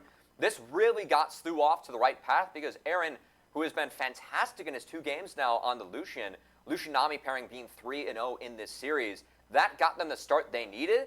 And with the Dragon stacking from SLU and a steal here, yes, this fight goes MU's way, but the Drake going to SLU got them the soul. And once you have Cloud Soul with Lucianami TF, these characters are so fast, so difficult for MU to really engage on, especially with like Lee Sin Talia. You can run away from that. And I think that was really the beginning of the end for MU in this game. Yeah, and this isn't getting outscaled. This is being so far ahead that you win this team fight. Zeri on the opposite side, we know how scary Zeri being piloted by Jerry can be, but in this case, immediately getting knocked on out early on, and there wasn't enough damage for Maryville. SLU being so proactive here, and it's very exciting to see. One of the notes that I liked was in the jungle. We got to see in game 1, it was a Viego reset, finally popping off, getting the Talia. In game 2, we got to see Talia then getting flexed on over to the jungle. This is the first time we're getting to see a tank jungle play, which gets so like unappreciated. But again, another champion that Winnie can say, hey guys, we're going in, Dark Wings, put the Orianna ball on me, we're getting the fight. And it was just so clear when SLU needed to go on in. Yeah, and I love Sejuani for SLU because when you play with Sejuani, your playbook is wide open. Any path you want to do with Sejuani, any clear, it's available to you. Winnie took full advantage of that. I mean, we saw Yuji show off some of the hands on Lee Sin. There was a bot lane play where Yuji like ward hopped through a bubble, managed to dodge out and find the kill. Like, we can see how talented Yuji is on the lead, but when you're playing that against Sejuani, TF, Nami, there were so many stymies available to SLU to really shut down that Lee Sin, and we saw that front line hold strong. You were sitting here, we watched like a fight or a skirmish before a dragon, and we're just like, wow, Winnie just tanked everything. It's like half health. It's fine. You know? Yeah, it's great. Honestly, when you think about Winnie and the style that he plays as, Sejuani is the perfect champion for that. And even though I always joke about the fact that the Glacial Prisons, whenever I've seen any games on stage, Glacial Prisons never hit. But that's really not the point of it, right? It's great if it hits, but being able to command the positioning and at least force getting somebody out of there, that might give the Ori the chance to hop in. And so it was, again, reactionary play, which is not always good. Sometimes it's proactive, but I think right now against Maryville, that has been their hindrance. Yeah, I mean, we saw that little piggy carrying the ball into MU, and that sure packed a punch in a couple of fights. Yeah, I thought even in that last one, I was asking you guys, I was like, when did Rel get in the game? Because it was just so smooth and so seamless, and you could see not only is the trust there, the right calls being made, but the execution, because how many times have we seen, okay, put the Orianna ball in the ball delivery service, and then the range expires, and then you see the Orianna ult, or they ult early. Darkwings and Winnie setting up the rest of the team. The other point that I liked about the lane swaps and putting Surdy behind, when you have Twisted Fate, you got the passive gold constantly going in where you don't need to worry about that one as much. So I like that pick there by SLU to counteract what Maryville wants to do and what St. Thomas did against SLU beforehand where they were lane swapping against them and not playing straight on up. So SLU prepared for that with their champion picks. And speaking of picks, players can be picky. We took a trip down their timelines, came up with some gold, and see some of their favorite champions. Let's take a look to see. One champion that I really like to play is Misfortune. I'm pretty good at that champion, honestly. I'm kind of known for it, but it's never really good in the meta. So if I could play one champ, it'd be Misfortune. I would love to play Smolder. I just love Smolder. He's just a little dragon. But I think no one on my team wants me to play Smolder. But one day I might just lock it in and they have no choice, so, you know. Smolder tomorrow. Let's go, Smolder. Yeah! A champion that I've always wanted to pull out in games was Thresh. He was like the first champion I ever like mained since I started playing the game. Some champions are, I really like Vi. That's my go-to pick. I also like Zyra. Zyra is really cute. And I really love Yuumi. One champion? Yuumi. Apparently the Yuumi fan club here at SLU, all right? I just like to be like a little kid for my top laner. That makes me cozy. I think the champ I'd like to play the most is Furor. I made now as a laughing stock in front of the community when I made him die 15 times in Tyler 1 stream and then he lost his mind about it. So if I can do that again on stage, I think it would be pretty funny. You can see some of the favorite champions of the players right there. Speaking of, I guess, favorites, we had Professor Jolly earlier giving some pretty high grades because she felt like Maryville were the favorites coming on in there. That was pretty Poor good. old Professor Jolly was very friendly. I set myself up, okay, for success no matter what, because I did say I was being generous, all right? So either way, either I was right on the report card, or I was right about the fact that I just wanted a jersey, right? I mean, one place none of us were right were our picks, right? All right? I believe your picks were 3-1 Hey, we're for not talking Maryville. picks. We're not talking picks. All right, all right. Hey, I do have to say, the one adjustment that I wanted to make early on was decreasing MU's entertainment value. That's getting bumped up. I didn't think SLU would be up 2-1. They're griefing for content. That's we love to see it out here. All right, maybe entertainment. What else would you like to take a look at and hold? Let's just start top to bottom. Early game. How's Maryville doing? I want to hit early game for them. I think that, and I want to include draft in this, right? I think that they are just trying to write out the best way to play and not being malleable to what is working out well. Yeah, at least honestly, B or even a C. Ooh. Pick. B. Give it a B. C. Oh. There it is. I love it. All right. Production. See, Production is like, it's a C. Mid-late game, I mean, the fights are close, but they're losing them, right? I agree. The game that they won in game number 2, they were in control. All right. So what do we got here? Well, let's see SLU's card. I think if possible, because I feel like when it comes to early game, I actually gave SLU the C. Professor Cubby was a little bit cranky this morning. There it is. Yeah, I think that we've got to bump that up. Dreams and nightmares. We're dreaming a little bit more right now and handing some nightmares to MU. Early game, give it an A. Right, one of the big concerns, I will shout this out to Grapes and Hawk. They were concerned about SLU being able to identify the lane swaps and recovering from them. We saw it. I know they dropped game 2, but game 3, like that, they threw that problem at them again, and the adaptation they made was fantastic. So I really feel like early game's going a lot better for SLU. And the other concern I had was Aaron and Skytech going into Scary Jerry and Zyko. The 2 Lucian Ami games have been fantastic. If you're MU, I think you have to deny that for the rest of the series. I do want to asterisk that a little bit because it feels like the 2 games where they did outperform Jerry and Zyko, there was some help, probably a decent amount of help from Winnie. Winnie was down there. You knew where his bread was buttered. I do like the fact that you brought up the word adaptation. that's kind of the theme of this whole series for me right now, is that MU is normally a team that once they go, you don't stop them, so they just find success throughout that. But at this point, they need to adapt to what SLU is doing, which is playing by ear and utilizing the enemy and where their weaknesses are to try to find out what's going to work out. Yeah, and I think that one thing that we talked about a lot was push going into Game 3 and how important push is. We identified that both, the Talia mid in Game 1 was huge. That got a lot of push. Well, what was the adaptation this time around? We're going to take Orianna, Darkwing's probably his best champion, and something that does outscale Talia and eventually answers push, as well as prioritize Lucianami that we've seen get push all 3 games. I think that, again, ensured that, much like in Game 1 where we saw SLU win, they had push mid, they had push bot, and a scaling top lane matchup. We've seen that twice now in SLU's 2 wins with that Lucianami as well. If I'm Maryville going into Game 4, I try to deny Lucianami first off. I feel like that's way too good, and they prove they can win with it as well. And then, what else can you do to slow Surdy down? And is it time to start considering a TF ban? Because he has won both TF games as well. We did see, and the one time we didn't see the TF in game number 2, it was actually banned away. Yeah, again, he landed on Gwen on that one. But to me, it's been impressive to see the team effort. Again, we expected it to be fully the Surdy show, but Surdy's been slowed, not stopped, slowed. It's been Winnie. Aaron stepping up. Aaron's been huge this series. Aaron's been fantastic. But I want to see Maryville go at him hands, was it mano a mano? I was going to say hand versus hands. Just slap the hands together. But they need to trust themselves. These are the returning players that have been there for such a long time. They were on stage last year over at CLOL to finish themselves in second place. You got Niles that has had, cut his teeth in the LCS space. Like, go heads up against these guys. You have to believe that you're better than them and stop trying to lane swap because SLU has shown they can figure it out. I mean, what I want to say, I know we've talked a lot about denying Lucianami. I know Scary Jerry and Psycho can play it. They played great in that game too.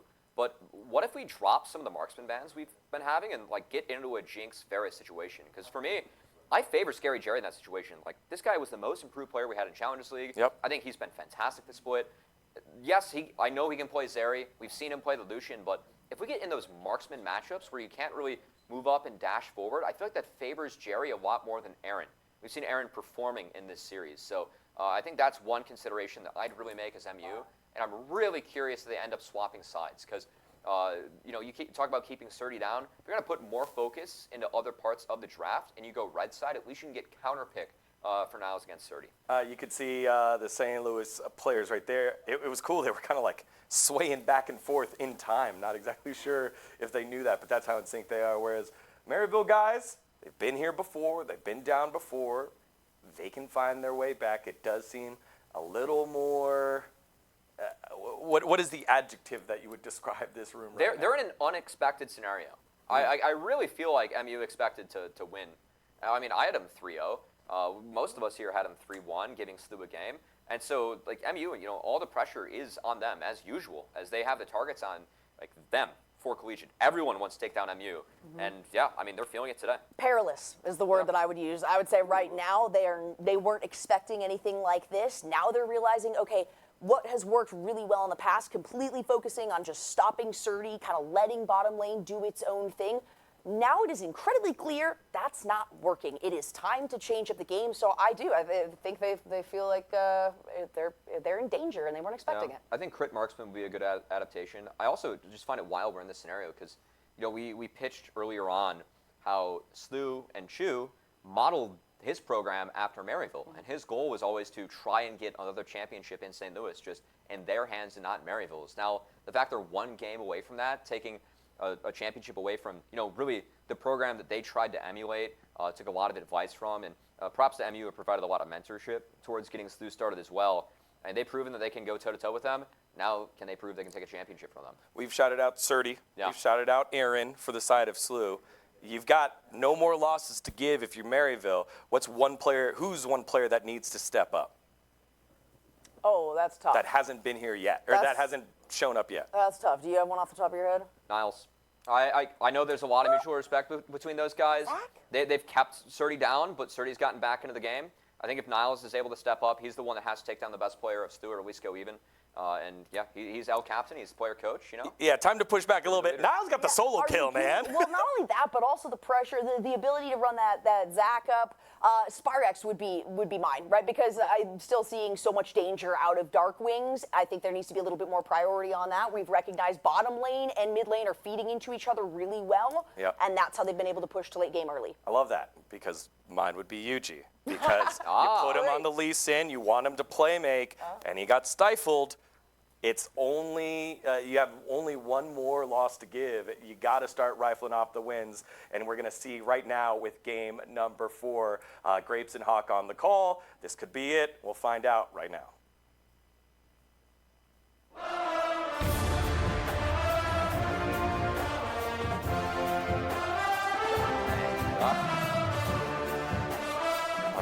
Thank you very much, Degon. We are back for game number 4. Maryville have their backs against the wall, and St. Louis University trying to pull off the upset of all upsets. They're up 2-1 in this series. They're on match point, and they've got all the momentum in their favor. And what a story it is for this team. Degon said it. This could potentially be the last chance that Maryville has. And I mean, you know I was wrong. Everyone on the desk was wrong about St. Louis and how good they would be. We said this was not the same team, but I mean, it has been very evident. And while they have not crossed the final hurdle, that game number 3, they looked a cut above the competition. Now, Maryville are going to try to do something that has never been done before. In the history of the Collegiate League of Legends Championships, there has never, ever been a Game 5 in a Grand Finals. And if MU wants to be the ones to make other history in lifting their 3rd trophy, the only school to have ever done that, they're going to need to make some other history first.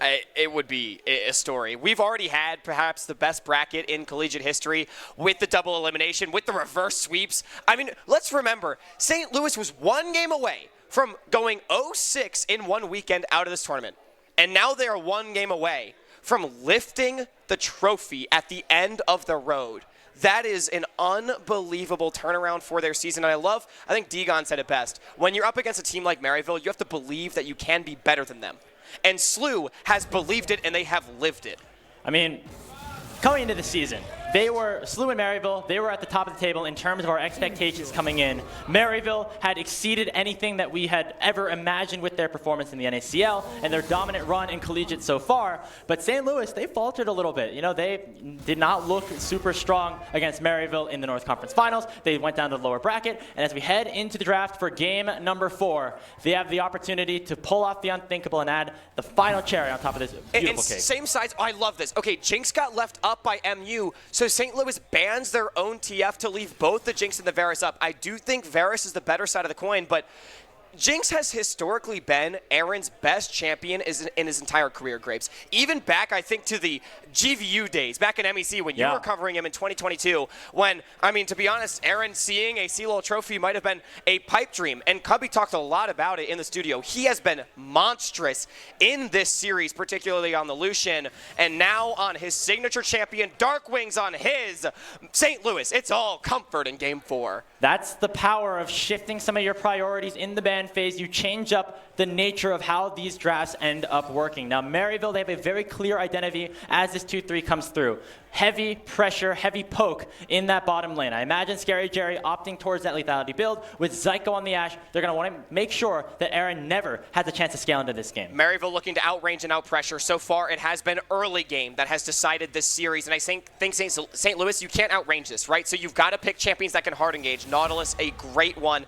We've seen it a million times. SkyTech, he is a mastermind on those champions. But I think Scary Jerry and Zyko well poised to step up. I will say, speaking of stepping up, you know, Cubby was asked, who does he think on Maryville needs to show up? And he said Niles. I think Niles has had a very good series, even if it was a rough Game 3. For me, it's Spyrex. Back in the Ari versus Talia matchup in game number 1, it did not go his way, and I think Spyrex has been pretty invisible throughout most of this series, Grapes. He needs to have a big performance here in game 4. And he's opting into the same matchup that caused his doom in game number 1. Darkwings had a great lane, was able to get out and impact the map more than Spyrex was able to in that game that allowed for St. Louis to take their first win. We're heading to the second phase of Band's top laners now the focus, as it's always been, and Surdy and Niles getting targeted a little bit. So the Vayne Camille and the Olaf are still taken off the table. So honestly, it's a very similar situation of taking away Surdy's champions because SLU banned the TF themselves. So the only thing that's really up is Gwen right now that we've seen Surdy play over the last few weeks. Everything else, I believe, is already gone. So more than likely, we're seeing Surdy go a different direction than what we've been seeing. Obviously, I'm expecting Winnie to 4-pick here. The Sejuani was really good last game. Honestly, like, I would not hate it if they went back to that. A changed man. You were a big hater. I was a hater. About an hour ago. But bro, I saw the light, okay? Like, Winnie, I think it was 100% KP that game. It was, I mean, the best game, obviously, he's played this series. And hey, you now have a melee champion in the Nautilus. At least one. So it's a little bit better than before. That is a lot of top lane bans. That is all 5 bans for Maryville directed at Surdy. They're going to opt towards the Cassante. I actually don't hate this. You know why? Because Darkwings and everybody else on SLU have really been able to take a big step in this series. Surdy did not have to do a ton in that last game on a hard carry. He can play a little bit more for the team. Yeah, and you know, we've talked about how well Niles has been doing to neutralize this player. I mean, Surdy was playing for the team on the Twisted Fate last game, and I will say, into the poke that, you know, Maryville is going for right now with the Varus and the Ashe, a big, beefy frontliner is what you like to see. And now you can get Winnie on a playmaker without needing to go to a true tank. UG playing with our heartstrings a little bit. I mean, I would expect a carry here to pair alongside the Ahri, the Ashe. You've already got so much setup, right? So surely something that can really pop off. Would be a lot of ranged champions if that Kindred got locked in. Instead, it's the Viego. This is the mid-jungle that Maryville opted into for game number 1. We'll see if SLU just on a match for match again with Winnie getting this last pick. So what does Winnie go to here? Xin Zhao still up and available. We saw that, I think it was in game 1 that he played it. Pretty good. It did really well into the Viego. I do favor the Viego side of the matchup, though. Sejuani, I said it earlier. All right, Winnie picking it on R5. He's got the double tanks. St. Louis, a very stalwart composition against what is a pick-poke comp from Maryville. They're going to try to force a 5v5s. Darkwings, Aaron, you said it just a few seconds ago. They have been enormous in this series, and now they have to be the ones that push St. Louis over the edge. So with SLU now at match point, they opt for a playstyle that has not worked well for them basically the entire season. It's been Surdy on these big carries, being able to start plays, be in side lanes, and cause a ruckus. This is a straight-on 5v5 team fighting composition from SLU. It's a lot of what we saw from them last season when they had Vital and Strumpus in those solo lane positions, and Aaron being the main carry. Yeah, and an insane amount of pressure as well on Yuji, on this Viego, on Scary Jerry, and Zyko. They cracked under the pressure a little bit at the LAN last year. They have not really won too many championships here with Maryville. They have been runners-up many times, and the ball is in their court. By picking Varus Ashe, they are playing towards this young bottom lane, and we know how good these guys can be, but it really is up to them to show up in this game and prove that they can force a Game 5. We talked about how bot lane pry was going to be a big part of the drafts of this series, and that has been true. Lucian has won all 3 games so far, but as soon as that's taken away, there is now new players involved, new champions for these marksmen to adjust and deal with. Aaron on his signature Jinx. We now have Scary Jerry having an opportunity to break him open on the pick that started and sparked that reverse sweep against UST earlier this year. That is very true. The Varus has been so powerful. Varus Ashe, an incredible bottom lane. Grapes, we are on to the Rift. Game number 4, match point for St. Louis University, but Maryville, they might just have something to say about it. I'm super excited. I mean, this could be the last game of 2024 Collegiate. And what a story it would be. St. Louis University, they have never made it to a collegiate finals before. Only one of their players has ever been to this part of the tournament in their careers. And they have an opportunity to take down one of the titans of the space, the self-proclaimed kings of collegiate. And it wouldn't just be the first trophy for this program. It'd be the first trophy for every single one of their players. It would be a trophy returning, to the St. Louis part of the world, right? Even if it's not Maryville. Like, this is a program that, even though it is one of the younger ones, it is built with a lot of legacy and a lot of stories already coming with it. And, I mean, St. Louis, they really want to carve their own narrative here today. And Darkwings already going to try to get started and pressure Spyrax early on. So this is the first time St. Louis opting for the lane swap themselves. They hid Skytech and Aaron well, so Niles has no idea, alongside the rest of Maryville, that the swap is occurring. Surdy had a little bit of pressure up top. Now he's headed down mid. He's going to roam around, make sure that everybody else on his team stays safe as they try to collect as many resources as they can. So pretty big here. Yuji is going to be able to get the Wolves for himself, which means that he might have a bit of a camp advantage when he already starting on the top side. And it's so interesting. I mean, SLU, they've been the ones, we've said it a lot, that have struggled in the lane swap. I think they've done fine with it so far, though, in this series, all things considered. And, you know, dodging out on the Verisash lane, this time they're the ones with the Cassante. Surdy really trying to prove that he can play for the team here in this series. And, I mean, as long as SLU can execute on this appropriately, I like this look. We're getting like Season 5 vibes with a double jungle as well. Surdy's just helping Winnie accelerate his clear as fast as possible, make sure he's out on the map as quickly as can be, making sure that he's able to keep his bot lane safe and make sure that Surdy's able to get as much XP as soon as possible. And if you're wondering why they're doing this, you talk about going as fast as possible. It's because all these bottom side camps are in danger, right? Because you have 0 priority on the bottom side, so you need to make sure you can clear them out really, really quickly before anything bad happens. You can see Skytech actually took a reset, so it deposits Surdy down for this bottom wave, and now Winnie and Skytech are going to be in position to cover him to actually collect most of this experience. Meanwhile, Niles, he's getting a little bit on the top side as well, but I mean, it just does, as you say, put Winnie in just a better position in the game. And with Yuji having down towards the bottom side, they want to go for a gank. They're going to be in a bit of trouble. Scary Jerry and Zyko suddenly under threat as they pop level 3. Here comes Winnie. They're landing the Permafrost on a Scary Jerry flash. Is responded to, but Skytech Red Line comes out, and it's first blood for Skytech and the Billikens. Zyko, the next on the menu. The Permafrost will connect. He does not have a flash. He has no hope in the bottom lane. It's 2-0 SLU. And Winnie, once again, with the double jungle, calling his shot. It's not a St. Louis University game if Winnie isn't going bottom lane, Grapes, as WoW pulling the trigger. Yuji not in time to respond. That is a huge look for SLU. Who will win? 2 80 carries that do tons of damage, or just 3 big ol' meatballs? The answer was the meatballs. In this case, SLU just send all of their tanks down bottom, and they end up with 2 kills for themselves, a 600 gold lead. Aaron able to pick up a ton of that CS in the top side of the map, and Surdy going to be able to crash this pick up this huge wave that Niles is crashing in. For every action, though, there are consequences, and I will say, despite Surdy having more minions to still collect, this is going to be Niles being a beneficiary of this. Surdy dropped a lot of gold and XP going for that play under the bot lane tower. Likewise, Yuji was clearing the whole time, and Aaron didn't really get a CS lead. So it is still some things coming up Maryville, but those 2 kills really going to be big. If this front line gets too thick, all of a sudden the double reset mid jungle is not going to be able to do a damn thing. And Darkwings, you can see the potential of this matchup again. He's doing a great job pushing up this mid lane and going straight down towards the bottom lane. Remember, no summoners on the Maryville bottom side. Skytech did go a little bit too far with a teleport in from Niles. It is going to force SLU back and actually allow for Maryville to be the ones to go forward. They collapse with all 5 and get the kill on a Skytech. And now it's the captain on the other side, Niles, making an appearance in the bottom lane.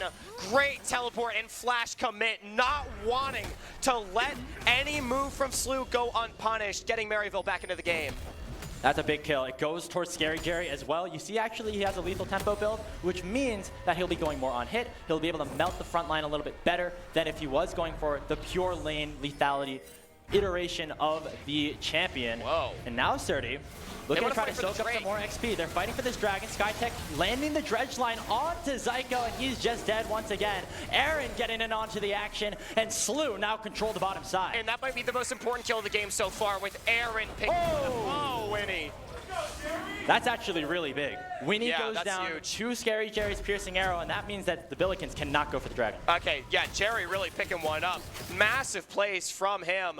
Yet to find a CLOL title in his career, but Greg, we have seen some incredible things from this player. I think back to the Converse days where he made that miracle run of top 4. He needs to clutch up just like that.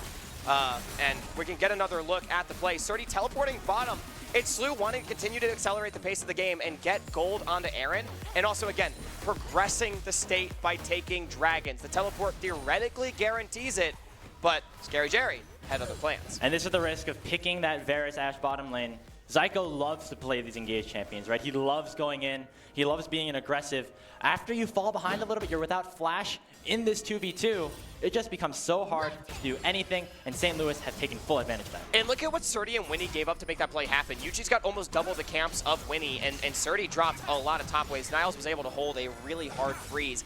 He's down probably more than a level at this point is Surdy, and MU is actually going to take the Dragon. So that piercing arrow completely changing the landscape of this game, keeping MU actually 400 gold in the lead despite the kill deficit, and in an even 1-for-1 neutral objective trade.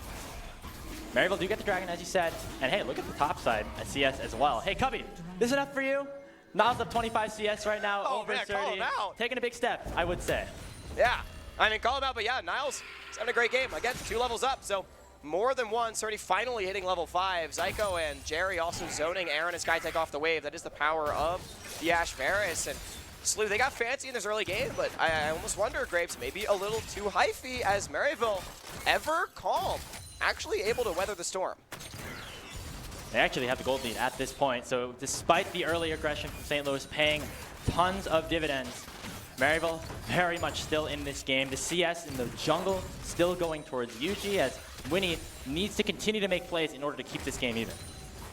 And I just can't stress how big it is that Maryville got that first Dragon. I mean, it's going to be so big, but Grapes, I mean, I think it's relatively slow. St. Louis likely not to go for any plays for the time being. Maryville likewise. So, I mean, we can really take a step back and, you know, start to talk more about these players, right? Because, you know, we said Spyrax needs to step up in the series. Again, it's been a game not really about him that much, just kind of going even with Darkwings in the mid lane so far. Neither mid laner actually really able to get involved, but it was in the team fights where I wanted more from Spyrax on that RE last time. I think, you know, still obviously room to do that so far. And I think now, with Jerry on the on-hit Varus, with a little bit more damage and a little bit more frontline as well, here with Niles on the Poppy, Spyrax will have more opportunities to be the playmaker instead of trying to be the one to really take over the game. And I think that should be good for MU. We see Yuji looking around the bottom side, but anywhere that he goes, Winnie is there to match and make sure that Aaron is not ever in trouble. Yuji's just so far ahead. Fortunately, Winnie is at least level 6, so it means he can have impact. Yuji wants to fight him off the control ward as the Ash Arrow comes through. Yeah, there's the Enchanted Crystal Arrow combined with the Chain of Corruption. That's a lot of CC, and Winnie still remaining alive with the Aftershock on top of him. No way! Allows for Aaron to get the kill on a Yuji. How do they get away with that? Now, Jerry, did you overstep? He tried to find the Miracle Snipe, and he might be in trouble himself. Pops the Ghost, a nice flash from Zyko to keep his AD carry alive, but he will be the sacrifice as Aaron is now on a killing spree. Fighting mid, though. Fighting mid. Darkwings has the Ignite, and he's on a Spyrax. Pops the Weaver's Wall as well. That's up for a little bit. Looks like not much is going to happen in the mid lane, but that is such a huge play for St. Louis University. You could take a look at how it started, and Scary Jerry thought he could find the snipe on the Winnie, and it ended up leading to his support going down. Yeah, I mean, Jerry, it was a little bit of desperation right there, I think, trying to find the snipe. I will say there's a hero play from Zyko. They're going to slow it down so we can see the flash to take the hook for his AD. It also critically prevents a shutdown from going over as well, which Jerry has one on his head. But Aaron is 3-0-0. He has been monstrous in this series and all CLOL long, all year long. Aaron has been a different player to the one that we used to see out of him. And you have to credit his improvement, his hard work, the coaching staff, everyone, and now he's in prime position to carry this game. And I mean, this means so much for a player like Aaron. I remember hearing stories after Grandview barely missing out on top 8. I mean, they apparently sat in their chairs after losing, and Aaron was very, very upset with all of that. And now, the amount of growth that he's taken, he has the opportunity to get all the way to the top of collegiate. And as we've seen, you know, Cubby been talking about A for Aaron and entertainment, right? Like, this is a player that has always worn his emotions on his sleeve. He's always, you know, been very outspoken throughout his career. And so to see him playing like this, again, still has to be able to close the door, finish the job, right? But Kraken Slayer completed up CS over his opposite number. This is everything you could want if you're a Jinx. Got the full Kraken Slayer compared to just some components for Scary Jerry. If Aaron just gets one reset, things are going to look good for SLU, and they have so many tools to get that first kill. It is a story of resets on both sides, though, as Yuji is the one ahead on Maryville's side.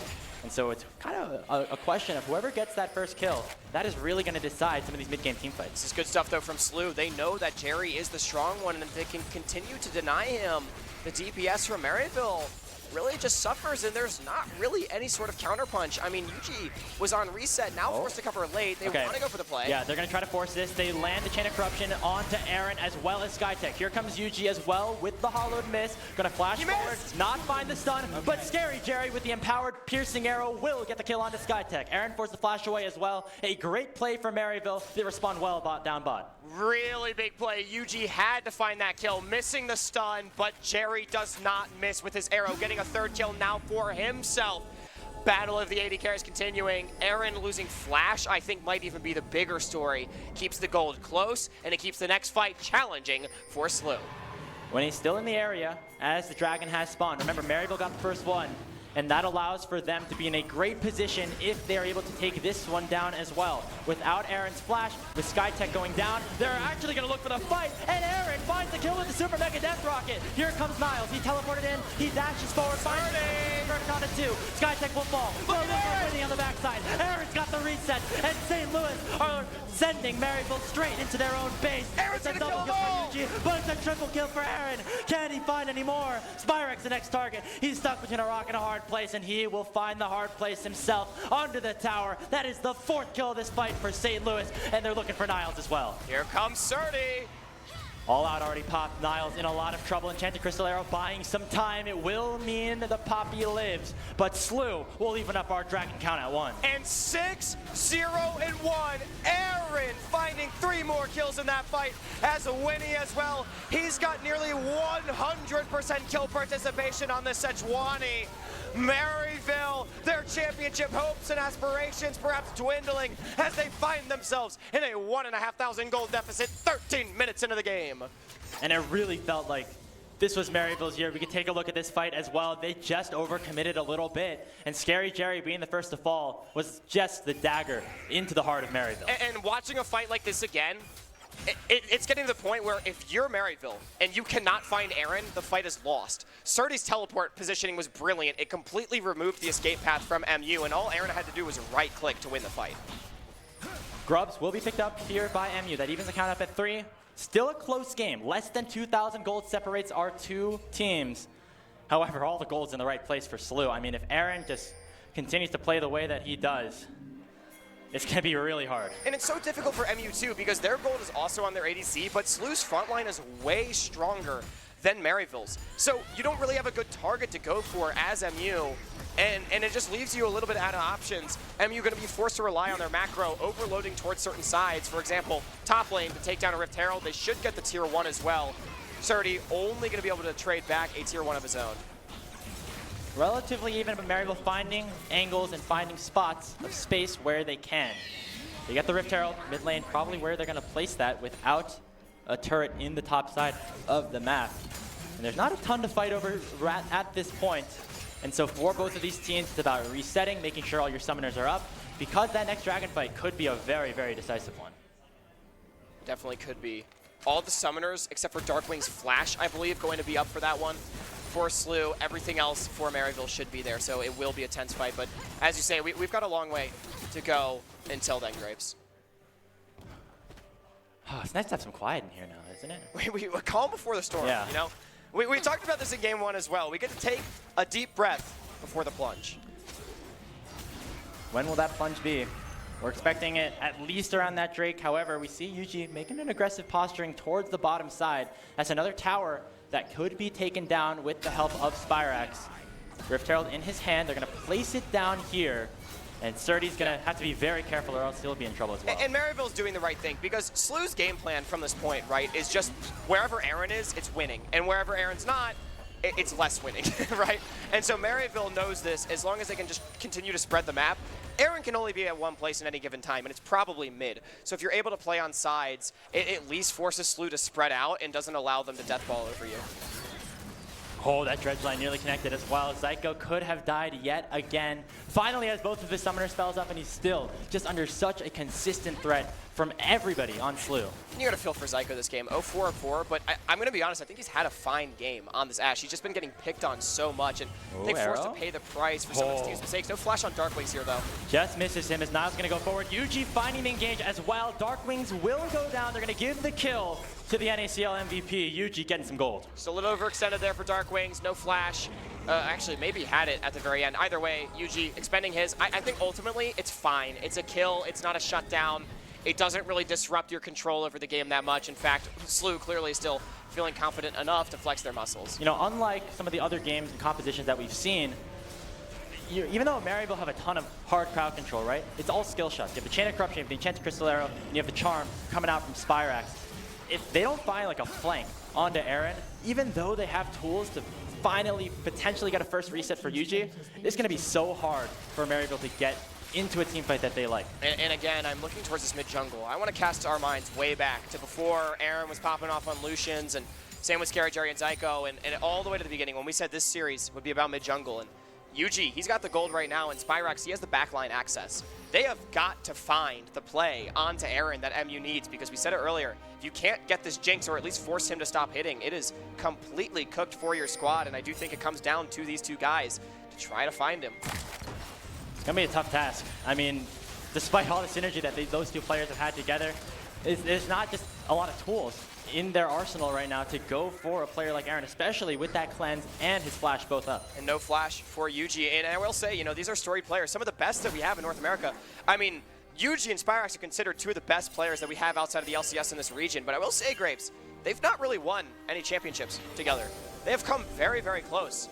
But, I mean, they have, if they're going to win their first one, they've got to prove that they can right now. I mean, we've been saying this about a lot of guys, but I mean, so many people needing to step up. Ash Arrow comes out. I think Skytech's fine. Chain of Corruption as well. It will land on the Skytech. Look at Spyrax. He's on the flank. Does not land the Charm. Aaron still remains alive with just that cleanse being burned. Darkwing's now in trouble. He has the flash as well. But look at Sturdy in the middle of the enemy team. He finds the Pathmaker and will yeet Spyrax all the way into the enemy team. There comes the Spirit Rush. It is enough for Spyrax to survive for now. And St. Louis do not have the gap closed to continue the play. You know what, though? I asked for Spyrax to step up, and he did get Aaron's cleanse, but nothing more. MU have the health bars, have the positioning over to the Dragon. I think it is a fight win for them. They're going to get the advantage here. The Mountain Dragon is secured. Aaron still has flash, though. I mean, that's just, I'm still thinking about it. That was the dream setup for Spyrax in the situation that Maryville are in right now, and they still did not find a kill. Yeah, and Spyrax lost his. I mean, Darkwings losing his is big. You can kill the Talia, but again, it's all about that Jinx. And now Aaron back out onto the map. I think SLU should just be able to knock down this mid lane tier 1. Maryville had to reset at some point, but SLU with first move. Okay, maybe not. Spyrax, he's got a lot of wave clear. Yeah, the Ahri doing a lot still in this game, just have not found that breaking point, the ability for him to really take over this game just yet. Not a ton for Maryville to do. They seed pressure top lane, allow for Darkwings to get that tier 1 turret. And St. Louis is not in a position to go for this Baron, so they are just going to have to wait things out once again. And I think the game is going to continue to be slow because St. Louis, with their composition, even though they have a lead, don't really have any reason to accelerate the pace of the game unnecessarily. Honestly, the ball is in Maryville's court to be the ones making the plays, and we've seen them also rather content to just play for these neutral objectives. I will say, I mean, that fight around Dragon, being able to take the Drake and lose nobody in this game state is very important. Avoiding the fight with the Jinx is very important. They find a cancel on the Skytech. Not going to be enough for them to re-engage. Enchanted Crystal Arrow does come out.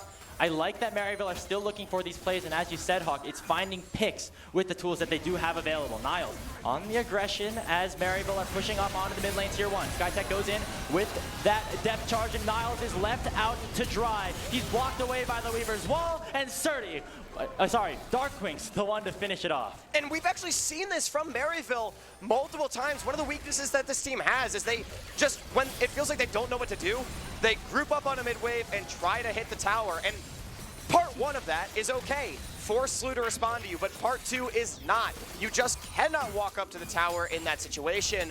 Darkwings chain CC down, killed off easily, and it just ends up being a freebie over to SLU. Not the game breaker, right? But it's definitely not making things easier for Maryville.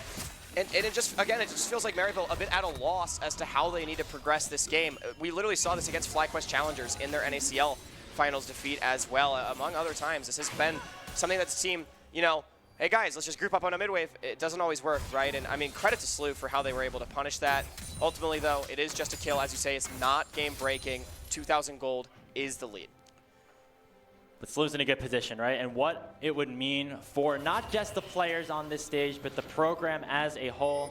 We got the chance to talk to Chu and Clerky before this series began, and they're very close, and they were the ones to lift each other up in the space in Missouri. But Chu really mentioned how much he wants this win, and it would be such a great moment if he finally is able to achieve it. Yeah, once you were the teacher, now I am the master, something along those lines. Is Chu Darth Vader and is Clerky Obi-Wan Kenobi? Oh my gosh.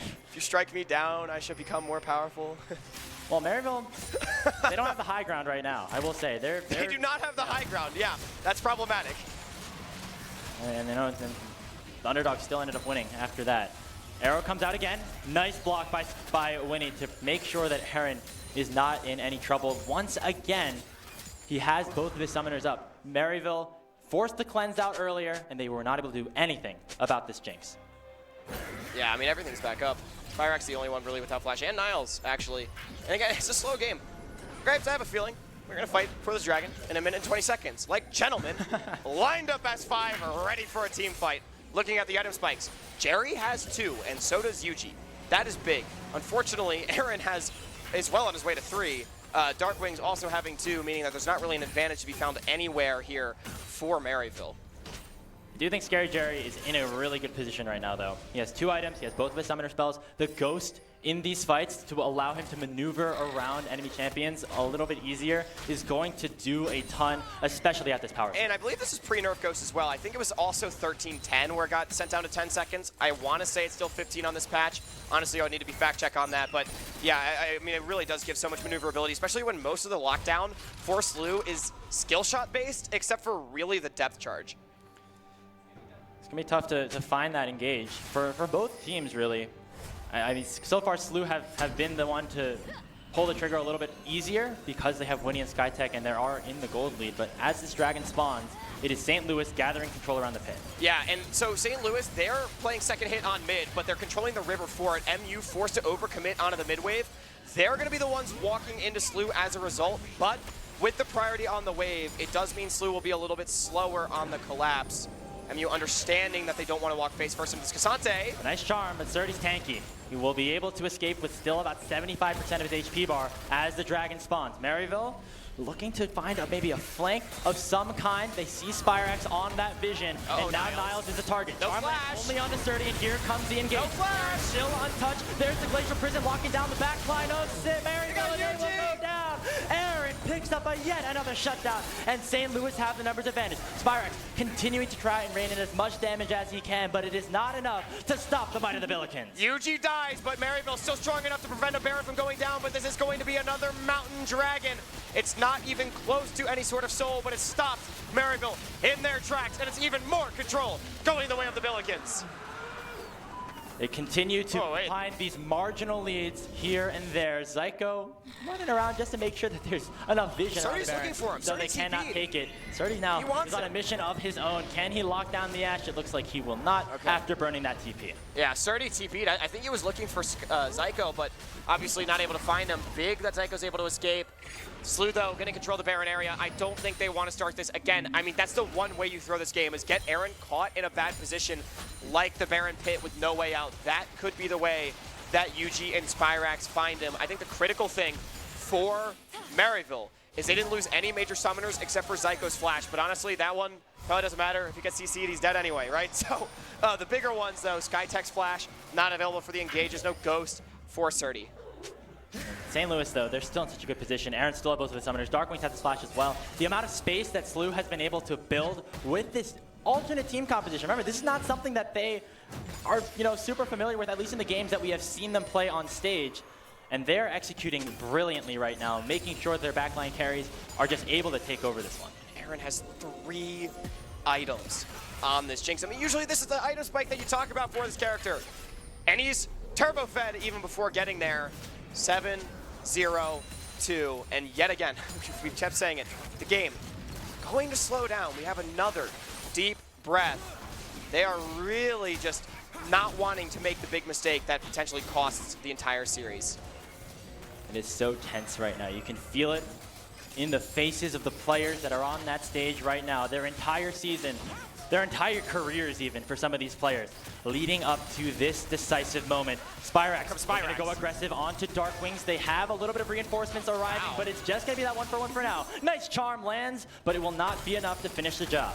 I'm really surprised that Dark Wings flashed there. I wonder if he thought more members of MU are coming or what, but that's Spyrax forcing a big cooldown for very little investment. And that is definitely something we're going to have to keep our eyes on. Spyrax has been pretty good about doing that so far this game. It's been a couple times. He's gone on to Dark Wings, and, you know, Dark Wings has respected it maybe even a little too much. It's been okay so far, and you know the biggest thing, he has the Unsealed Spellbook. He can continue to cycle those summoner spells. It feels a little bit better to, you know, not have that flash because you have other summoners that you can turn to. He's gone for a barrier. We remember how important that cleanse was in game number 1, Hawk, and so you could be a little bit more aggressive. That's just kind of the nature of this playstyle, but still a pretty big cooldown. And I mean, the problem is there's just no easy engage for MU. Even though Dark Wings has no flash, who's getting onto him? Yeah, it's just so difficult, but I mean, Grapes, you talked about, you know, players spending their entire seasons on this. For SLU, you know, they had some real, like, heart-to-heart team-building moments, right? After their losses to Maryville, to St. Thomas, right almost when they lost to Ole Miss, they really, you know, as a team decided, hey, guys, this is our shot. We got to lock in or, you know, we're never going to get this again. And it's paid so many dividends. And for Maryville as well, we know how hard this team has worked over the entire year, both here and in the NACL. Engages here between the tanks, at least so far. Chain of Corruption does land on SkyTech, and that's a big kill for Scary Jerry and the rest of Maryville. Now in a 5v4, UG with the stolen Nautilus body looking to go forward as well. Niles flashes over into the Baron pit. Wendy's in trouble. Maryville trying to turn this game around. They land the Trauma Aaron, but he's just forced to cleanse. The health bars are low. Spyrax is almost down, and Surdy looking to chase the rest of MU down. Does SLU want this one reset from Aaron, and they might all be cooked? Maryville, they need to regroup. Okay, and SLU not going to give chase. It's the mid lane tier 1 instead on the menu.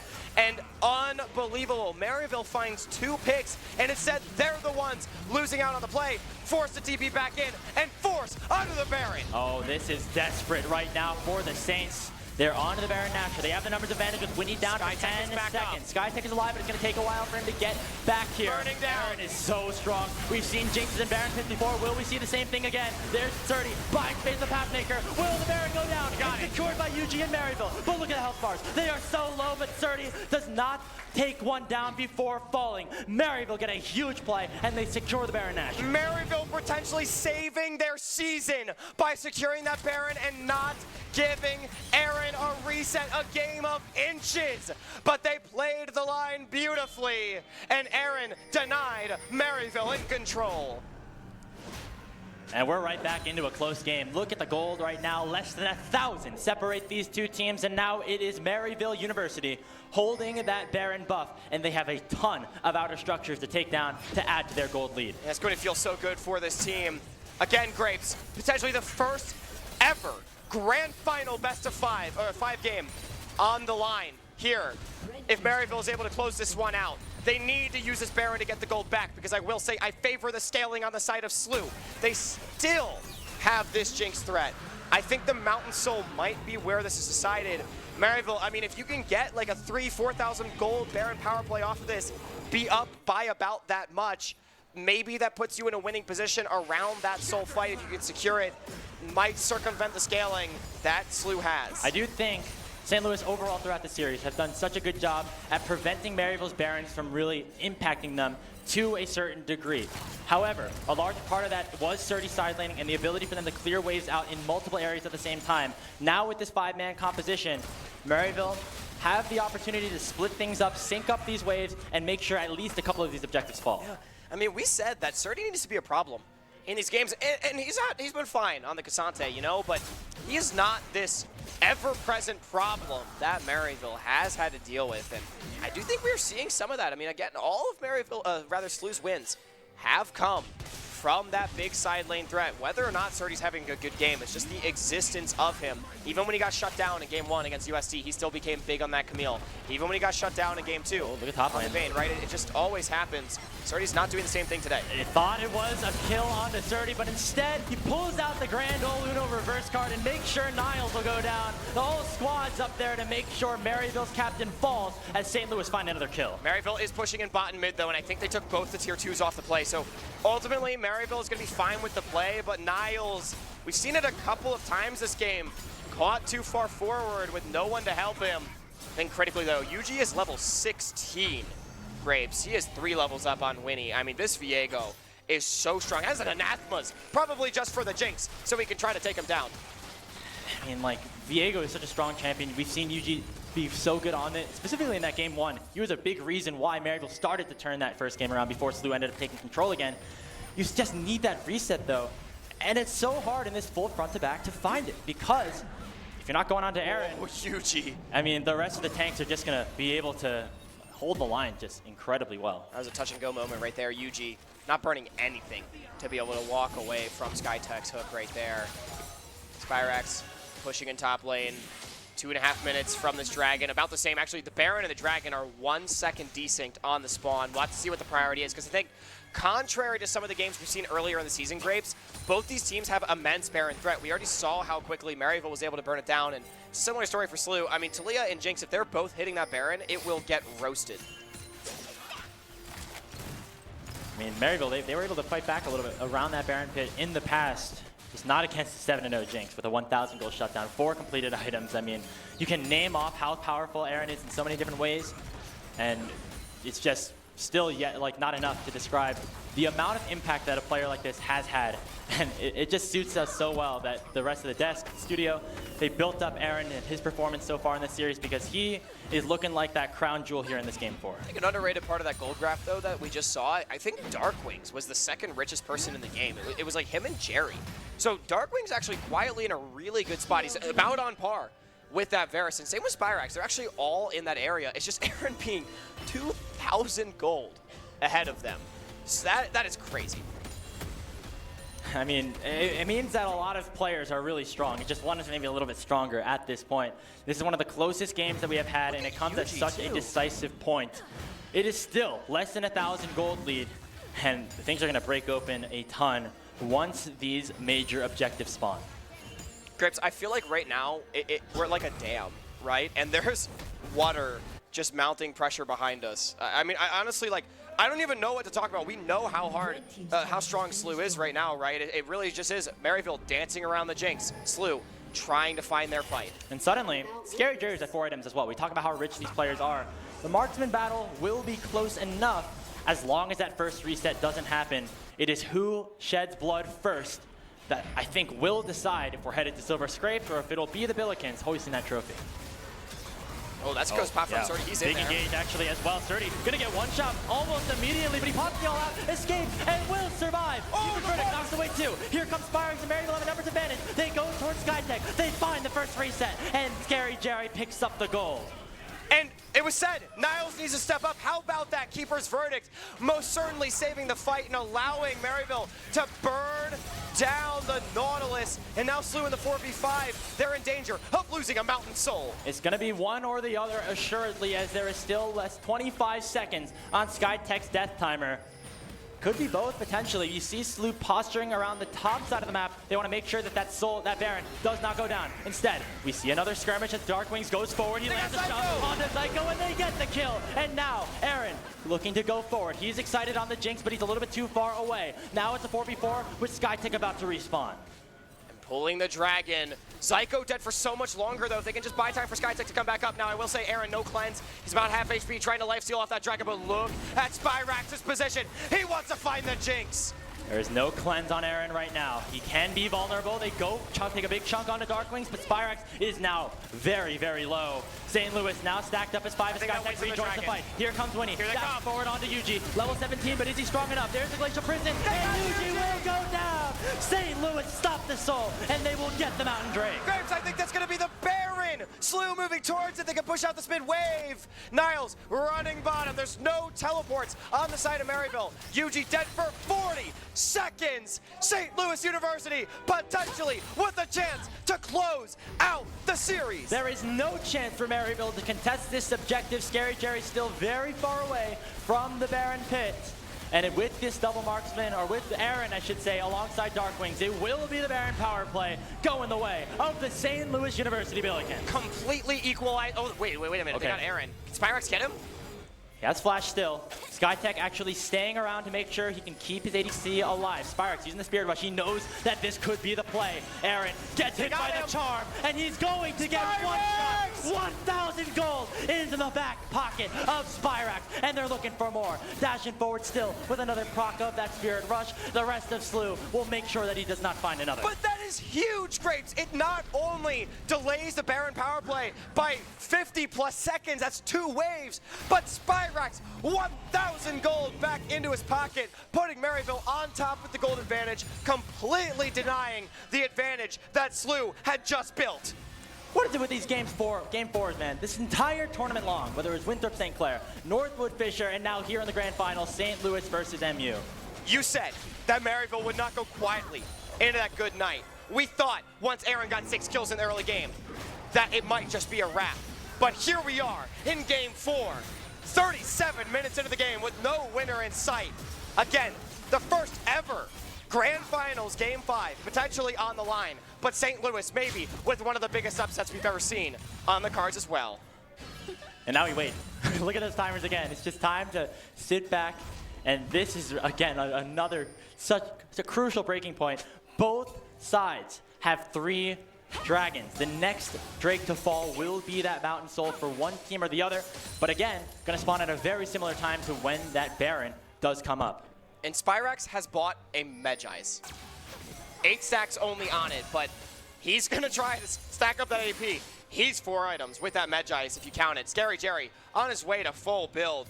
Everybody's strong. I mean, at this point, Grapes, honestly, gold be damned.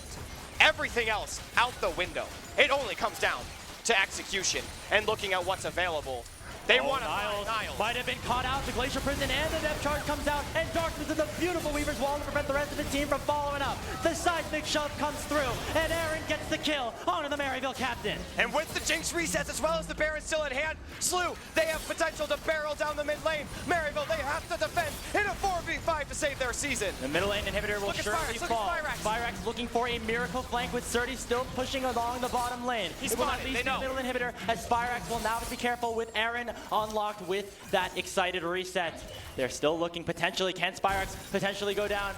He will be able to survive as SLU will back away. Surdy escorting up that bottom wave. I think that's the next one that SLU wants to play on. Not much time though left on the Baron, means it might just be one inhibitor going over, but Niles once again caught out trying to win his first CLOL championship in 5 years. You cannot afford mistakes like that. Thankfully, only costing them that inhibitor. It could have been so much worse if the right cards ended up falling for the former wild card players on St. Louis's side. Instead, we get to wait again. It is just one more kill onto Aaron. He has completed his full build with a Bloodthirster and will soon to be matched by Scary Jerry. I mean, once they start getting maxed out again, it doesn't even matter about gold. It's about what was burned. Niles flashed in that fight. Not going to have access to that. Meanwhile, SLU basically lost nothing other than a Glacial Prison. So favorable for them being able to deny that summoner. In Grapes, we are going to have our 7th dragon spawning on Summoner's Rift in under a minute. SLU has complete control over the area with that inhibitor down, and giving over a Mountain Soul to this Jinx, that might be lights out in this game because it makes it so much more difficult to kill him, as well as this beefy front line. I hate to be a traditional sports guy, right? But 7th Dragons, like Game 7, World Series, NBA Finals, it all comes down to this final potential fight. And everyone knows, we know as League of Legends fans as well, it does not matter what else has happened in this game. They're going to start it out with the engage onto Sky, take the Weaver's Wall, buying a lot of space. They find the engage onto Spyrex. They look for the engage. There's the kill on the Spyrex. He's busy. Aaron's on the fight. Skyrex trying to take on the other side. Aaron gets pushed away by the Keeper's Verdict, and now Maryville can find the resets. Niles, once again, he gives SLU an advantage, and then he saves the game.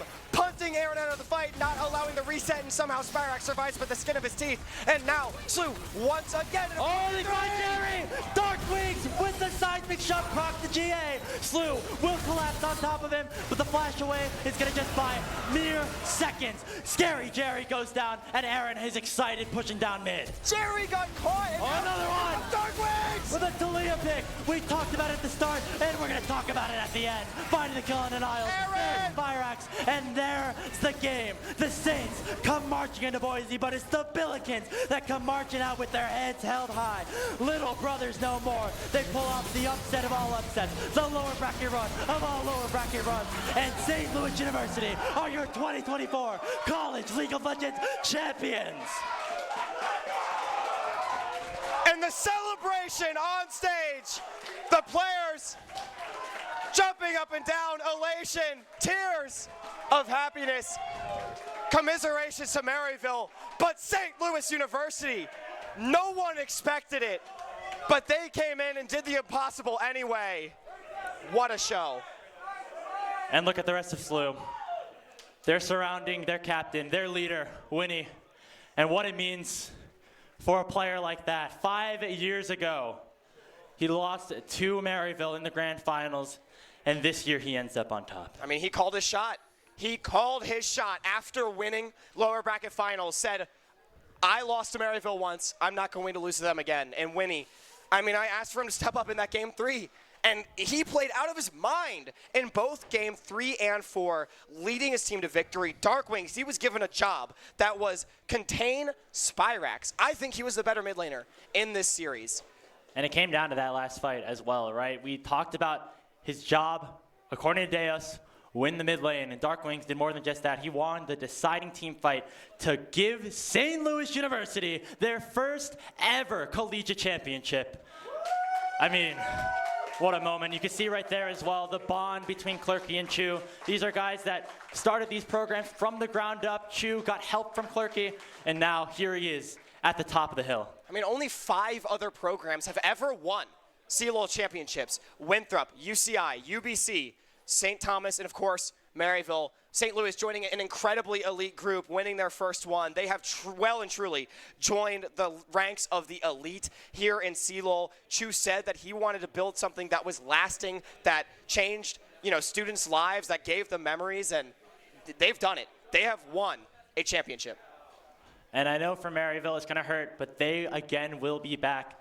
It just feels so, you feel so hard for them, right? They've come to the finals 3 times since their last championship. They've gone to the semifinals in 2022 as well, and they just did not have it at the end of the day. And you feel for those players, you feel for Niles, but you know that Clerky and the rest of Maryville are going to be back. And we talk about Maryville and winning championships, right? And it's almost crazy because they are still here every year. And even though, they haven't been able to get it done in recent years, the fact that they're still getting to this point, Maryville is still an unbelievable program, unrivaled in their talent, and the expectations get set so high for them. We oftentimes lose sight of what they've accomplished in the time anyway. Multiple runner-up finishes, I mean, consistently being considered to be a team that is impossible to beat many times. I mean, we had them heavily favored coming into today. I think it just speaks volumes to how successful this program has been, but I mean, for St. Louis to buck all those trends and to beat them anyway, that is a story in and of itself. And I think the narrative for SLU got simplified a little bit too much. We talked about how it's Surdy really hard carrying so many of those games, and we saw in that final decisive moment, he locks to Cassante. He plays for the rest of the team, and they absolutely deliver. It was Winnie, it was Dark Wings, it was Aaron, it was SkyTech. All 5 players had their own moments, and all 5 are the reason that they're going to be lifting that trophy here today. It almost feels like this was like, St. Louis, they put together their roster with misfit toys, if you will, as players that have been around in Tier 2, have been around in collegiate, right, but had maybe not hit the peak that they knew that they could. And they put together this team with guys like Winnie, Dark Wings, with guys like Aaron, and now they've all hit their peak. I mean, they have done what we did not necessarily think any of them could do on their own, but they have done it as a team. They rallied with each other. They improved together. And now, as we've said, they're lifting a trophy. They are collegiate champions. Well, that's going to do it for us. I mean, thank you so much to everybody who has supported this space, supported this year of College League of Legends. It was, I think, one of the best years that we have ever had, and it ends in such an incredible moment. I mean, Hawk, it's just been great to be a part of that ride, great to finish it off here. But that's enough for us. You want to hear from the players, but before we do that, we have a compilation of the top 5 plays of this 2024 CLOL Finals.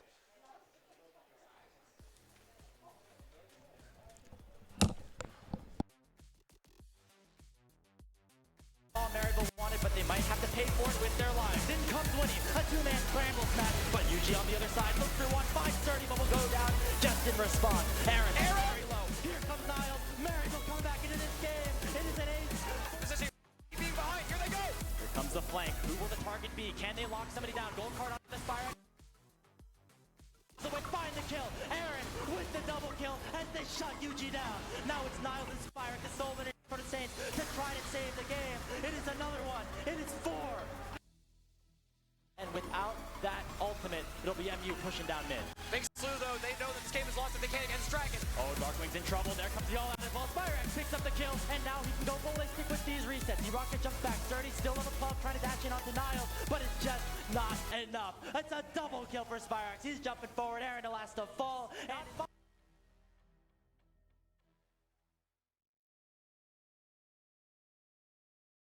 first time ever. St. Louis University, the Pelicans have done it. They defeated their demons from down the road 3-1 in only a way that Grapes could call. Again, one more time, shout outs to Hawk and Grapes, the hugest advocates we could have from collegiate. Thank you so much for all of your hard work, and I'm so glad that you guys got to cast this historic series.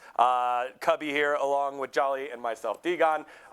Guys, what an absolute series. That was crazy, man. I was not expecting that result coming in. Like, if SLU was going to win, I figured it would just be a slugfest. And to be fair, Game 4 was a slugfest, but the other games they were able to take were very one-sided, very in their favor. And the fact that SLU were able to come in here, take down, the roster that I called the best roster that CLOL has ever seen in such dominant fashion. That's right. Not expecting that. Yeah, you ate your words many times here today. It's my specialty. Unfortunately, most of us did. Actually, fortunately for SLU, though, because they've made history here for themselves. I'm still catching my breath. I have to set an appointment with my doctor after this to get some heartburn medication at this point, because what a series. And not only that, what a crazy last game. Up until the last last minute, game was awesome. I honestly could not have predicted that. Yeah, you're starting to get worried that Maryville was starting to fall a little bit behind. We got to see a couple of plays that were forced as we take a look at some of the replays from that last match. You look down to the bottom side of the map. We asked the question at the very beginning of the day, are Aaron and SkyTech going to be able to hold up to Scary Jerry and Zyko this time on a scaling pick? We've seen the scaling picks fail. You asked for it earlier. Let's see the Jinx on through. Let's see different things, as that was a crazy, crazy play right here. Yeah, and it's funny because I know that Scary Jerry has said behind the scenes that if I get Varus, this game's over. And unfortunately, it was not over in their favor. I mean, he was right. Yeah, he stepped up too far in that one, ended up getting punished. I think that Aaron and SkyTech, for me, they were the big difference makers coming in, because I really felt like this series was going to go MU's way, because I had so much faith in their bot lane that was so strong throughout the Challengers League season. We saw Aaron and SkyTech really bring it back, though, in this one. And, man, I mean, the game-ending play, too, that Aaron had, he had some fantastic fights, was playing so safe on the Jinx, and his improvement, I think, was really what pushed through over the edge to take down MU to that. I got kind of scared for a moment for him, because it was that point where you have 1,000 gold bounty on your head, you don't want to give up your life, but you need to get close enough to be able to do the damage necessary to win the fights. And as soon as he went down, that fear just went out the window, and he was able to actually fully engage and aggress a lot harder, and I think that helped them in the long run. Maryville's composition was supposed to smash the bot lane. It did not, but Maryville did find a way to get back into this game by having Ash Arrow shoot constantly around the map and decide if they want to pick it. You saw the pick there around Baron, where Ash Arrow hit, they get the Sejuani, and then a ballsy call to take Baron. You felt like, okay, now Maryville's in charge. They get the Drake. Now they'll go for the another Drake here. 5 minutes later, they get caught out. UG gets caught out, and now SLU takes control of the game one more time. Yeah, I mean, I thought my issue with Maryville's comp is that it was so pick reliant. Once the bot lane got behind, they couldn't really force on the map, and if the picks didn't hit, they were going to lose the DPS team fights, as they were outranged by the Talia and the Jinx. We ended up seeing that come to fruition. Shout out to Niles, by the way. I know that he had a couple deaths on Poppy that were maybe unforced, but he also had a couple really big Keeper's verdicts that actually opened up space for Maryville, which they needed in that composition. So I mean, man, what a great game 4. It was back and forth the entire time. Niles, honestly, towards the beginning, we were wondering, what is he doing? These are fights that maybe they should be able to stick to. Maybe they should commit harder to this. And it did feel like Niles recognized, hey, this is going to be a long one, and I might be the only opportunity, something like the Keeper's Verdict, to ensure that we have the damage or our tanks can absorb what we need to reach that back line.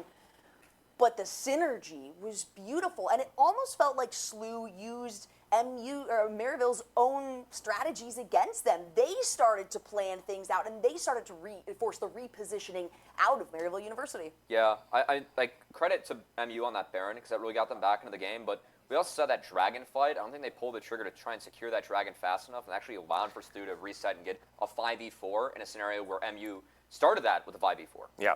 And part of that was, I think, they got the picks onto, Maryville got the picks onto SLU, and then it was the TP to the Baron that Surdy did, that then Maryville was like, okay, we got the Drake, let's try to stop the Baron call. Zyko gets caught, they stall out until Nautilus comes back, and all of a sudden they got the 5v4. It was so smart and so calculated by SLU, and this is what I wanted from Maryville. I wanted them to check hands. I wanted them to fight, and they did. You can call any player throughout this game, number 4, and all of them had highlight plays. Yeah.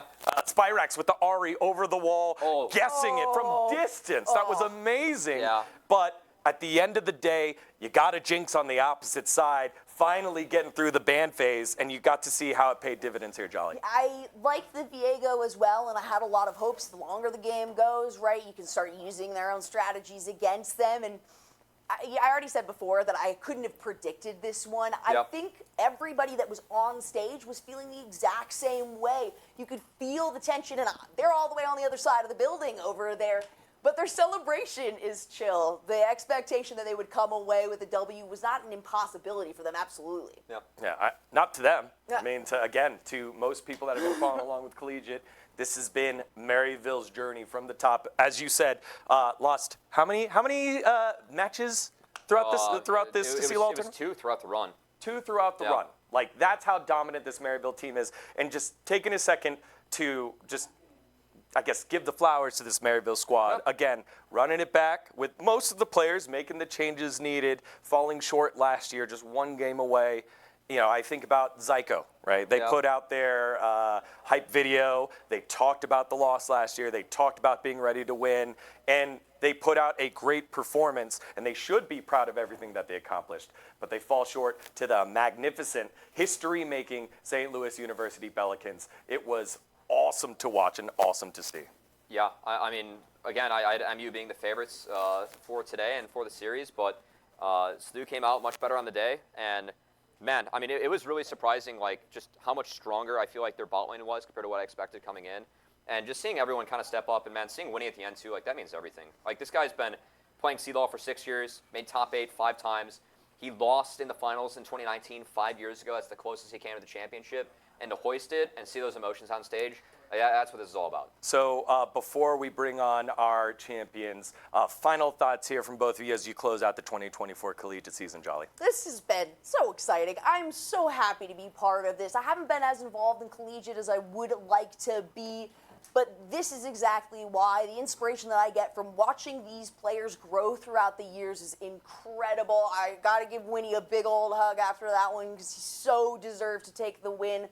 But this is what collegiate has been building up to. This is what we have wanted. And now it's taking place in universities on top of it. So keep supporting your university teams. Cubby. I mean, 14 out of the 15 players on the top 3 rosters were in Challengers League. And MU made finals, the SLU core, top 4 regular season. We're seeing more and more players doing both. And I think that, you know, seeing them be able to perform at an elite level in both of those leagues, we're only going to see that shift continue towards collegiate. So it's really cool, like, so many years into this, how collegiate still continues to grow, it's still supported, and yeah, I mean, matches like that, they're great, man. I hope we get more and more of them as years come, and hopefully more of those in the regular season as well. I don't have to wait till playoffs and finals, man.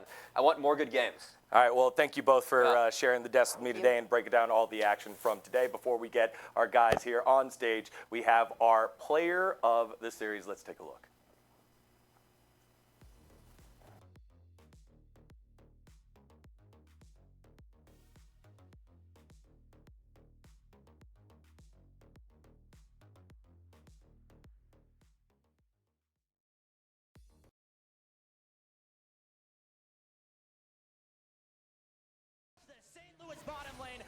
up first blood. And we thought it was Maryville that would be looking to play. The control ward belongs. Finds a knock-up on his Echo. He has the flash on the Poly. Yuji going to join him as well. They land the stun. Here comes the shockwave. Winnie and Darkwings collaborate beautifully for a kill on the Maryville support. Here comes Serdi. Lands the gold card onto Yuji. He's forced to dash straight into his demise. It is 2-0 Billikens. Firex on that vision. And now Niles is the target. No Charmless flash. only onto Serdi. The engage. No flash. Still untouched. There's the Glacial Prison locking down the backline of Maryville. It will go down. Aaron picks up yet another shutdown. And St. Louis have the numbers advantage. Spyrex continuing to try and rain in as much damage as he can, but it is not enough to stop the mighty.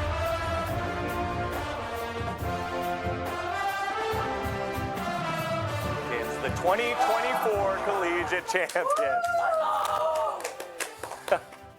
All right, again, congratulations to all of the Billikens here and our player of the series. We'll start with you, Aaron. We teed it up at the top of the show. Your career, way back in the day, 1-29, now finding yourself here, number 1. That one was really important. How does it feel? I mean, if I can't curse? Nah. No, not on this one. I feel, I mean, I can't even speak. It's just, I have the sunglasses on so the tears don't shed, but like, it feels genuinely amazing, and I wouldn't have wanted to do it with any other group of people. Like, I just love them, like brothers and family. And we're just happy to be seven young men traveling the world playing League of Legends. It's just beautiful. Yes. Thank you. Your partner down there, SkyTech, you had a huge matchup here against the foes down the road. What was this series like for you, brother?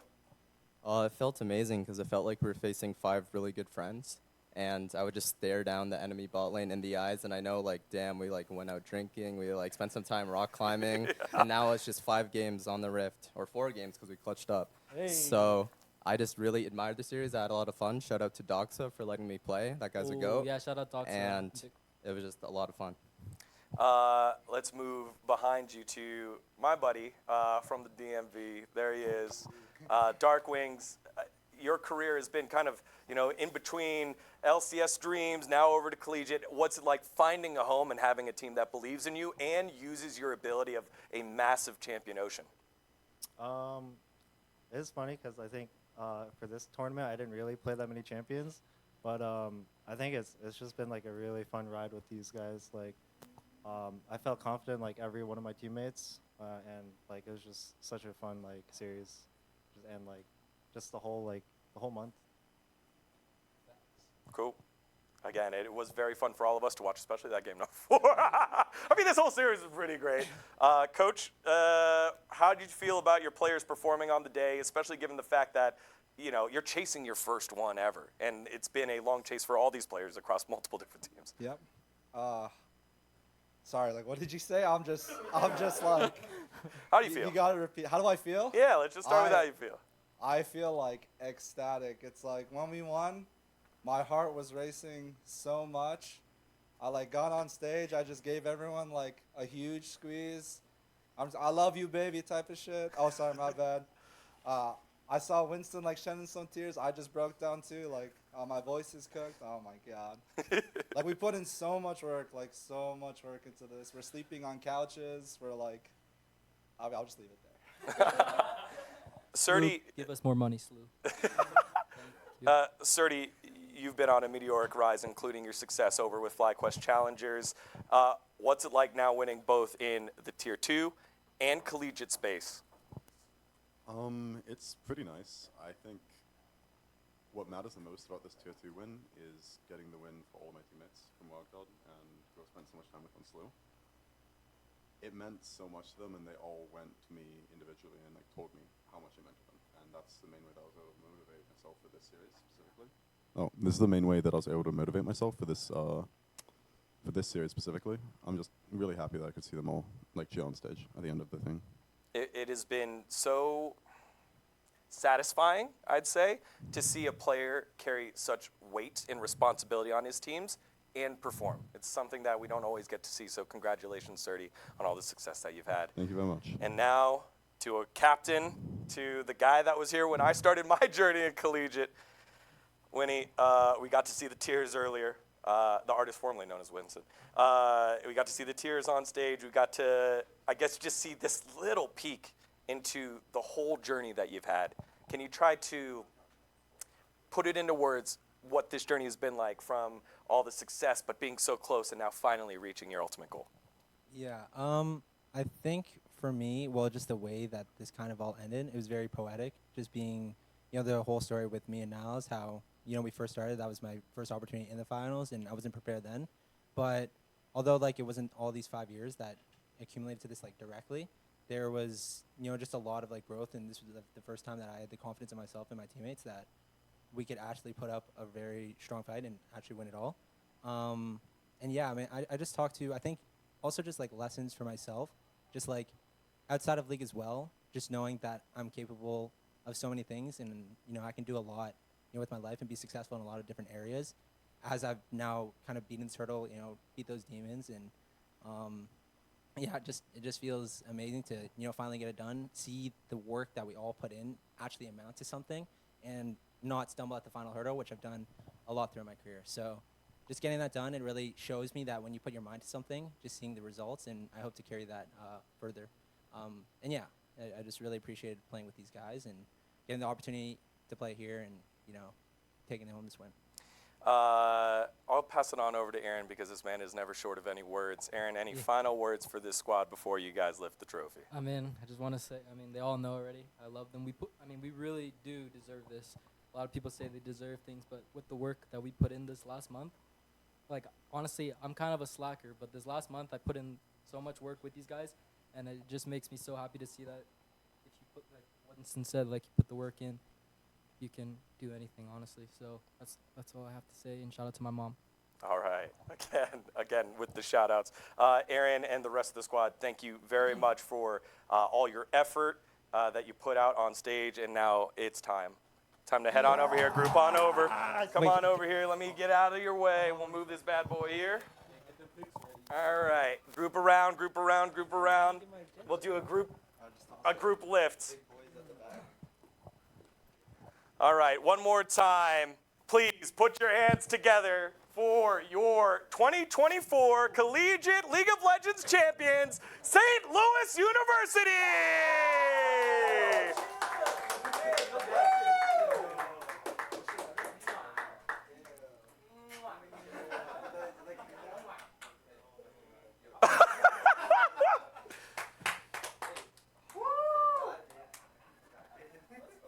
All right, take your turns lifting it up individually. Go ahead.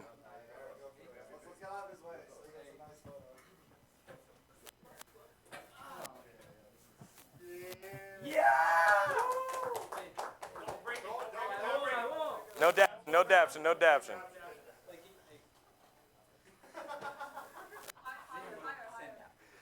Now, on behalf of everyone that has participated and helped with the production, the tournament organizers, the players, the staff, the institutions, the 2024 collegiate season has come to an end for League of Legends. We'd like to thank every single one of you that has helped make this happen, and we look forward to seeing you again in 2025. One more time, your champions, St. Louis University.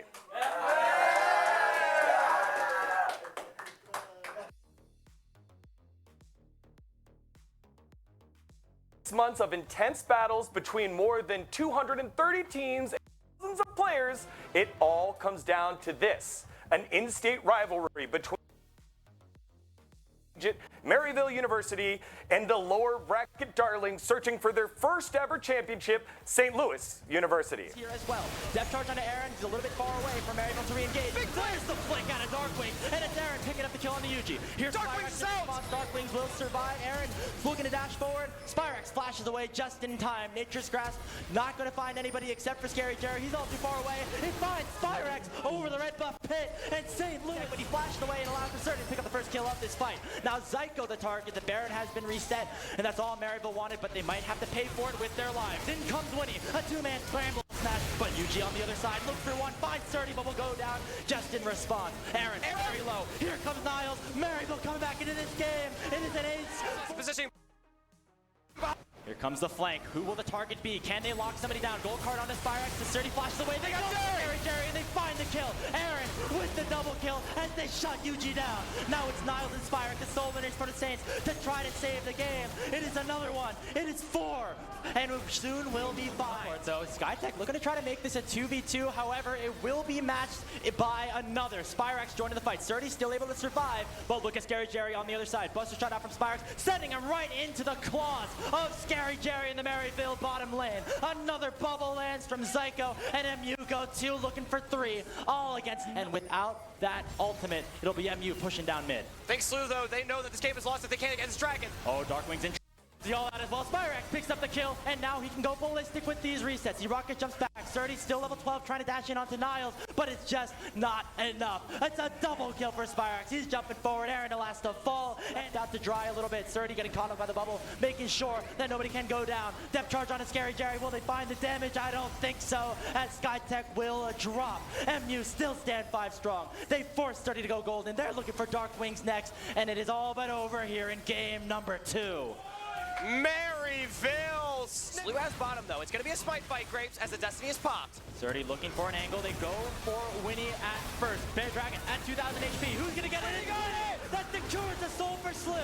Here comes Niles. Ledge bouncing into the Dragon Pit. Darkwings is stuck and let out to dry. The soul goes to SLU, but 2 kills. Not finding a single member of the Darkwings finds the shockwave, and SLU are looking to shock the world here in game number 3. Sturdy gets the kill on his Zyko. They're looking for more. It's going to be a wipe in the mid lane as the Billions will hold true.